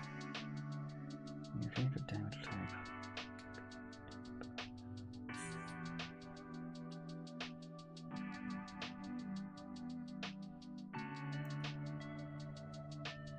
Okay.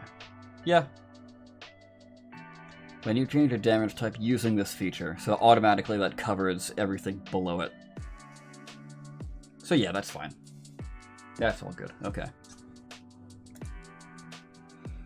Let's get back to working on the 14th then.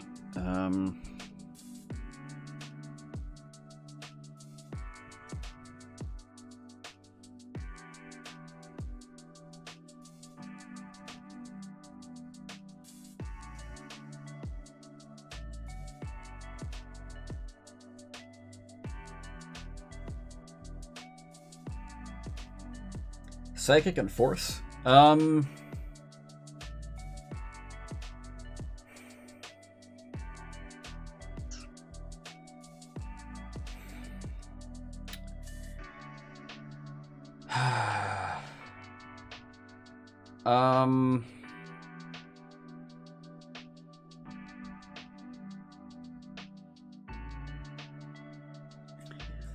Psychic, I think, is fine.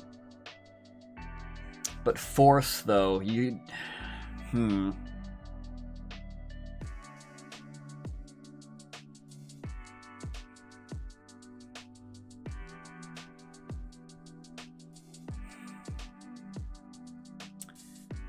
Because you kind of just would make everything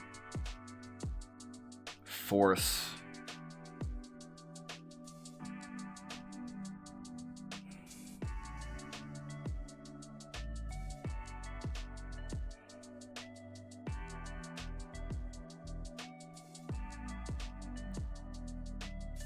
Yeah.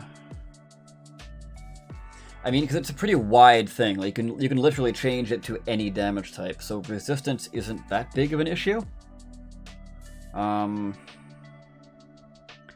But not many things are resistant to Force. Barely anything. It's like the least resistant damage type. So,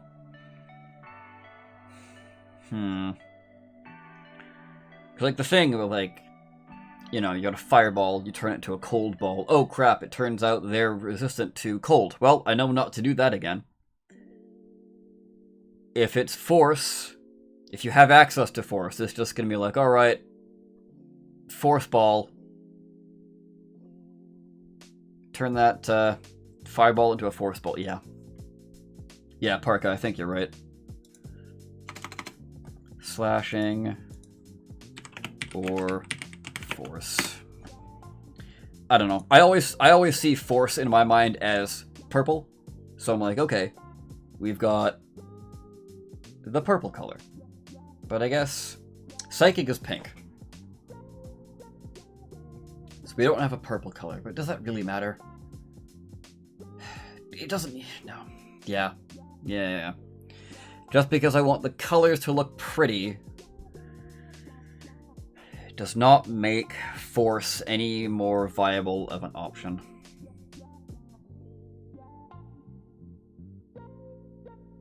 Yeah.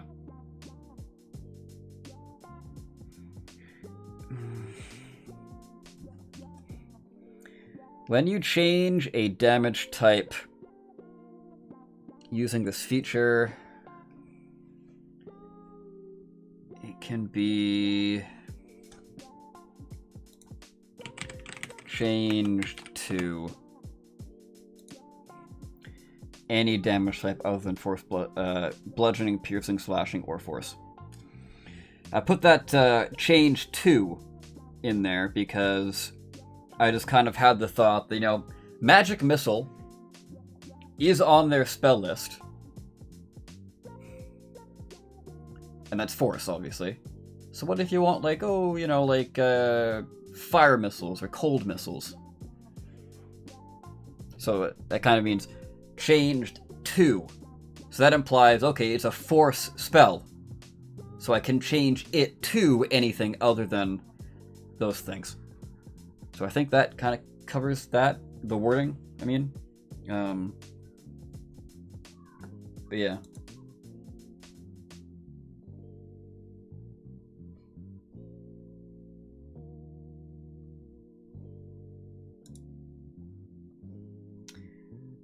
I come from a MTG background. Necrotic is purple to me. Yeah. I could see Necrotic being purple. I kind of see Necrotic as like black or like a sickly dark green, but then Acid is also a dark green to me. And poison's a light green, so... Yeah, I can see necrotic being purple too. Cool, we have our purple. That's fine. I'm happy. That works. I'm satisfied.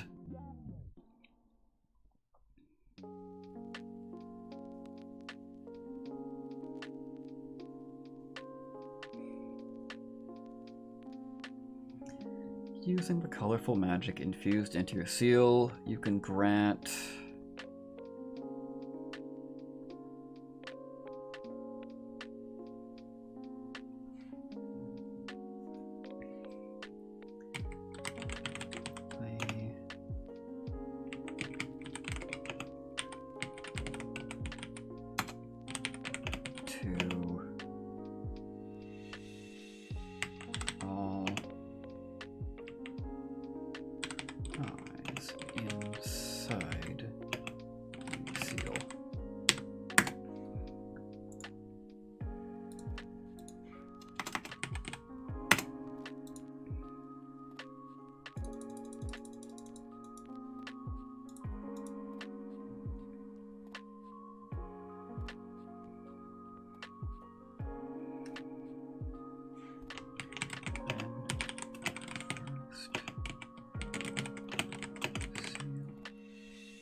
Is it? Hold on.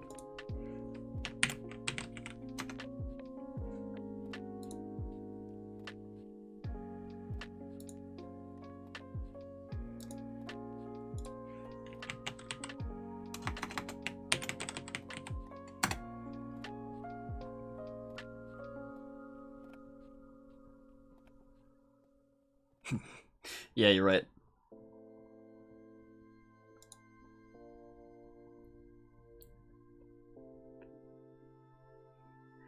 Palette is in reference to the colors. Palette, the way I've got it, this is a sturdy, flat wooden structure. Cool. Thank you for pointing that out, my dude. That helps a lot. I would have looked like a fool amongst the eyes of painters everywhere. Palette. Cool.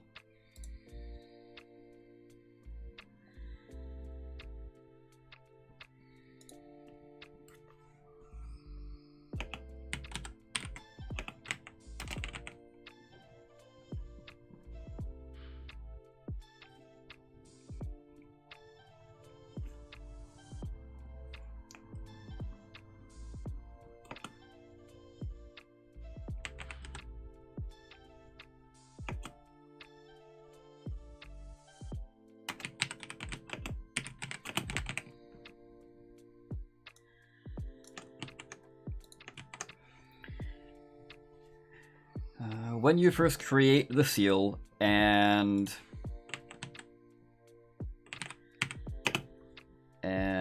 again at the start of all subsequent turns, pick a damage type. This damage type can be anything other than bludgeoning, piercing, slashing, or force.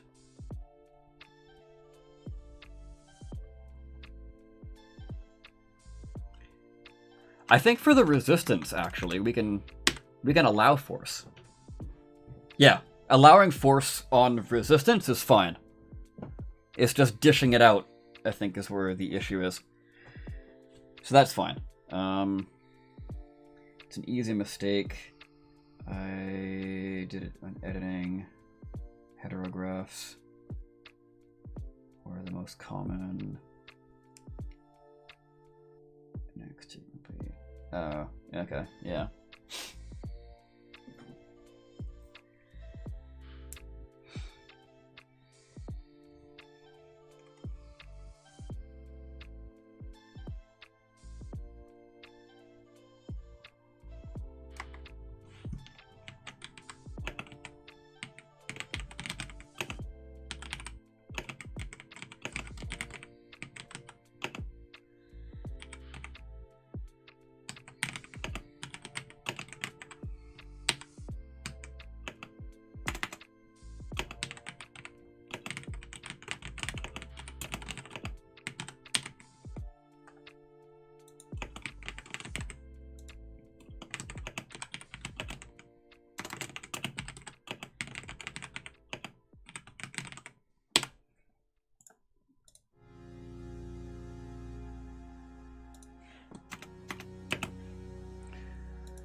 All creatures you deem friendly inside your seal gain resistance. All creatures you deem friendly inside your seal gain resistance to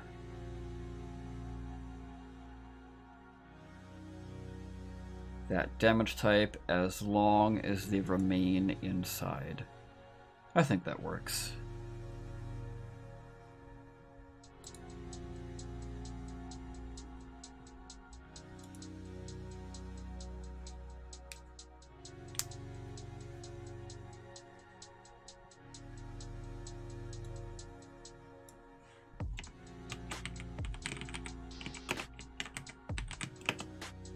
Artistic Aegis.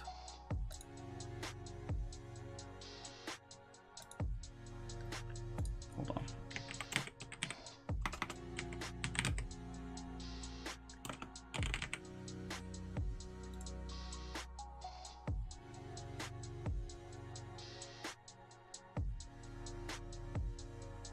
Yeah, okay, cool.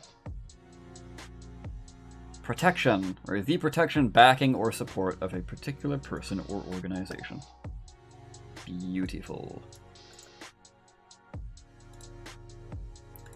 So I know I've got Aegis Stamp as one of your sealing instrument options you can pick up, but like it just flows so smoothly. Artistic Aegis. That's nice. That's real nice.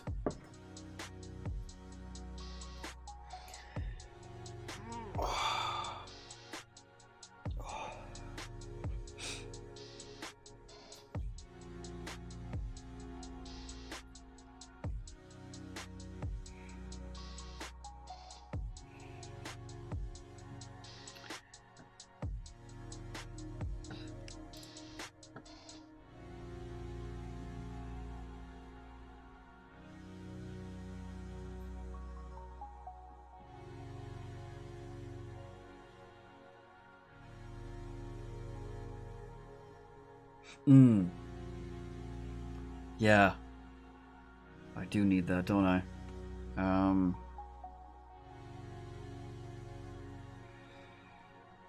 Because most creatures... Right? Still the Tasha's. Stat block, blah, blah, blah, blah, blah, blah, blah, blah. Don't need that. In combat, the creature shares your initiative count, but it takes its turn immediately after yours. It obeys your verbal commands. No action required by you. Oh. If you don't issue any commands, it takes a dodge action. Huh. No action required by you. I didn't know Latasha's Cauldron of everything summoning spells did that. Do the original ones. Conjure animals. Summon creatures are friendly towards you and your companions. Roll initiative for summoned creatures. Blah, blah, blah, blah. They obey your verbal commands. No action required by you. Oh.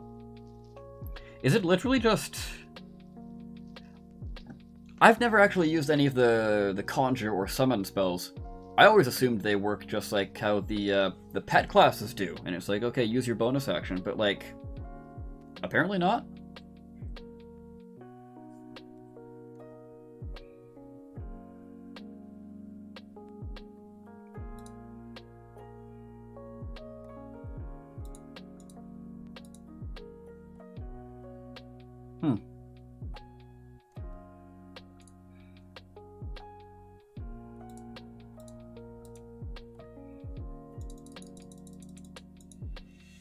I still think I'm gonna put that in there just in case.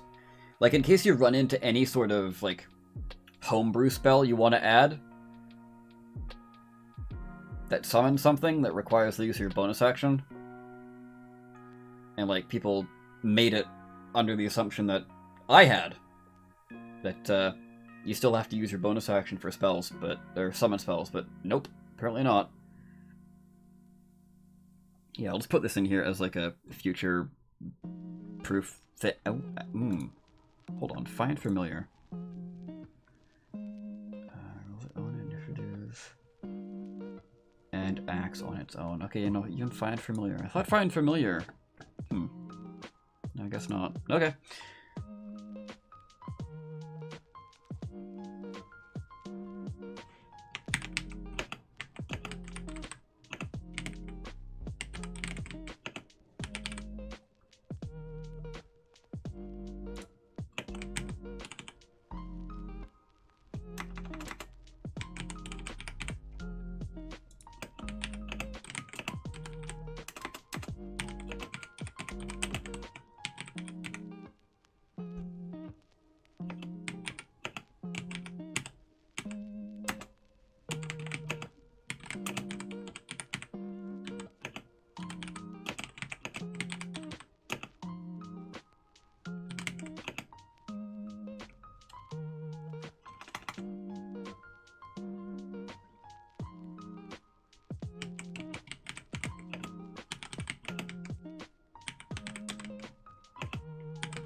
Cool.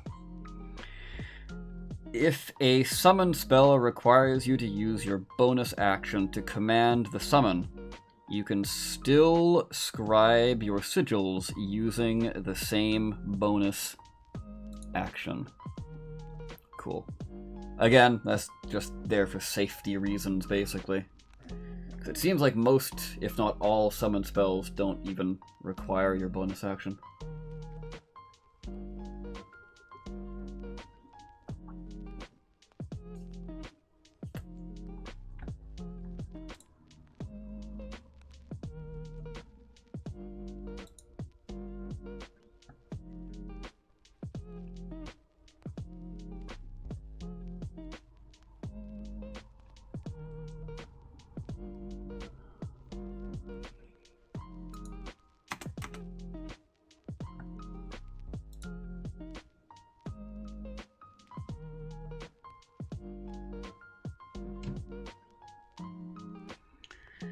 Go through the notes here. Needs a feature that lets command and scribe sigils. We got that. Give resistance. Thank you, GG, for the idea there. We've incorporated that, so we can get rid of that note.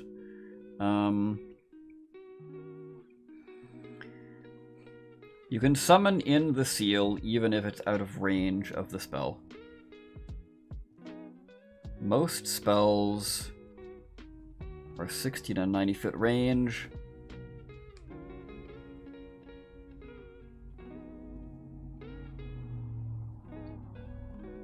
And don't need this feature. Yeah. Plus, this is like something tied to a seal. And we've already got both our seal-related things, color palette and artistic Aegis, completely good. Like, I'm happy with both of them, so I don't think we need I don't think we need any changes made there. So I think we are good to get rid of this one, right?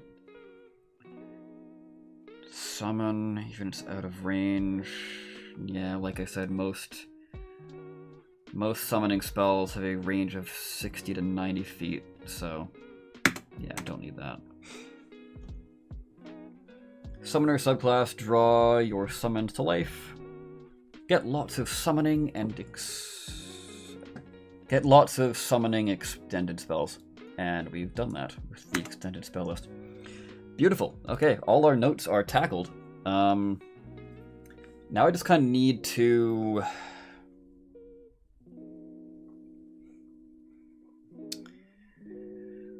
I need to think more on the 10th level feature. Why is it always the 10th level features I'm stuck on? Because we did the exact same thing with messengers. We're like, okay, I'll come back to this later. And then we moved on to artists. And now... Well, it's slightly different though. This one I know what I want to do. It's just how far do I want to go with it? For balance reasons. You know? Right? So. 'Tis the question. Tis the question. Yeah.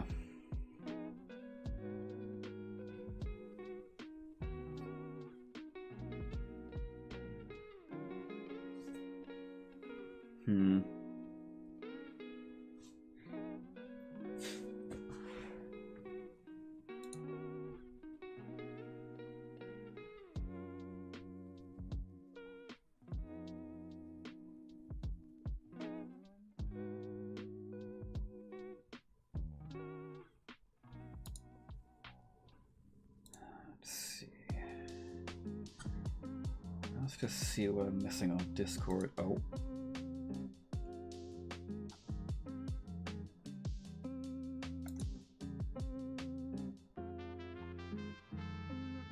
Got a few more people that joined the Discord. That's sweet.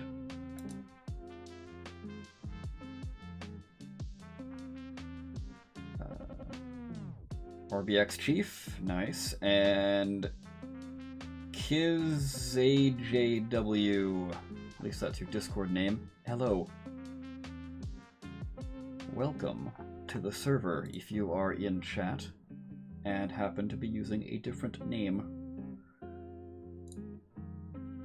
Cool. Okay. Could you pick a specific...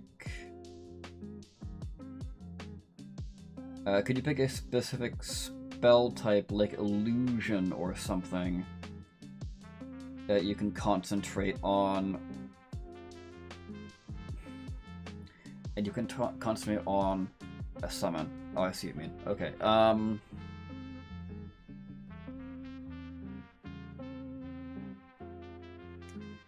That...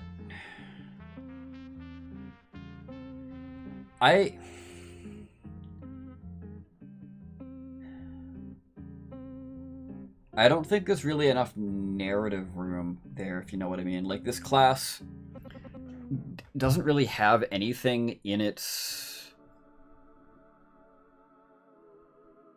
kit kind of going on to say, like, okay, yeah, you can, like, pick certain spell schools, but it's like, that's the first time this is coming up. And I just feel that's a little bit of a weird arbitration. So I assume you mean, like, okay, it's baked into the feature that you can only use transmutation or illusion or whatever. Because if the character, picked it, then they would just be like, okay, I want to cast this spell, so therefore I am going to pick illusion. And yeah, no, okay, yeah. Yeah, it would have to be baked into the feature. And then I'd have to go and go through every illusion spell and being like, okay, is this balanced for the class? And I'm just getting flashbacks to that big cut feature where it was like, I don't know if you were there on the first stream, the feature where it was like you could pick any spell and turn it into a ritual, and I painstakingly went through every spell and filtered it through the list of requirements I had baked into the feature, and I ended up with like 30 spells out of the entirety of like 500 plus spells in the game currently. So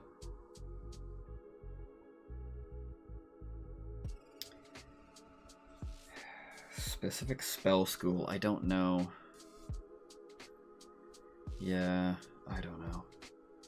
I'm thinking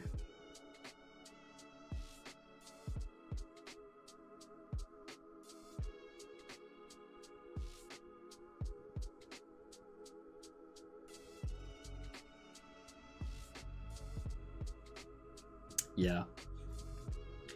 I think for now what I'm gonna do is I'm gonna boop bop and boom, bang, bang. There we go. There we go. That works a-okay for me. And I think what we're gonna do is could be specific spells like phantasmal terrain or something. Oh, artist equals illusion. Yeah, no, I see what you mean with that.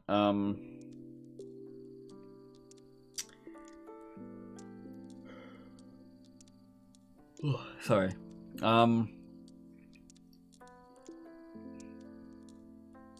Yeah. No, I totally get what you mean by artist equals illusion, but like the theme, I already have a built-in theming of summoning into this class. Like I could very well have like made this like the illusionist sealer, and that would totally worked as well. But the narrative of drawing things to life, and you've got like cool, this is the class or the subclass that focuses on summoning, and then also out of nowhere it now focuses on illusion. I think that's too many competing things. So you've got like your summoning, and you've got your color changing, damage type swapping. Those are two things already that I think it's fine with. And I think tossing illusion into there might be a little much. Like you can absolutely pick up illusion spells from your like spell list, so that's still an option. Yeah, I don't know. Like illusion would be cool to do, but yeah, I think it's just too many things all at once. If I add like an illusion aspect to this class or subclass again. I think what I am happy with though is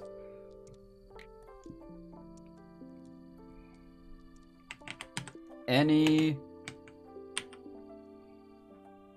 spell you cast that summons a creature, if a spell you cast that summons a creature requires concentration, you automatically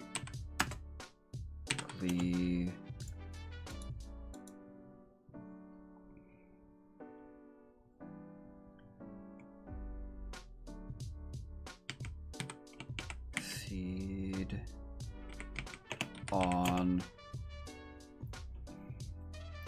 any checks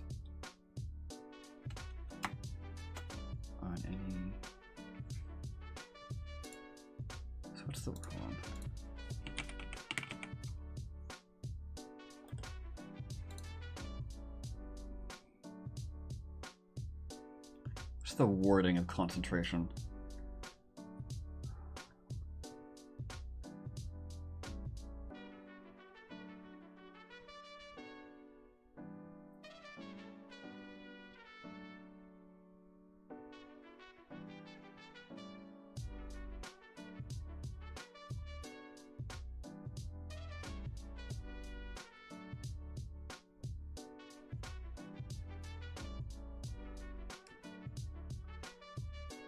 Yeah, okay.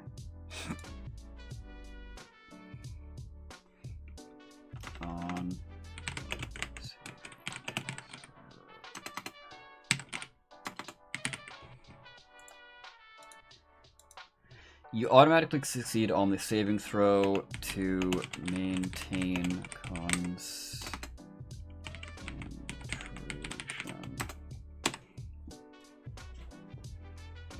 Starting at 10th level, if you cast...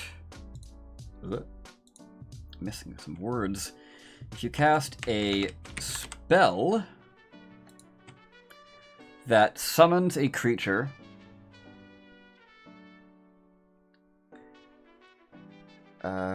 whoops.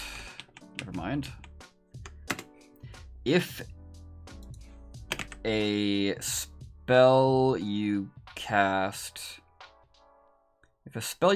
that summons a creature requires concentration, you automatically succeed on the saving throw to maintain concentration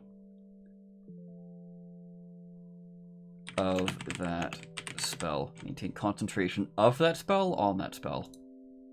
Of that spell. Concentration of that spell. Yeah. Yeah, I think that's right.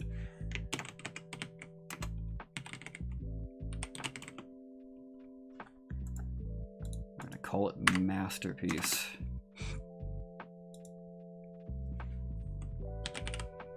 Your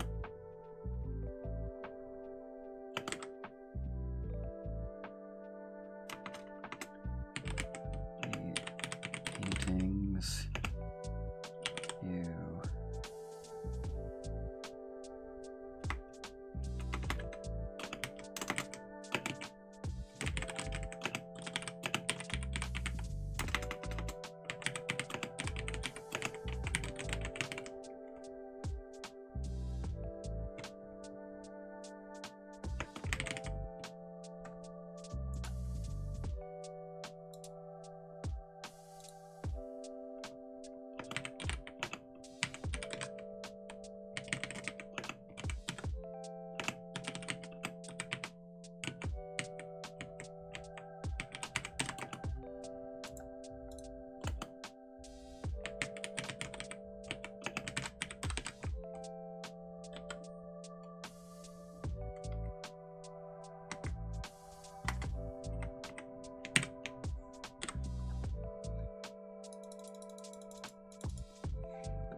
The creatures you paint into existence are bolstered by your incredible artistic talent. If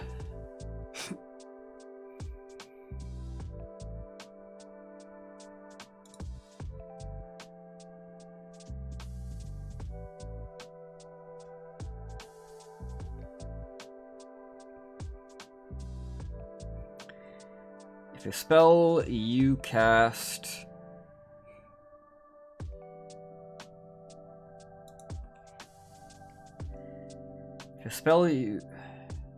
If a spell you cast that summons a creature requires concentration. Yeah, okay. So it was spoken correctly for a second. Requires concentration, you automatically succeed on the saving throw to maintain concentration of that spell. I think that's strong enough. Because, yeah, effectively letting you concentrate on 2 spells might be a little powerful. Like, yeah, it had the stipulation of being like, yeah, you can't have 2 summons running around, but I mean, like, yeah, you can have like some other crazy powerful concentration spell going on, like Caustic Mire, for example.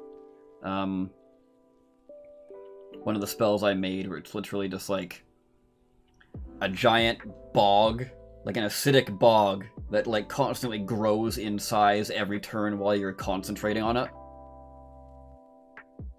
So you could have like a flying summoned creature like pick up, like grapple something and drop it into the bog that's going to get bigger and therefore harder for them to get out of. On a scale of 1 to 10, how valuable would you say On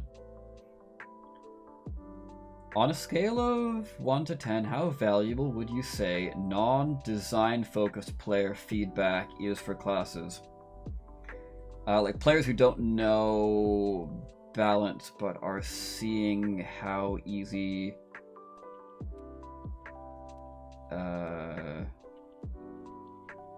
easy to understand classes are. It's pretty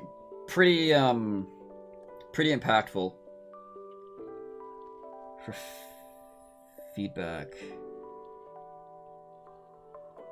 Just feedback overall, or like design specific feedback? Because like feedback overall, absolutely, like definitely get non-design focused people to look at your class, because what that's going to do is that is going to give you a good idea of how easy it is to understand the class. Like, ideally what you want to do is like have at least one person look over the class without you explaining anything to them, and then have them ask for clarification on things. Because what that's going to do is that's going to give like a either a new D&D player or a non-design focused player, it's going to give you an idea of being like, okay, cool, well, I never thought of that, but maybe because I'm so well versed in the rules of D&D that I'm just like, yeah, obviously it's that. But then somebody who doesn't know the rules as well as like we do is not gonna like get certain things, right? Like if you don't like specify things or make like a little box underneath it saying like, oh, rules clarification, blah blah blah blah blah, you know? So yeah, absolutely give or get feedback from non-designers. Concentration is a very sticky topic. Yeah, that's why I'm very worried about, or was very worried about doing this, but I think this as is like a chunky of enough feature to where it can stand on its own. Like, you not losing your summons is pretty massive. Also a 10. Oh yeah, 1 out of 10. Yeah, Park. Yeah, I agree. It's definitely up there with the importance. But what I am going to do is I'm going to go save as version 5.6. Cool, because I don't know, I might come back to that.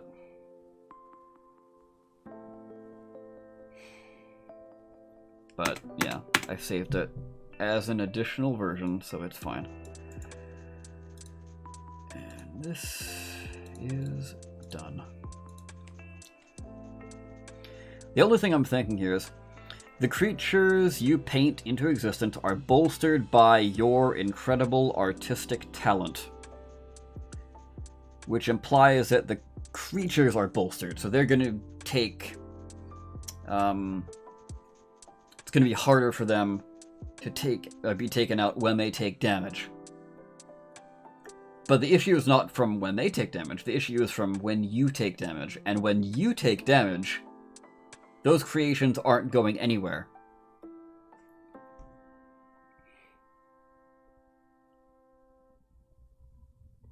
Because feedback, right? So like, damage goes to you, you fail the save,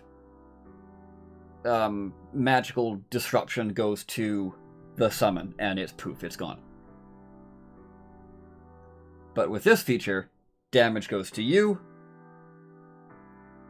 You can't fail the save. But let's just say, like, okay, you know, magical disruption goes to the summon. It's like been created so thoroughly well. It's a masterpiece and can't be dispelled. Okay, yeah, no, I think I've sold myself on the wording there. The flavor text works fine for masterpiece. Boom. We, I think, have our first subclass completed. Just gonna give myself a little round of applause here. Well, it's not completely completed. I need the flavor text for that and the flavor text for the class overall, but yeah, that's not bad. That's not bad at all. Solid. All right. Also, thanks. I've got a rookie player looking over the stunt currently, but I wasn't sure what I was going to learn from them. Yeah. For sure. Very important. You are unshakable in your conviction to show the world your artistic vision. I do like that, but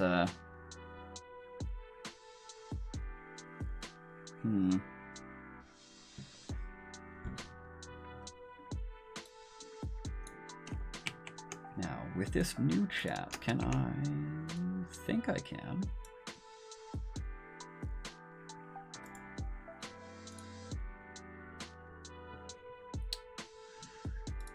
Yeah, cool. I can copy paste. Nice.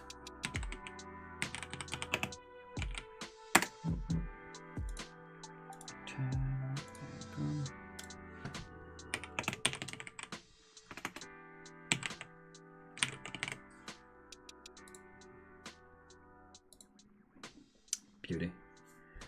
Yeah, I might think about that. I might. I could add that to the flavor text of the class itself too. Yeah.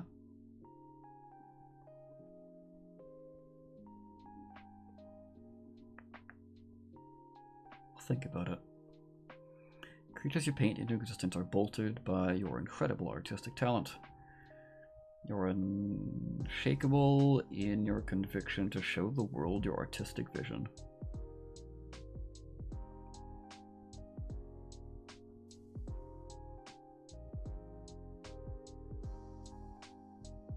Yeah. I think that will fit fairly well into the overall base class flavor up here.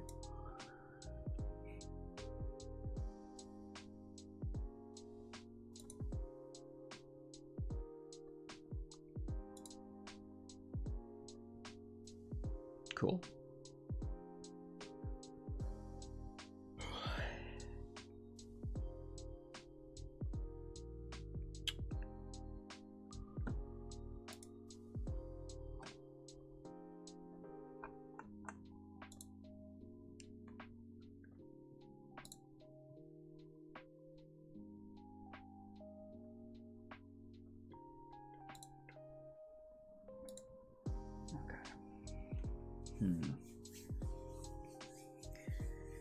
Do I want to try and pin down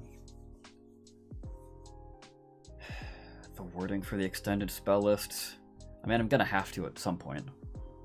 So, yeah, I will.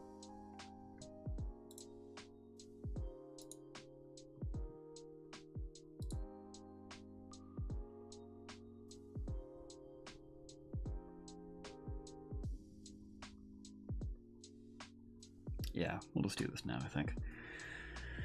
Okay.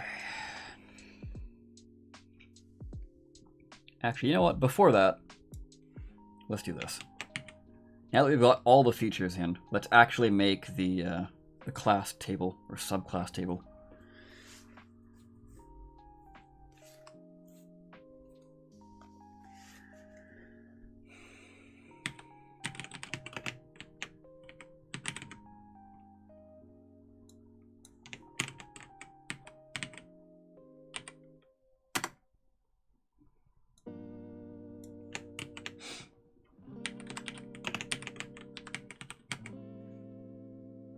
palette.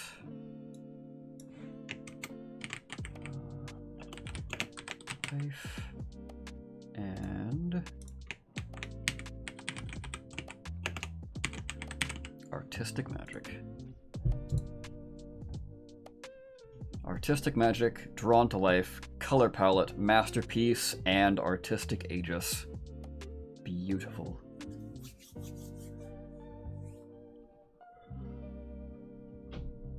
Wait.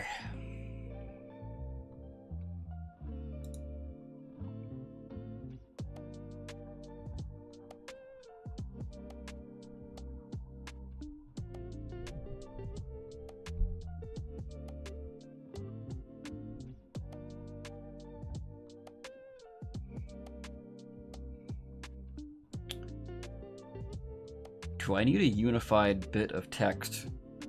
Like, sealers from this order get these spells, blah blah blah blah blah, blah blah blah blah blah. Or can I just be like, somehow stick this in here, right? Make it unique to each subclass.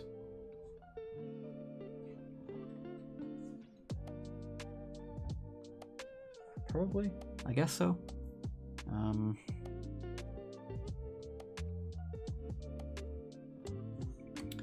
At the very least, though, what I should do is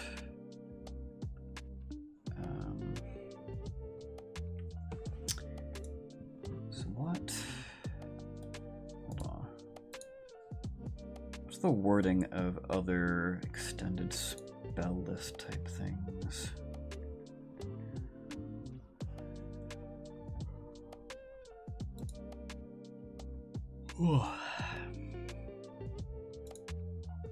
Wildfire gets a list, right? Okay.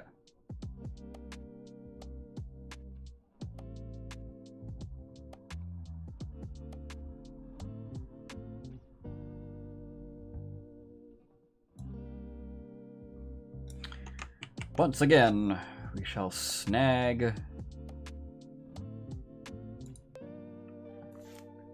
wording of other things and just copy paste.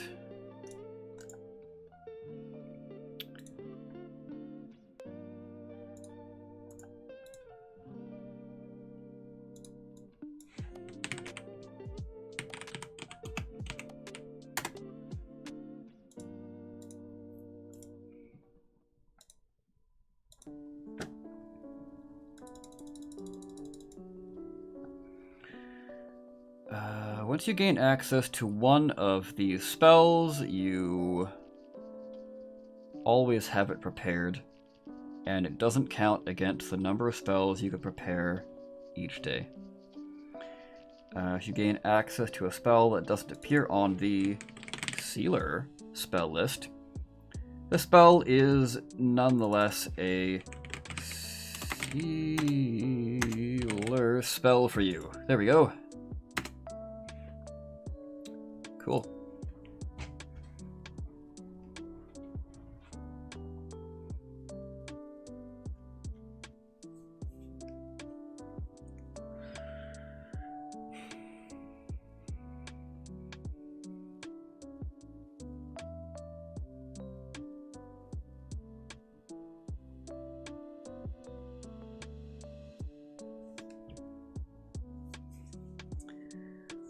Find familiar, color spray, summon beasts, chaos beam.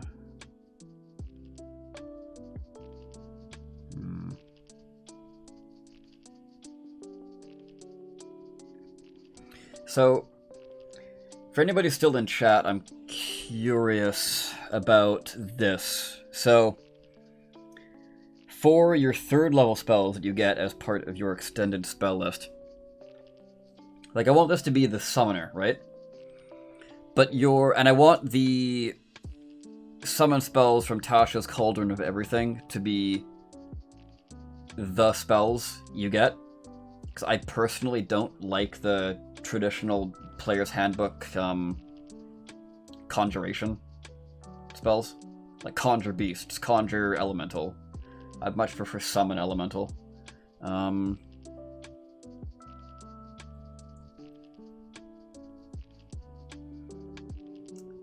question I have is the two summon spells at 3rd level are Summon Fae and Summon Undead, right?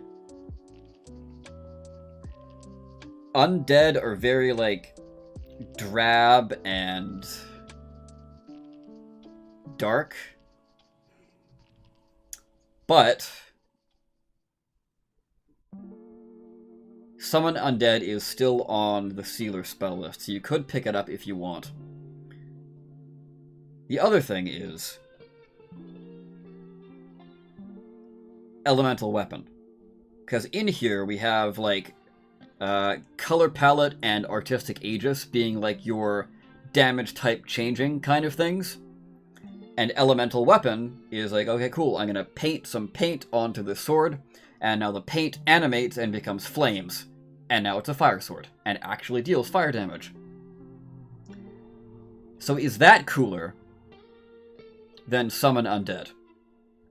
Because my only thing with Summon Undead is like, okay, it's like gray and drab and... but it's something you could paint. And, like, there definitely are painters that, like, paint skulls and stuff. So... man, I don't know. Honestly, the summon spells are fundamentally smoother to operate than the conjure spells. Absolutely. Which is why none of the conjure spells are actually on the spell list for, the Sealer as a whole, which I don't know if I should actually add them.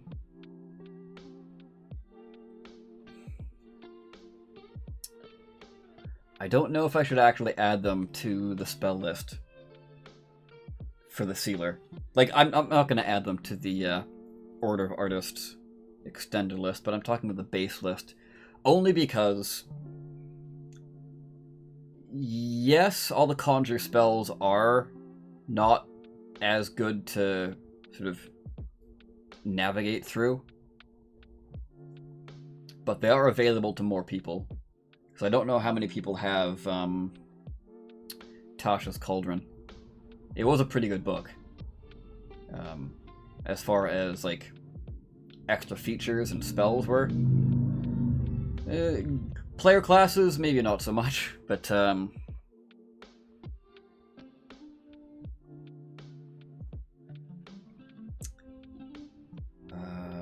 Undead are very drab and dark, now picturing a skeletal mariachi band. Oh boy.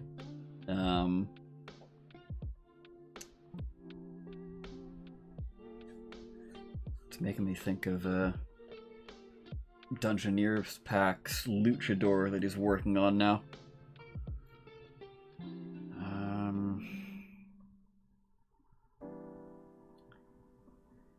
Because I also do think I want to reprint any of the summon spells that appear in here in, like, an appendix. Because as far as I'm aware, you can't do that on the Dungeon Masters Guild. So...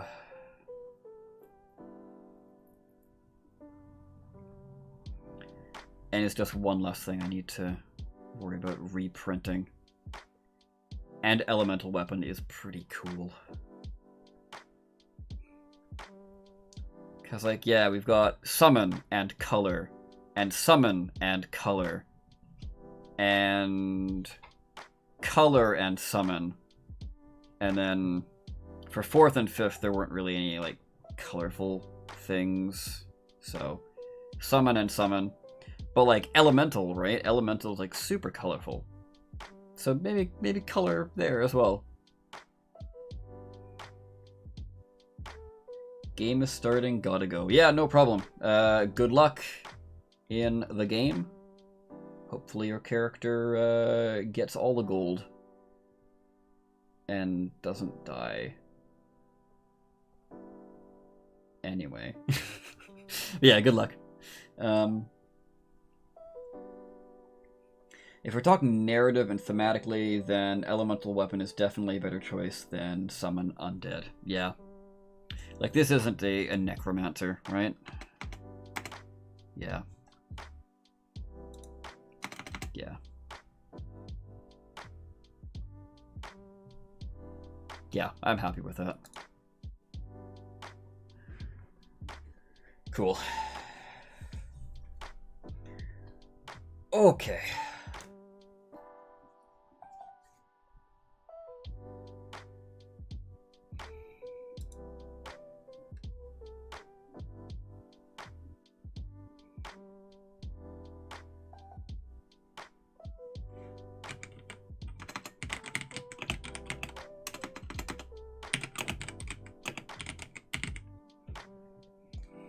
Let's write some flavor text. Sailors of this order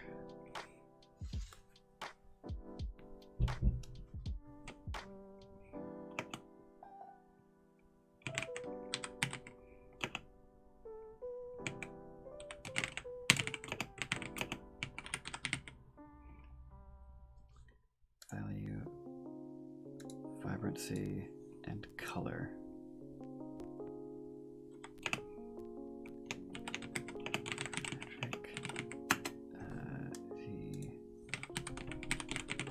Fundamental magic, they lies in, revolves around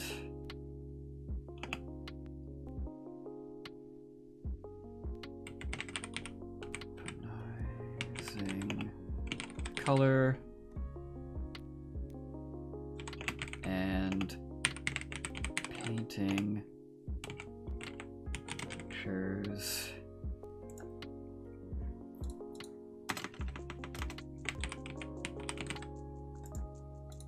creatures to life.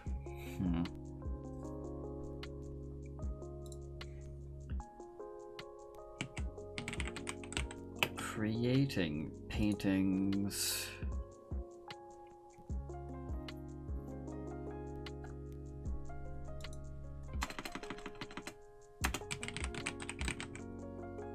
bringing paintings of creatures to life. Sealers of this order value vibrancy and color. The fundamental magic they specialize in revolves around weaponizing color and bringing paintings of creatures to life.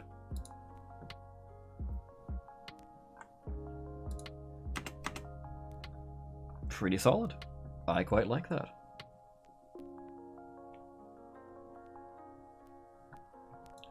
And with that, artistic magic is done. Now we just need to figure out the order of artists. The flavor text as a whole for them. I mean, I know what it is, but just trying to get that from here to here is the issue.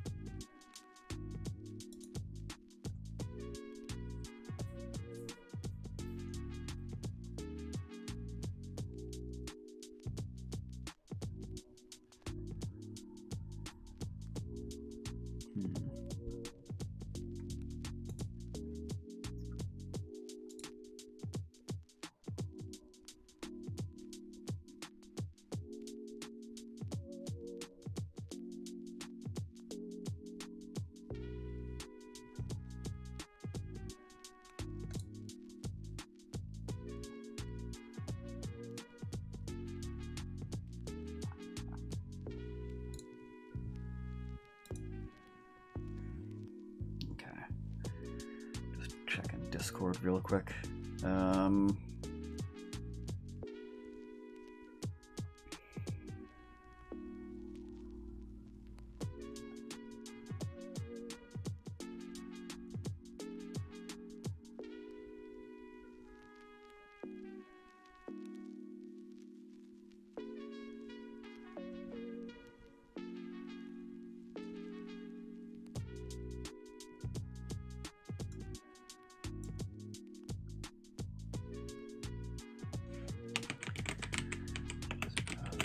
This order are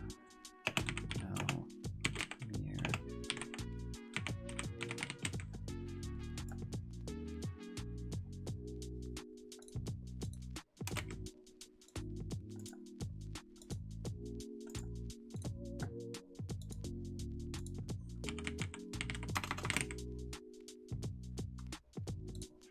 Alright, it is. Yeah, okay, yeah, that's alright. Are no mere painters.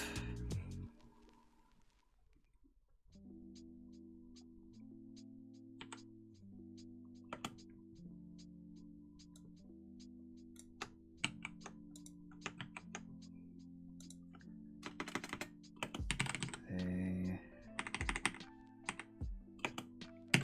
have an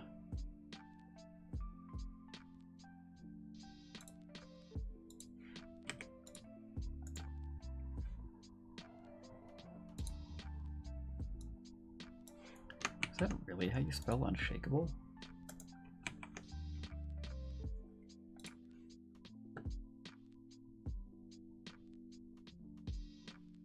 Okay.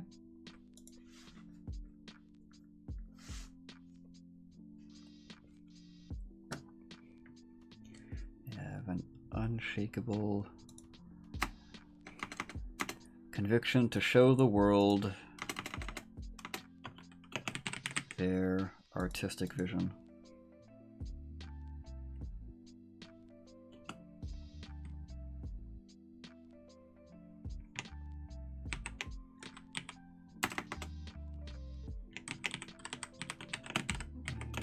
World with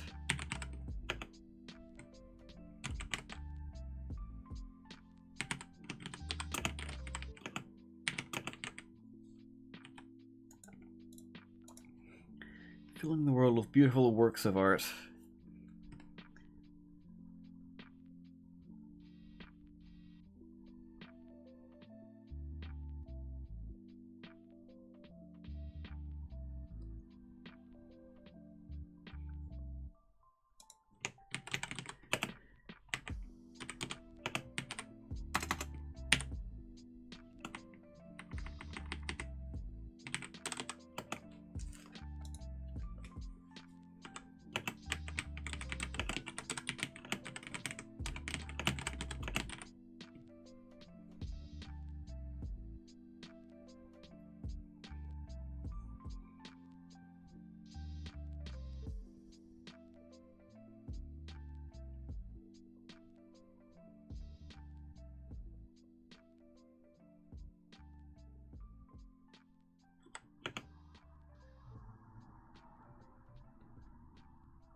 Trying to get that from head to page, the ancient struggle. Pretty much.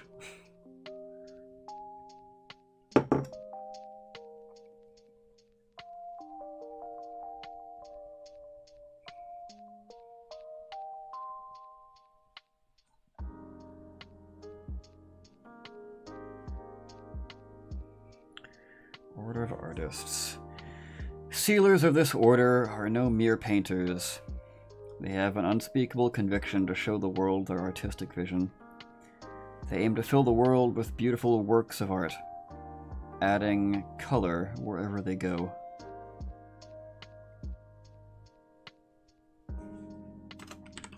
And even living life into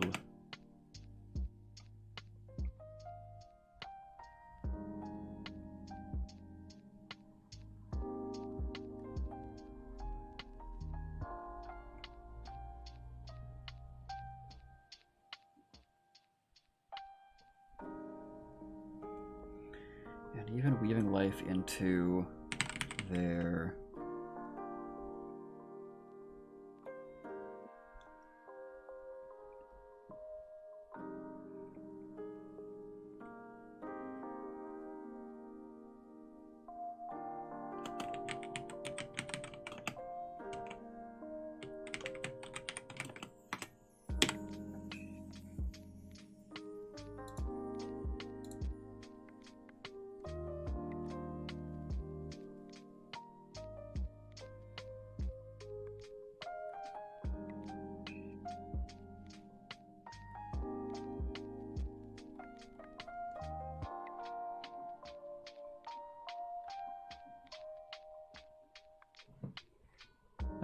Yeah, I think we got it. Sealers of this order are no mere painters. They have an unspeakable conviction, or unshakable conviction, rather, to show the world their artistic vision. They aim to fill the world... Show the world their artistic vision. They aim to fill... Yeah. Unspeakable conviction to show the world their artistic vision. They aim to fill the world. Yeah, I got world twice.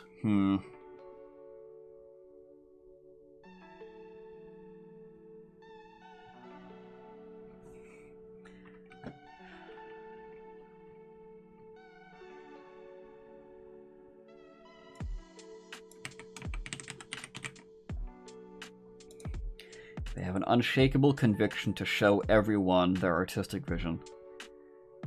They aim to fill the world with beautiful works of art, adding color wherever they go, and even weaving life into their artistic creations. Alright.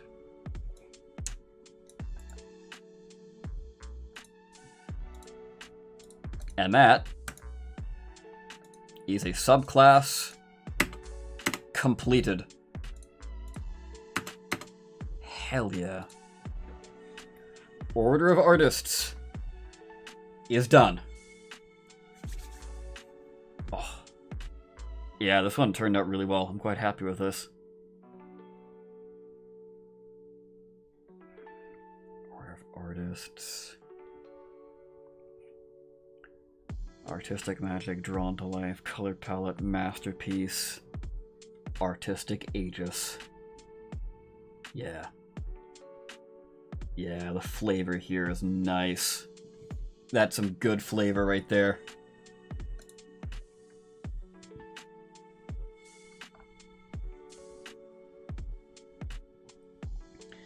Writing the flavor text is easily the hardest. Yeah, no, I absolutely. Yeah, flavor text is the worst part of writing everything. I love mechanics. Like, little bits of flavor here and there before mechanics, like, you know, 3 or 4 lines of flavor. I'm totally fine to write that, but like when it comes to this part, I always leave this part for last. As you can see here, this is just the old channeler stuff, because this was I copy and pasted the channeler and started working from there and tweaking things. So that's why everything was the channeler teal color as opposed to the sealer pink magenta.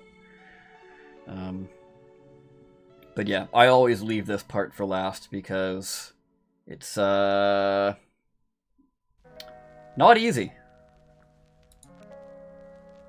It takes a while. Maybe I just overthink things, but, well, I mean, yes, I overthink things. I am an overthinker, which is why I'm so good at design, but also why I have such high anxiety all the time.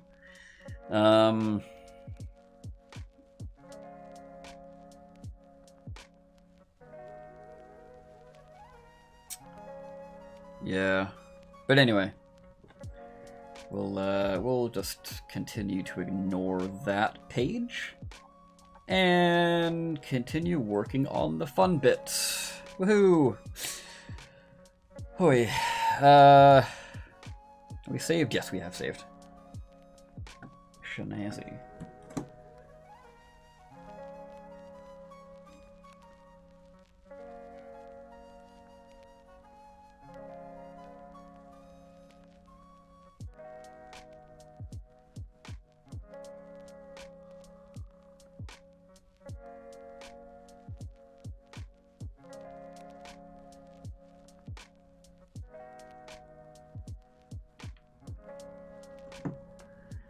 Okay, so where do we go from here? Where did I go? Out of curiosity, what would you say is the best subclass for a sneaky mastermind type character? Like, what's the rogue equivalent subclass for the sealer? Well, I'll tell you. Order of Espionage. This is literally your invisible ink subclass. So what they're going to do is they're going to get spells like invisibility and legend lore and, you know, information gathering and invisibility is kind of what they're all about. So invisible ink, the kind of notes I've got here, some sort of perk for writing, but that's mainly roleplay. I'm guessing, obviously, like literally invisible ink. But mainly makes your seals and sigils invisible. Probably just invisible to enemies that can't see you. Or what am I talking about? Enemies that can't see you, no? I think I'm getting hungry. And that's probably why I'm going a little loopy.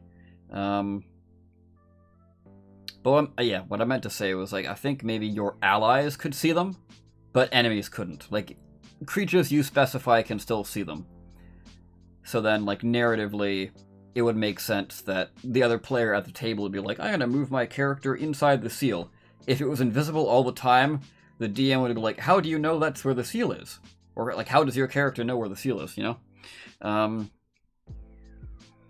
So enemies can't see when they enter it, which is cool, because there is one seal that pairs really well with this for information gathering, and that is the Seal of Sensing. You know the location and any amount of creatures inside the seal's area. You receive this information... Why is it all skew-if like that? You receive this information mentally.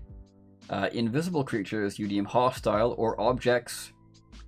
Invisible creatures you deem hostile or objects are highlighted and cannot gain the benefits of being invisible.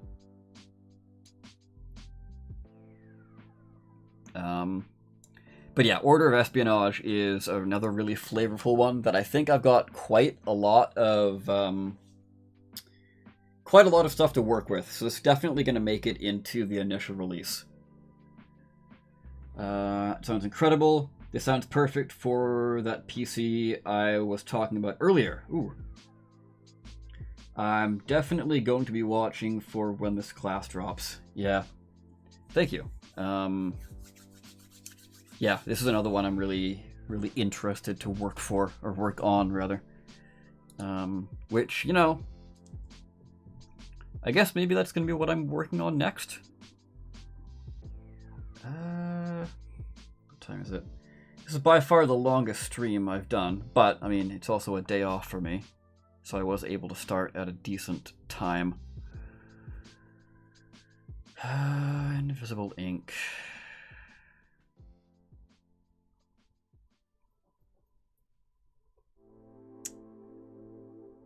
Do we start with that and flesh that out, or do we kind of look at some other things? Like, what else do we have here in my notes? Invisibility inside the seal. Can only maintain it on one creature, maybe more.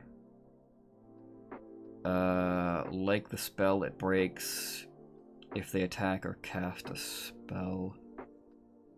Or some sort of blur-like effect. Well, I can scratch that off because we used blur for the Order of Messengers for a priority package at 14th level.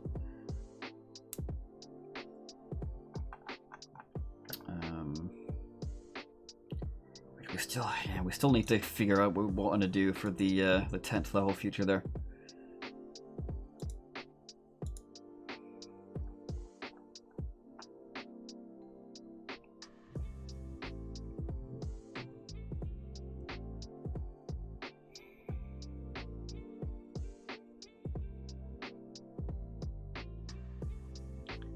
Can only maintain on one creature at a time.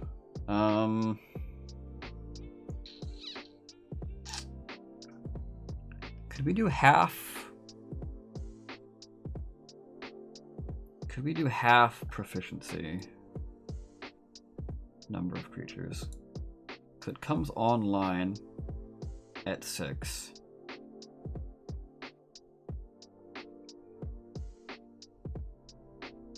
Which is 1.5. And if we round down, that's 1. And then once you get to 9th level, that's 2. You have to wait all the way to 7th for 3 if we round down. But if we round up, immediately when you get the feature, it's 2. And then 13th, it becomes 3.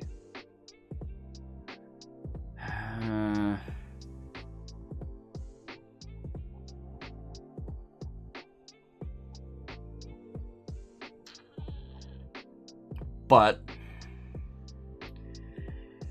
this is way it would probably be an action. While you have a seal active, this is effectively a free casting of a 2nd level spell, as long as that ally stays in the zone.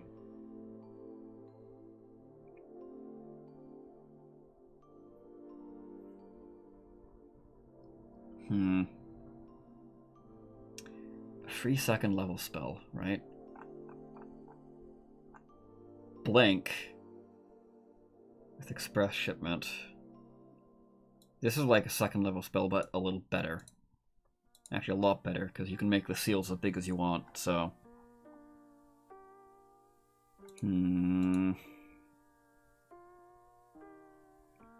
we've got teleporting. We've got damage type changing, which doesn't have a spell equivalent as far as I'm aware. So I can't base anything off the spell level for that.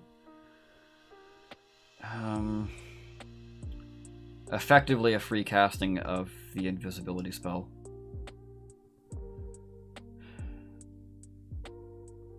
And invisibility is quite nice, especially if you got a rogue and a paladin in your party. Yeah, an Order of Espionage Sealer is going to be their best friend. As long as you can maintain the enemy in there. Ooh, yeah. Yeah. Get the Seal of Containment as the Order of Espionage.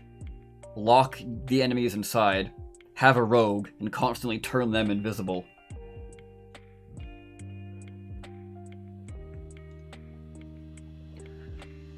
Or make your pally go invis and give them advantage on an attack where they can get a better chance to crit smite.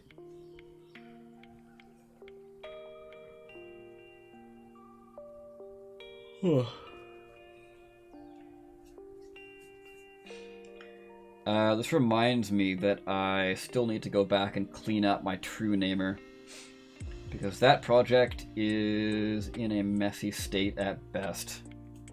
I think I remember you talking about that one as well.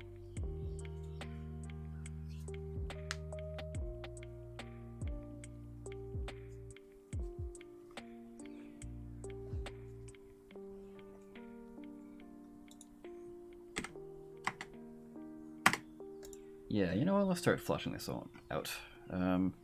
Thanks to the visible ink that flows through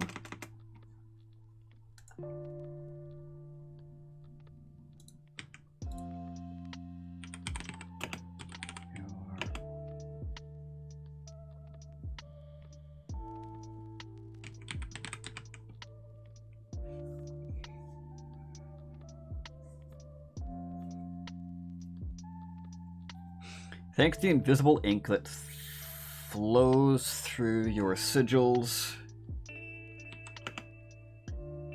you have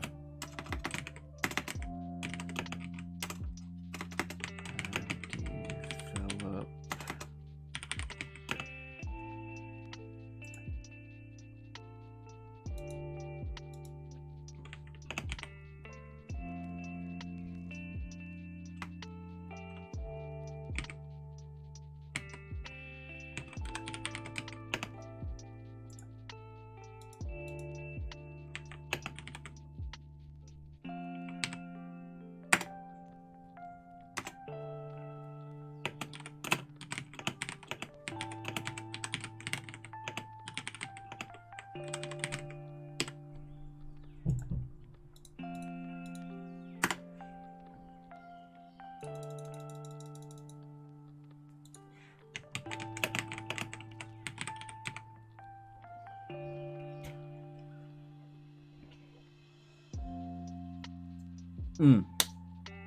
There's your bonus. Because you're not casting a spell. Well, 1, you're not casting a spell, so it can't be dispelled. But 2, it's non-concentration. Yeah. There we go. Okay, cool. Now I'm a bit more confident in this. Action.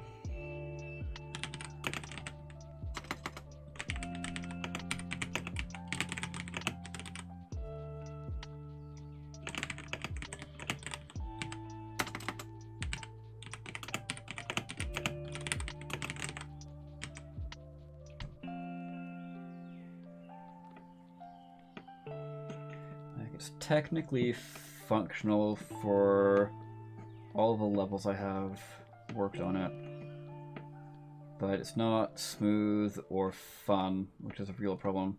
Yeah. Insert that Reggie clip here. If it's not fun, why bother? I think that's the quote, but anyway.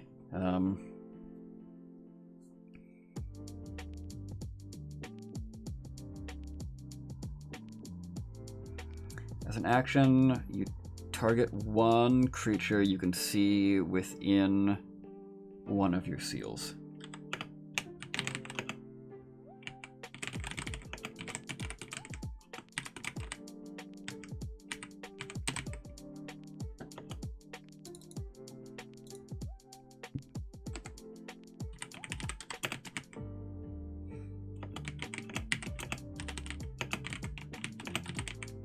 Until the end of your next turn, which, because it's stated like that, you can effectively keep the same creature invisible all the time. Because obviously you start your turn, then use your action, but the invisibility doesn't end until the end of your turn, right? Creature becomes invisible, and what I'd like to do with conditions is italicize them. Creature becomes invisible until the end of your next turn.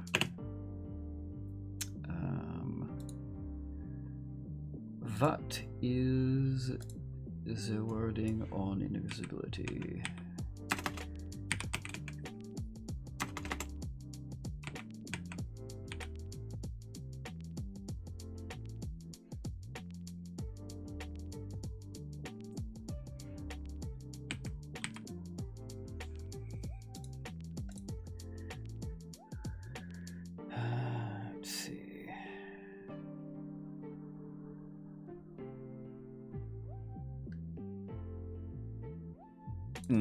I do need to stipulate that.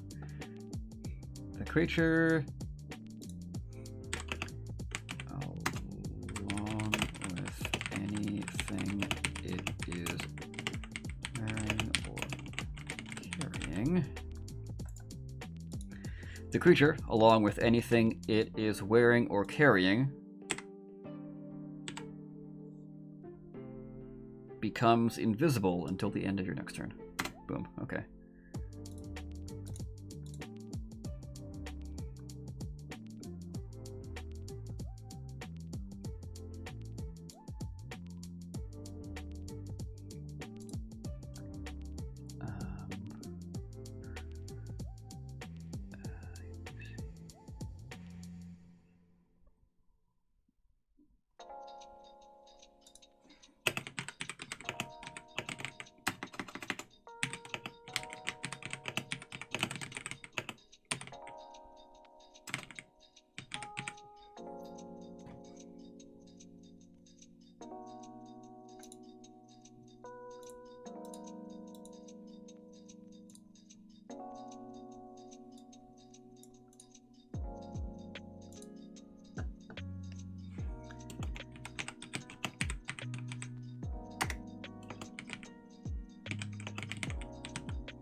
This invisibility ends early if that creature attacks or casts a spell, just like the wording of the invisibility spell itself.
what do we call this?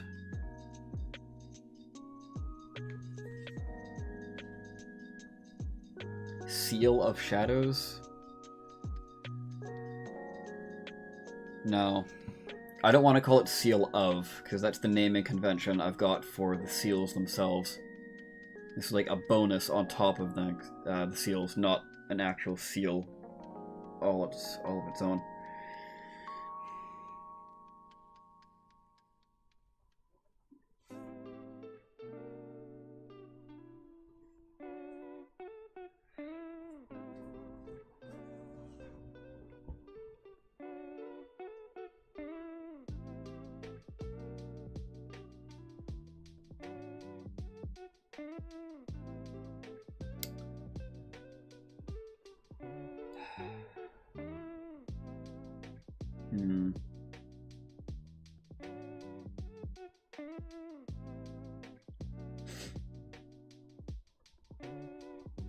Shadow mark?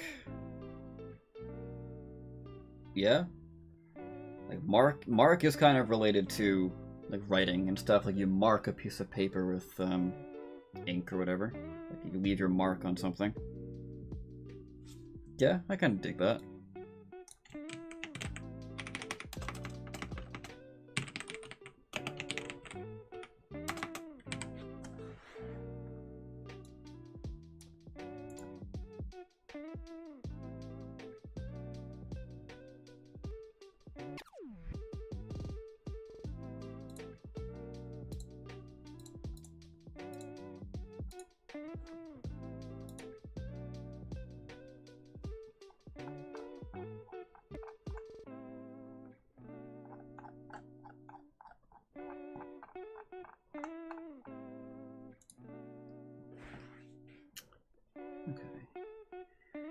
Invisible ink and shadow mark. I've got the name for it and the basic idea, I just need to flesh it out a bit more.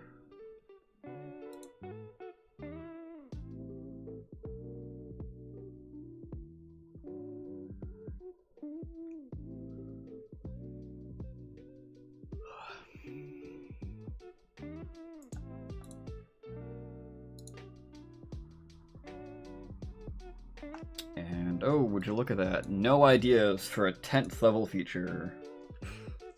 What a surprise.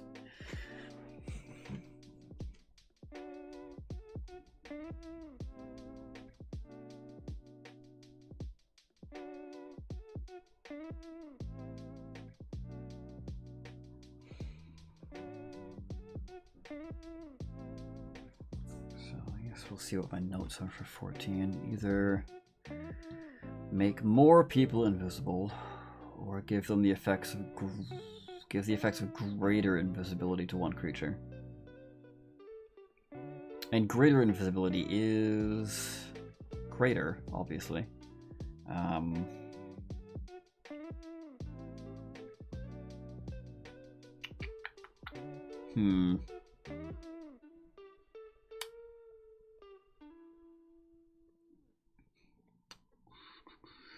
No ideas, head empty.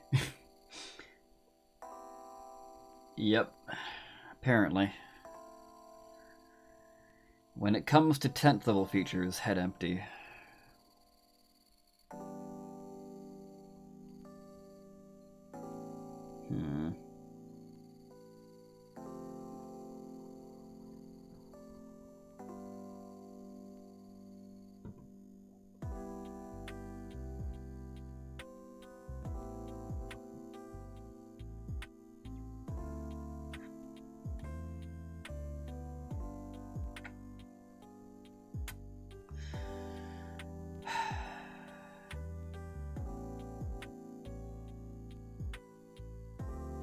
Make it so like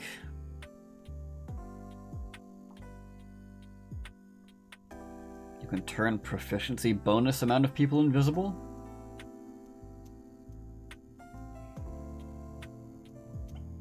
Or just give the effects of greater invis? Because like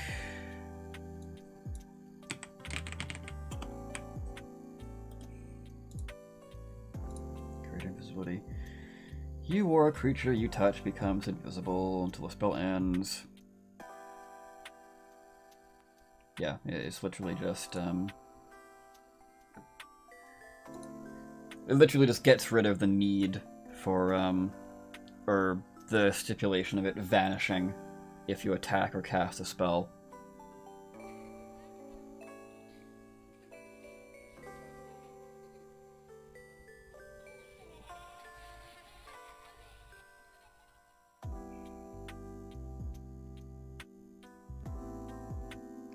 Because what that would do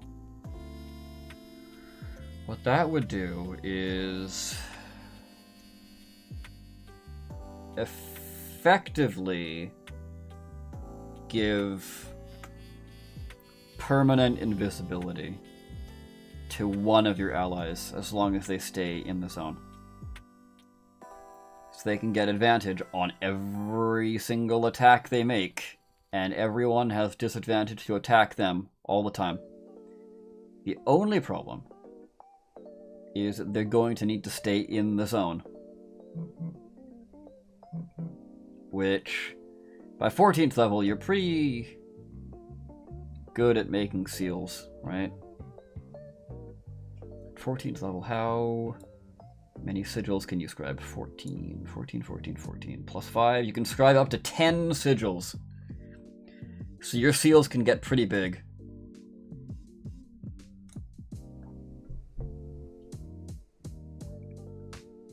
So you'd probably be able to cover, like, given enough time, you could, like, cover the entire battlefield, really.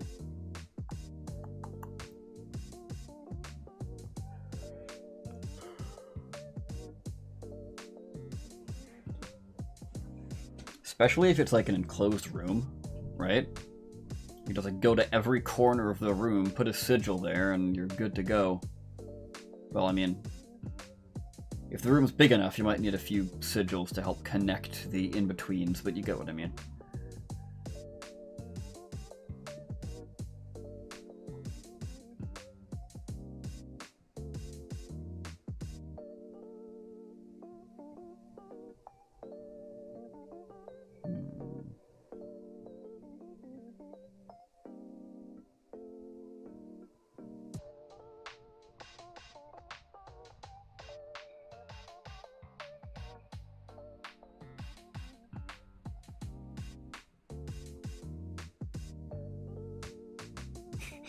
Enemy walks into a sealed room. Exactly.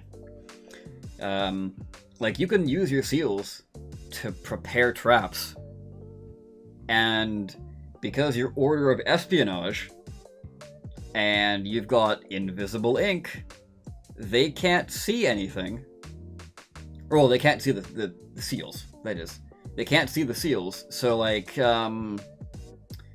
they now walk in, and they don't realize the pain they're about to enter. Because, oh, turns out you've entered a seal of containment with a raging, invisible barbarian. Welcome to the Thunderdome, indeed.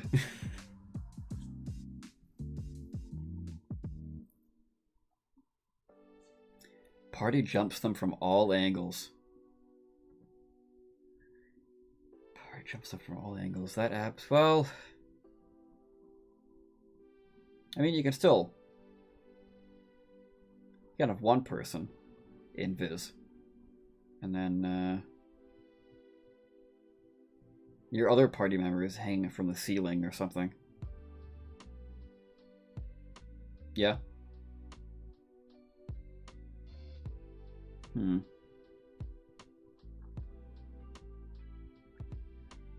More people, or give the effects of greater invisibility to one.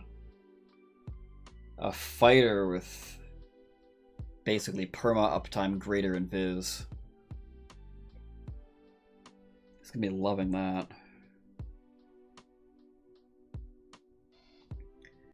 Because it's 11th level, they get their third extra attack. So 3 attacks, all with advantage, every turn. That is quite nice. Ceiling Paladin is the best kind of Paladin. I agree. Really makes you feel like Spider-Man.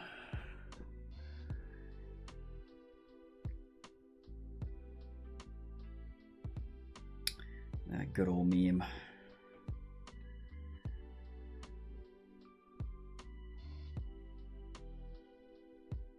Can't wait for the next Spider-Man game to pop up when that meme gets trotted out once more.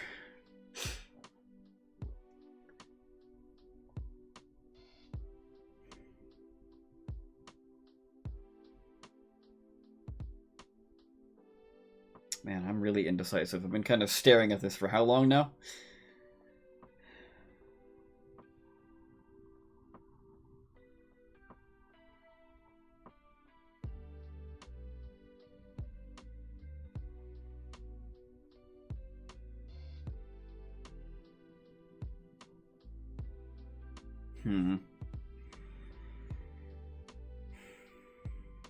Maybe I'll just take a look at invisible ink.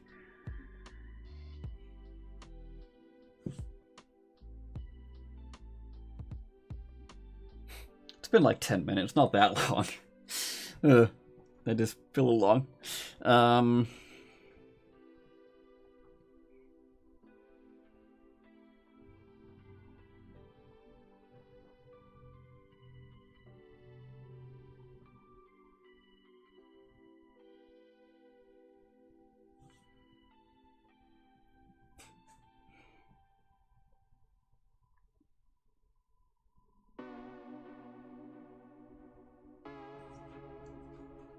Okay.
What I'm kind of thinking is, instead of writing invisible ink directly into this feature, because it's going to kind of require a lot.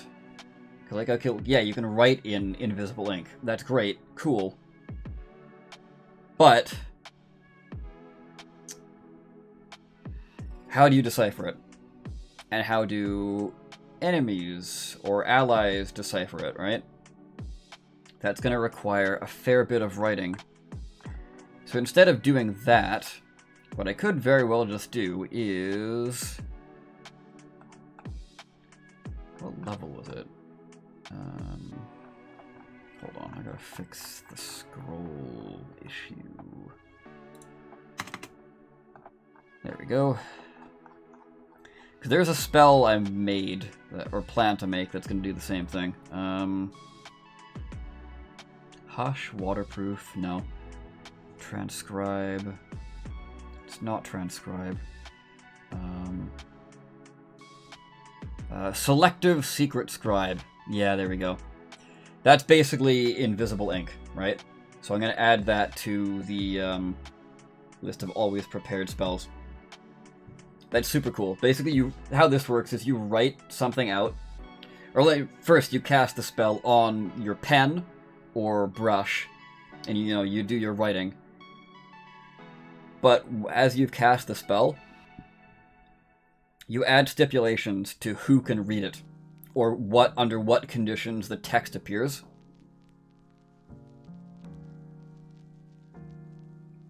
So you can be like, okay, I want the only way to be able to read this is if you're wearing a red shirt on a Tuesday while it's raining outside.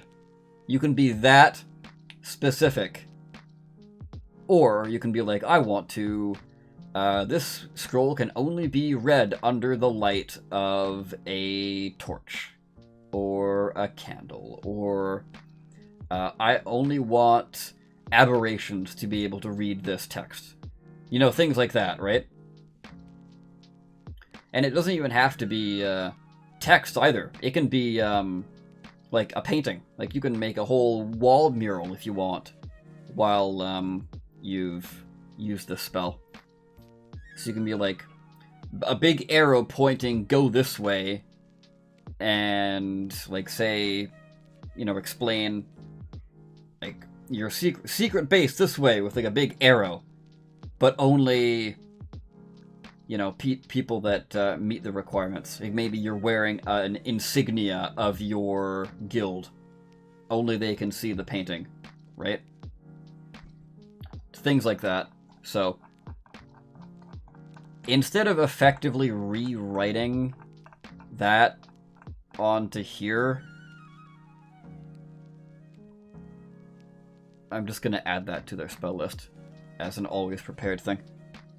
It'd be a lot easier. Given your aptitude for trickery... now I'm imagining people casting the spell and then leaving humorous graffiti on the ceiling of a noble that only appears at night. So when they go to sleep, they see it above them. Yeah. And you can specify like a specific person too, so only the king. So whenever the king goes to sleep, they now see this thing of like just some like ugly little graffiti goblin looking thing just flipping them the middle finger whenever they go to bed. And then like the king gets up the next morning like, oh, check this out. There's like a graffiti thing in the sky. And then everyone comes in, they're like, what are you talking about? There's nothing there. Because he's the only one that can see it. That's awesome.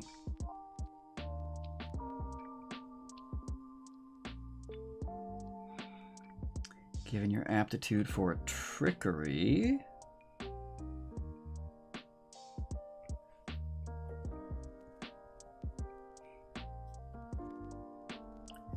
Given your aptitude for trickery...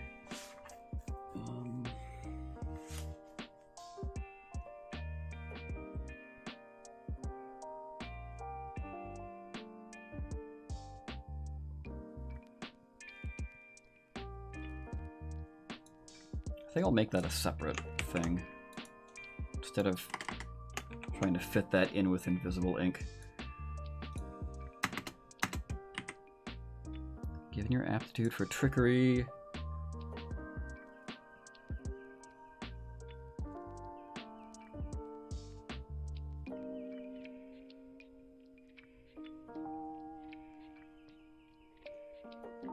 Given...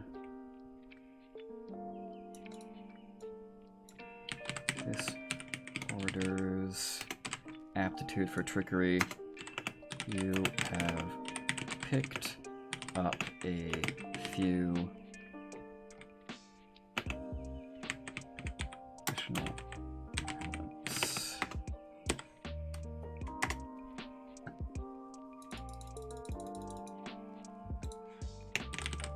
You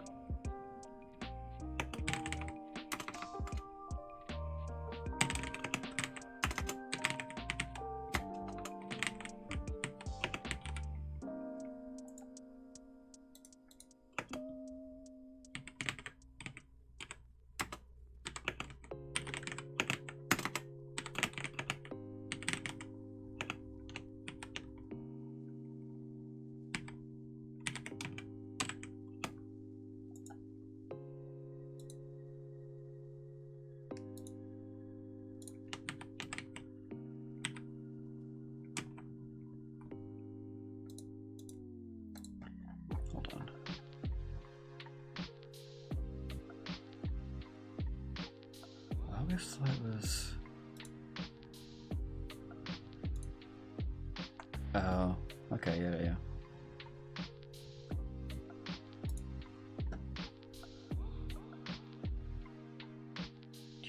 To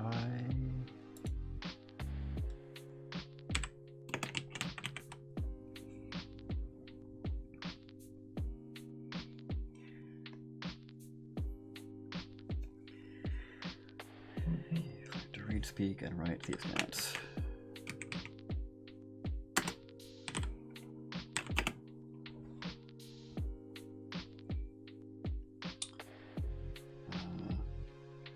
What's the scaffolding for these subclasses? Like, what mechanical role does the 10th level serve, for example? Okay, yeah, I see what you mean.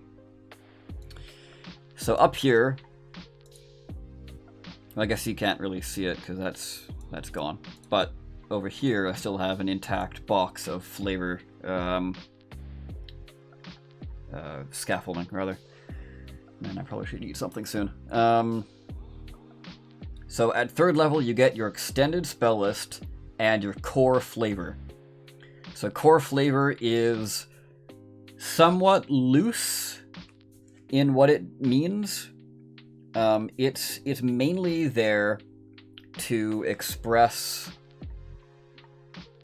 the flavor that the class is trying to evoke, right? It's not necessarily this needs to be damage, this needs to be defense, this needs to be utility kind of thing. It's just kind of there, so you build the core flavor of the class. In this case, it's invisible ink. So you make all your seals invisible. And then everything kind of plays off of that a bit. This one, at 6th level, is a bit more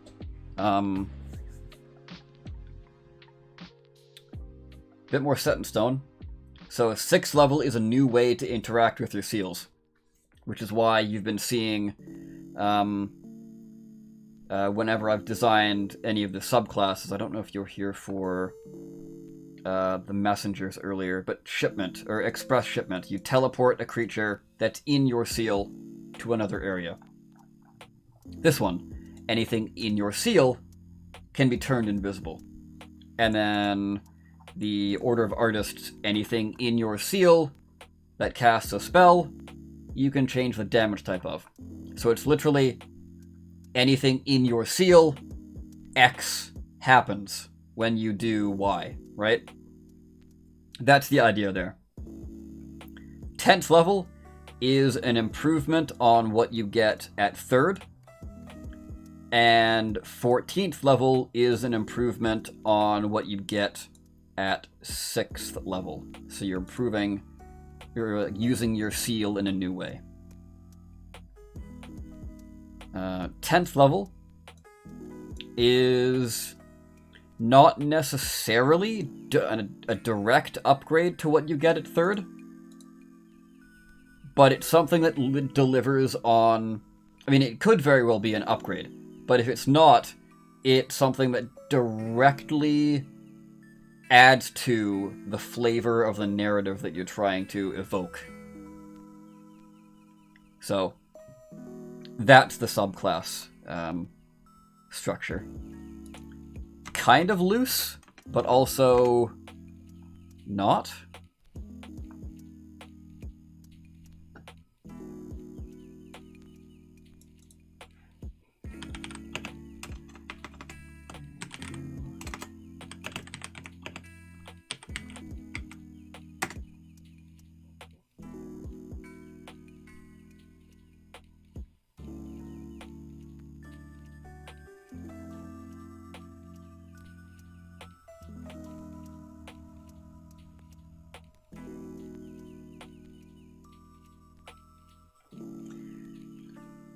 Proficiency.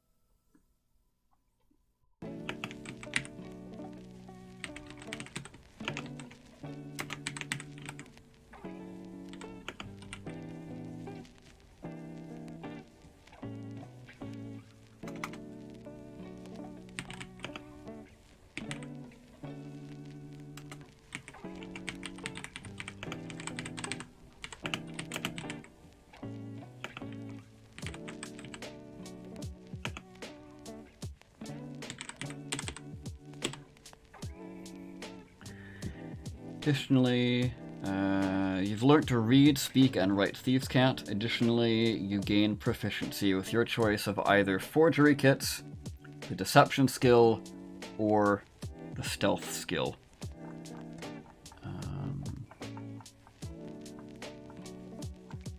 Which of those can you get?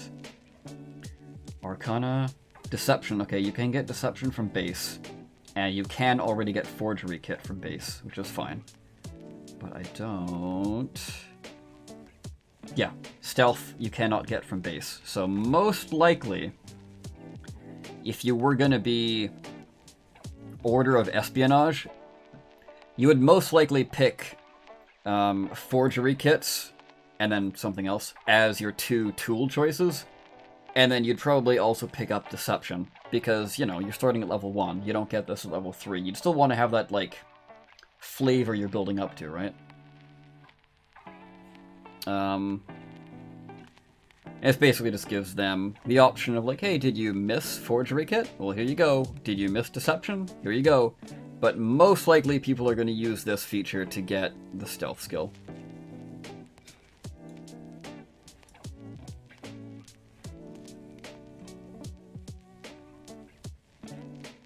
This is not called Invisible Ink anymore. I don't know what to call this one.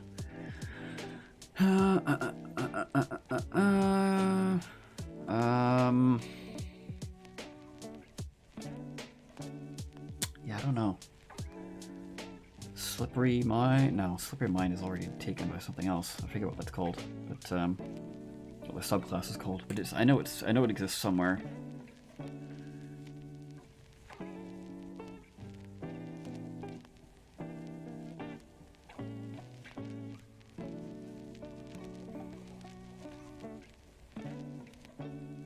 Some kind of starting point before the subclass makes sense. Oh, you mean like what I was talking about with like the players being able to pick up forgery kits and deception at level 1? Like from the base class? Is that what you mean?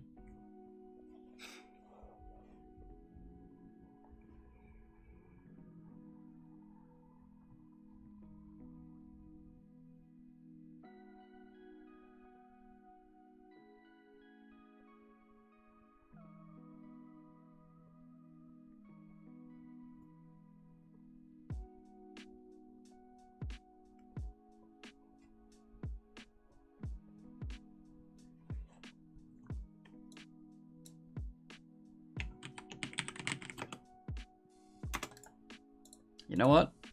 I'm just gonna call this trickery. That's totally fine. Done.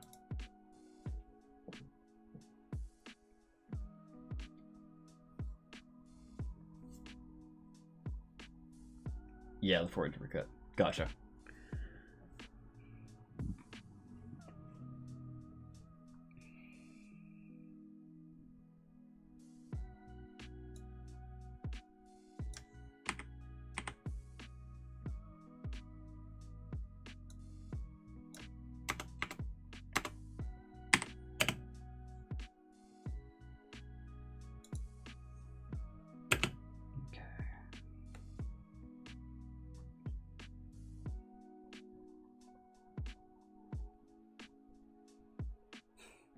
You could make a Wacky Races reference.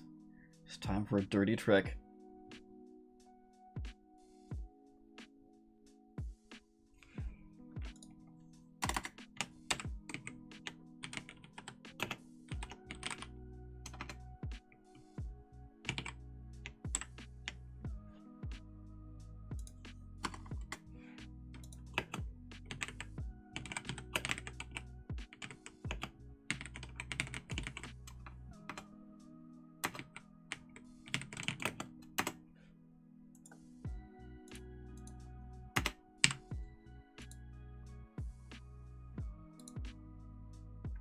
Sure. Why not? Okay.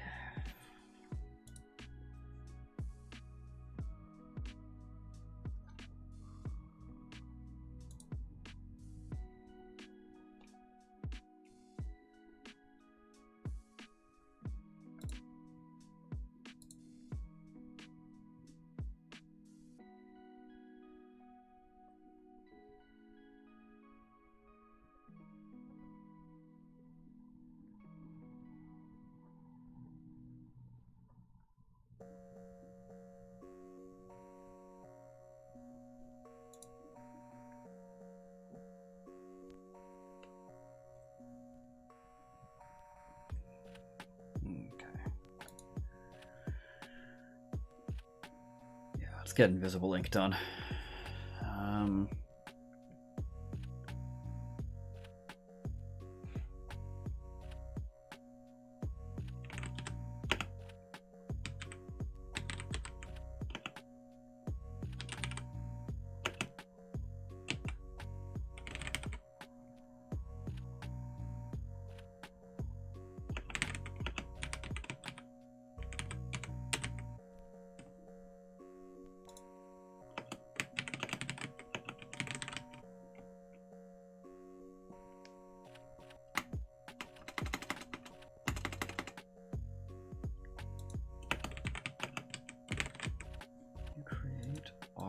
Invisible.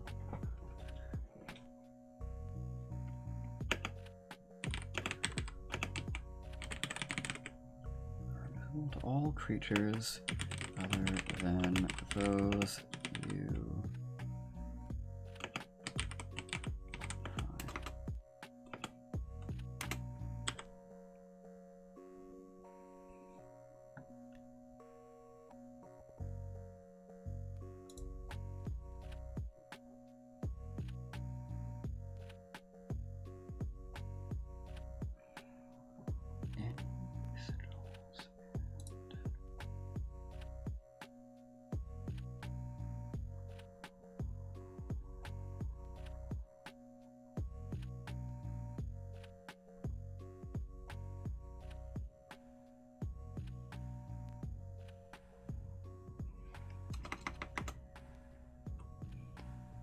seals, sigils, and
just thinking, do I need to specify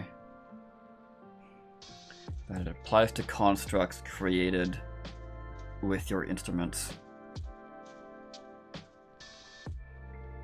Because the only one that really falls into that is the wax seal with its wax wall that I still haven't finalized, to be fair.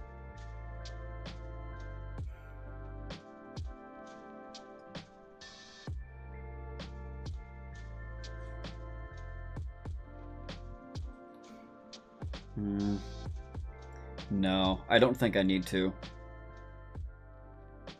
Because the moment I specify that is the moment that...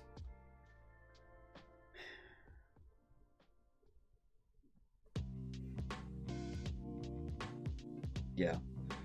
The moment I specify that is the moment that Order of Espionage's obvious choice of sealing instrument is always going to be the wax seals. And I don't want that.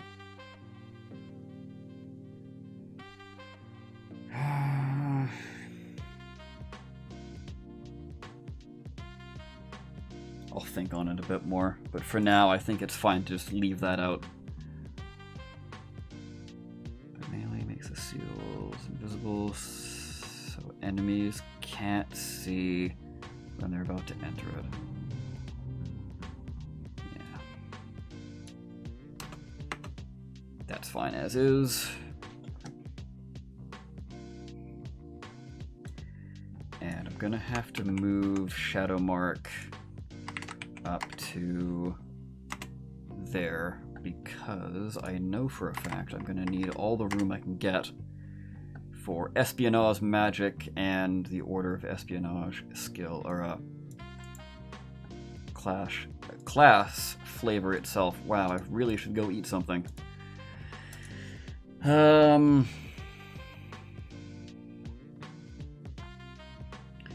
Any sigils, seals, and the magical effects produced within that you create are invisible to all creatures other than those you specify.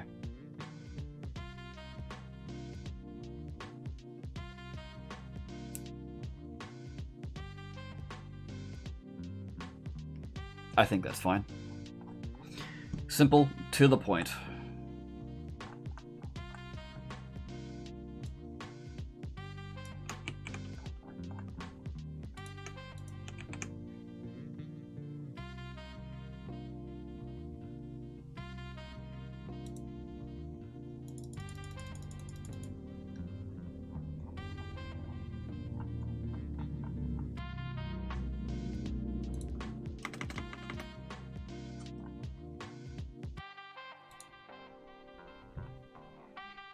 Yeah, like I said, as soon as we paste in the thing there, Espionage Magic basically doesn't give us much room left to work with, so I made the right choice, moving Shadow Mark ahead of time.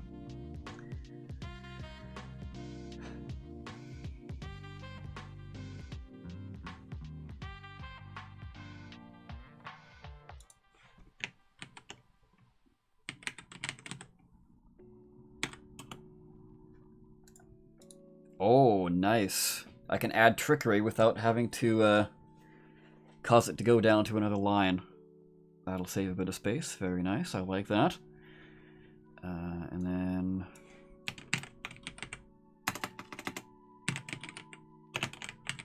Shadow Mark.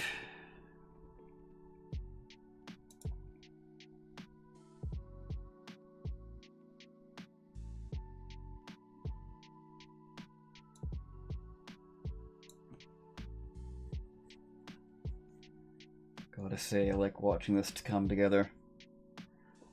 Gotta say, I also like it as well. But maybe I'm a little biased.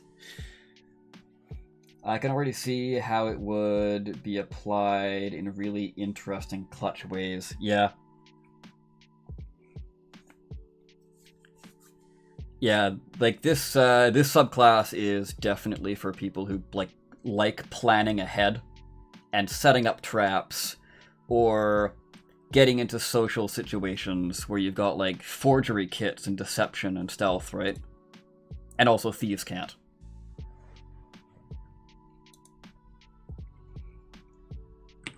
Focus heavily on trickery and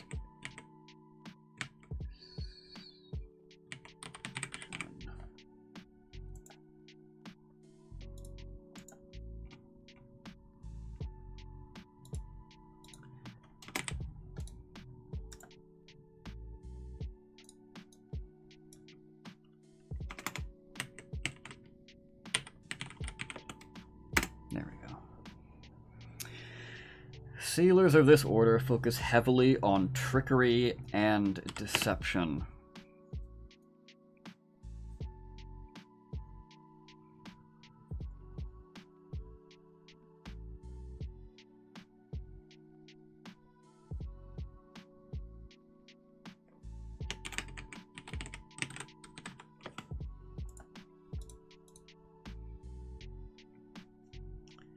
Masterly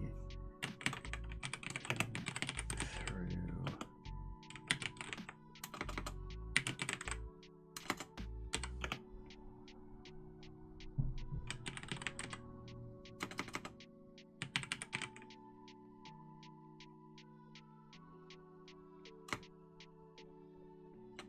That seems more of like a base class thing.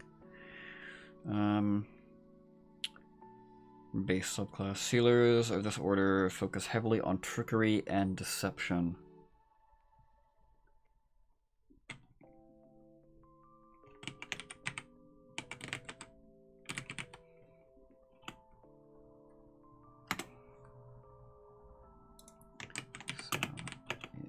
it makes sense that they would focus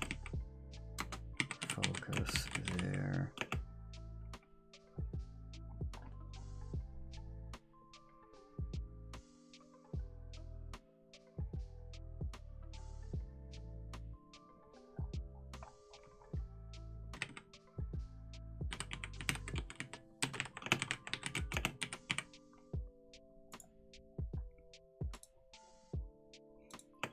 Fundamental magic on concealment and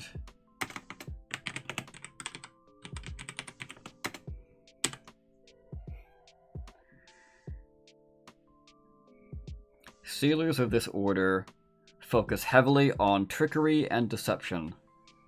So it makes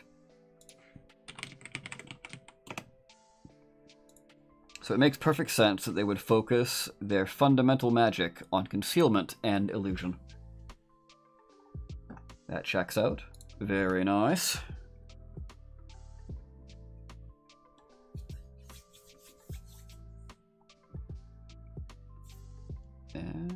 Well,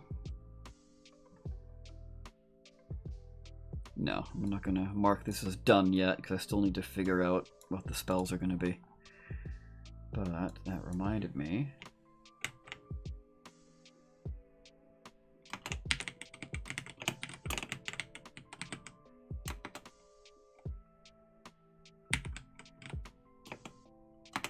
Order of Artists features.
How long have I been streaming for?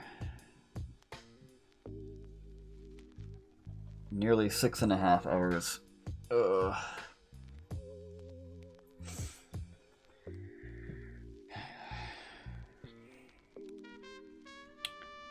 Yeah, it's 6.5 hours of running off of nothing but a salad, really. So I think I probably should call it here.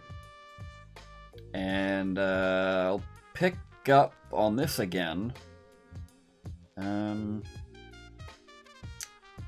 Maybe on the weekend, but most likely on Tuesday, because I've got D&D on Monday. And then, yeah, Tuesday and probably like throughout the rest of the week, I'll be streaming a fair bit more. So next week, that is. Yeah, I think that's going to be how I end the stream.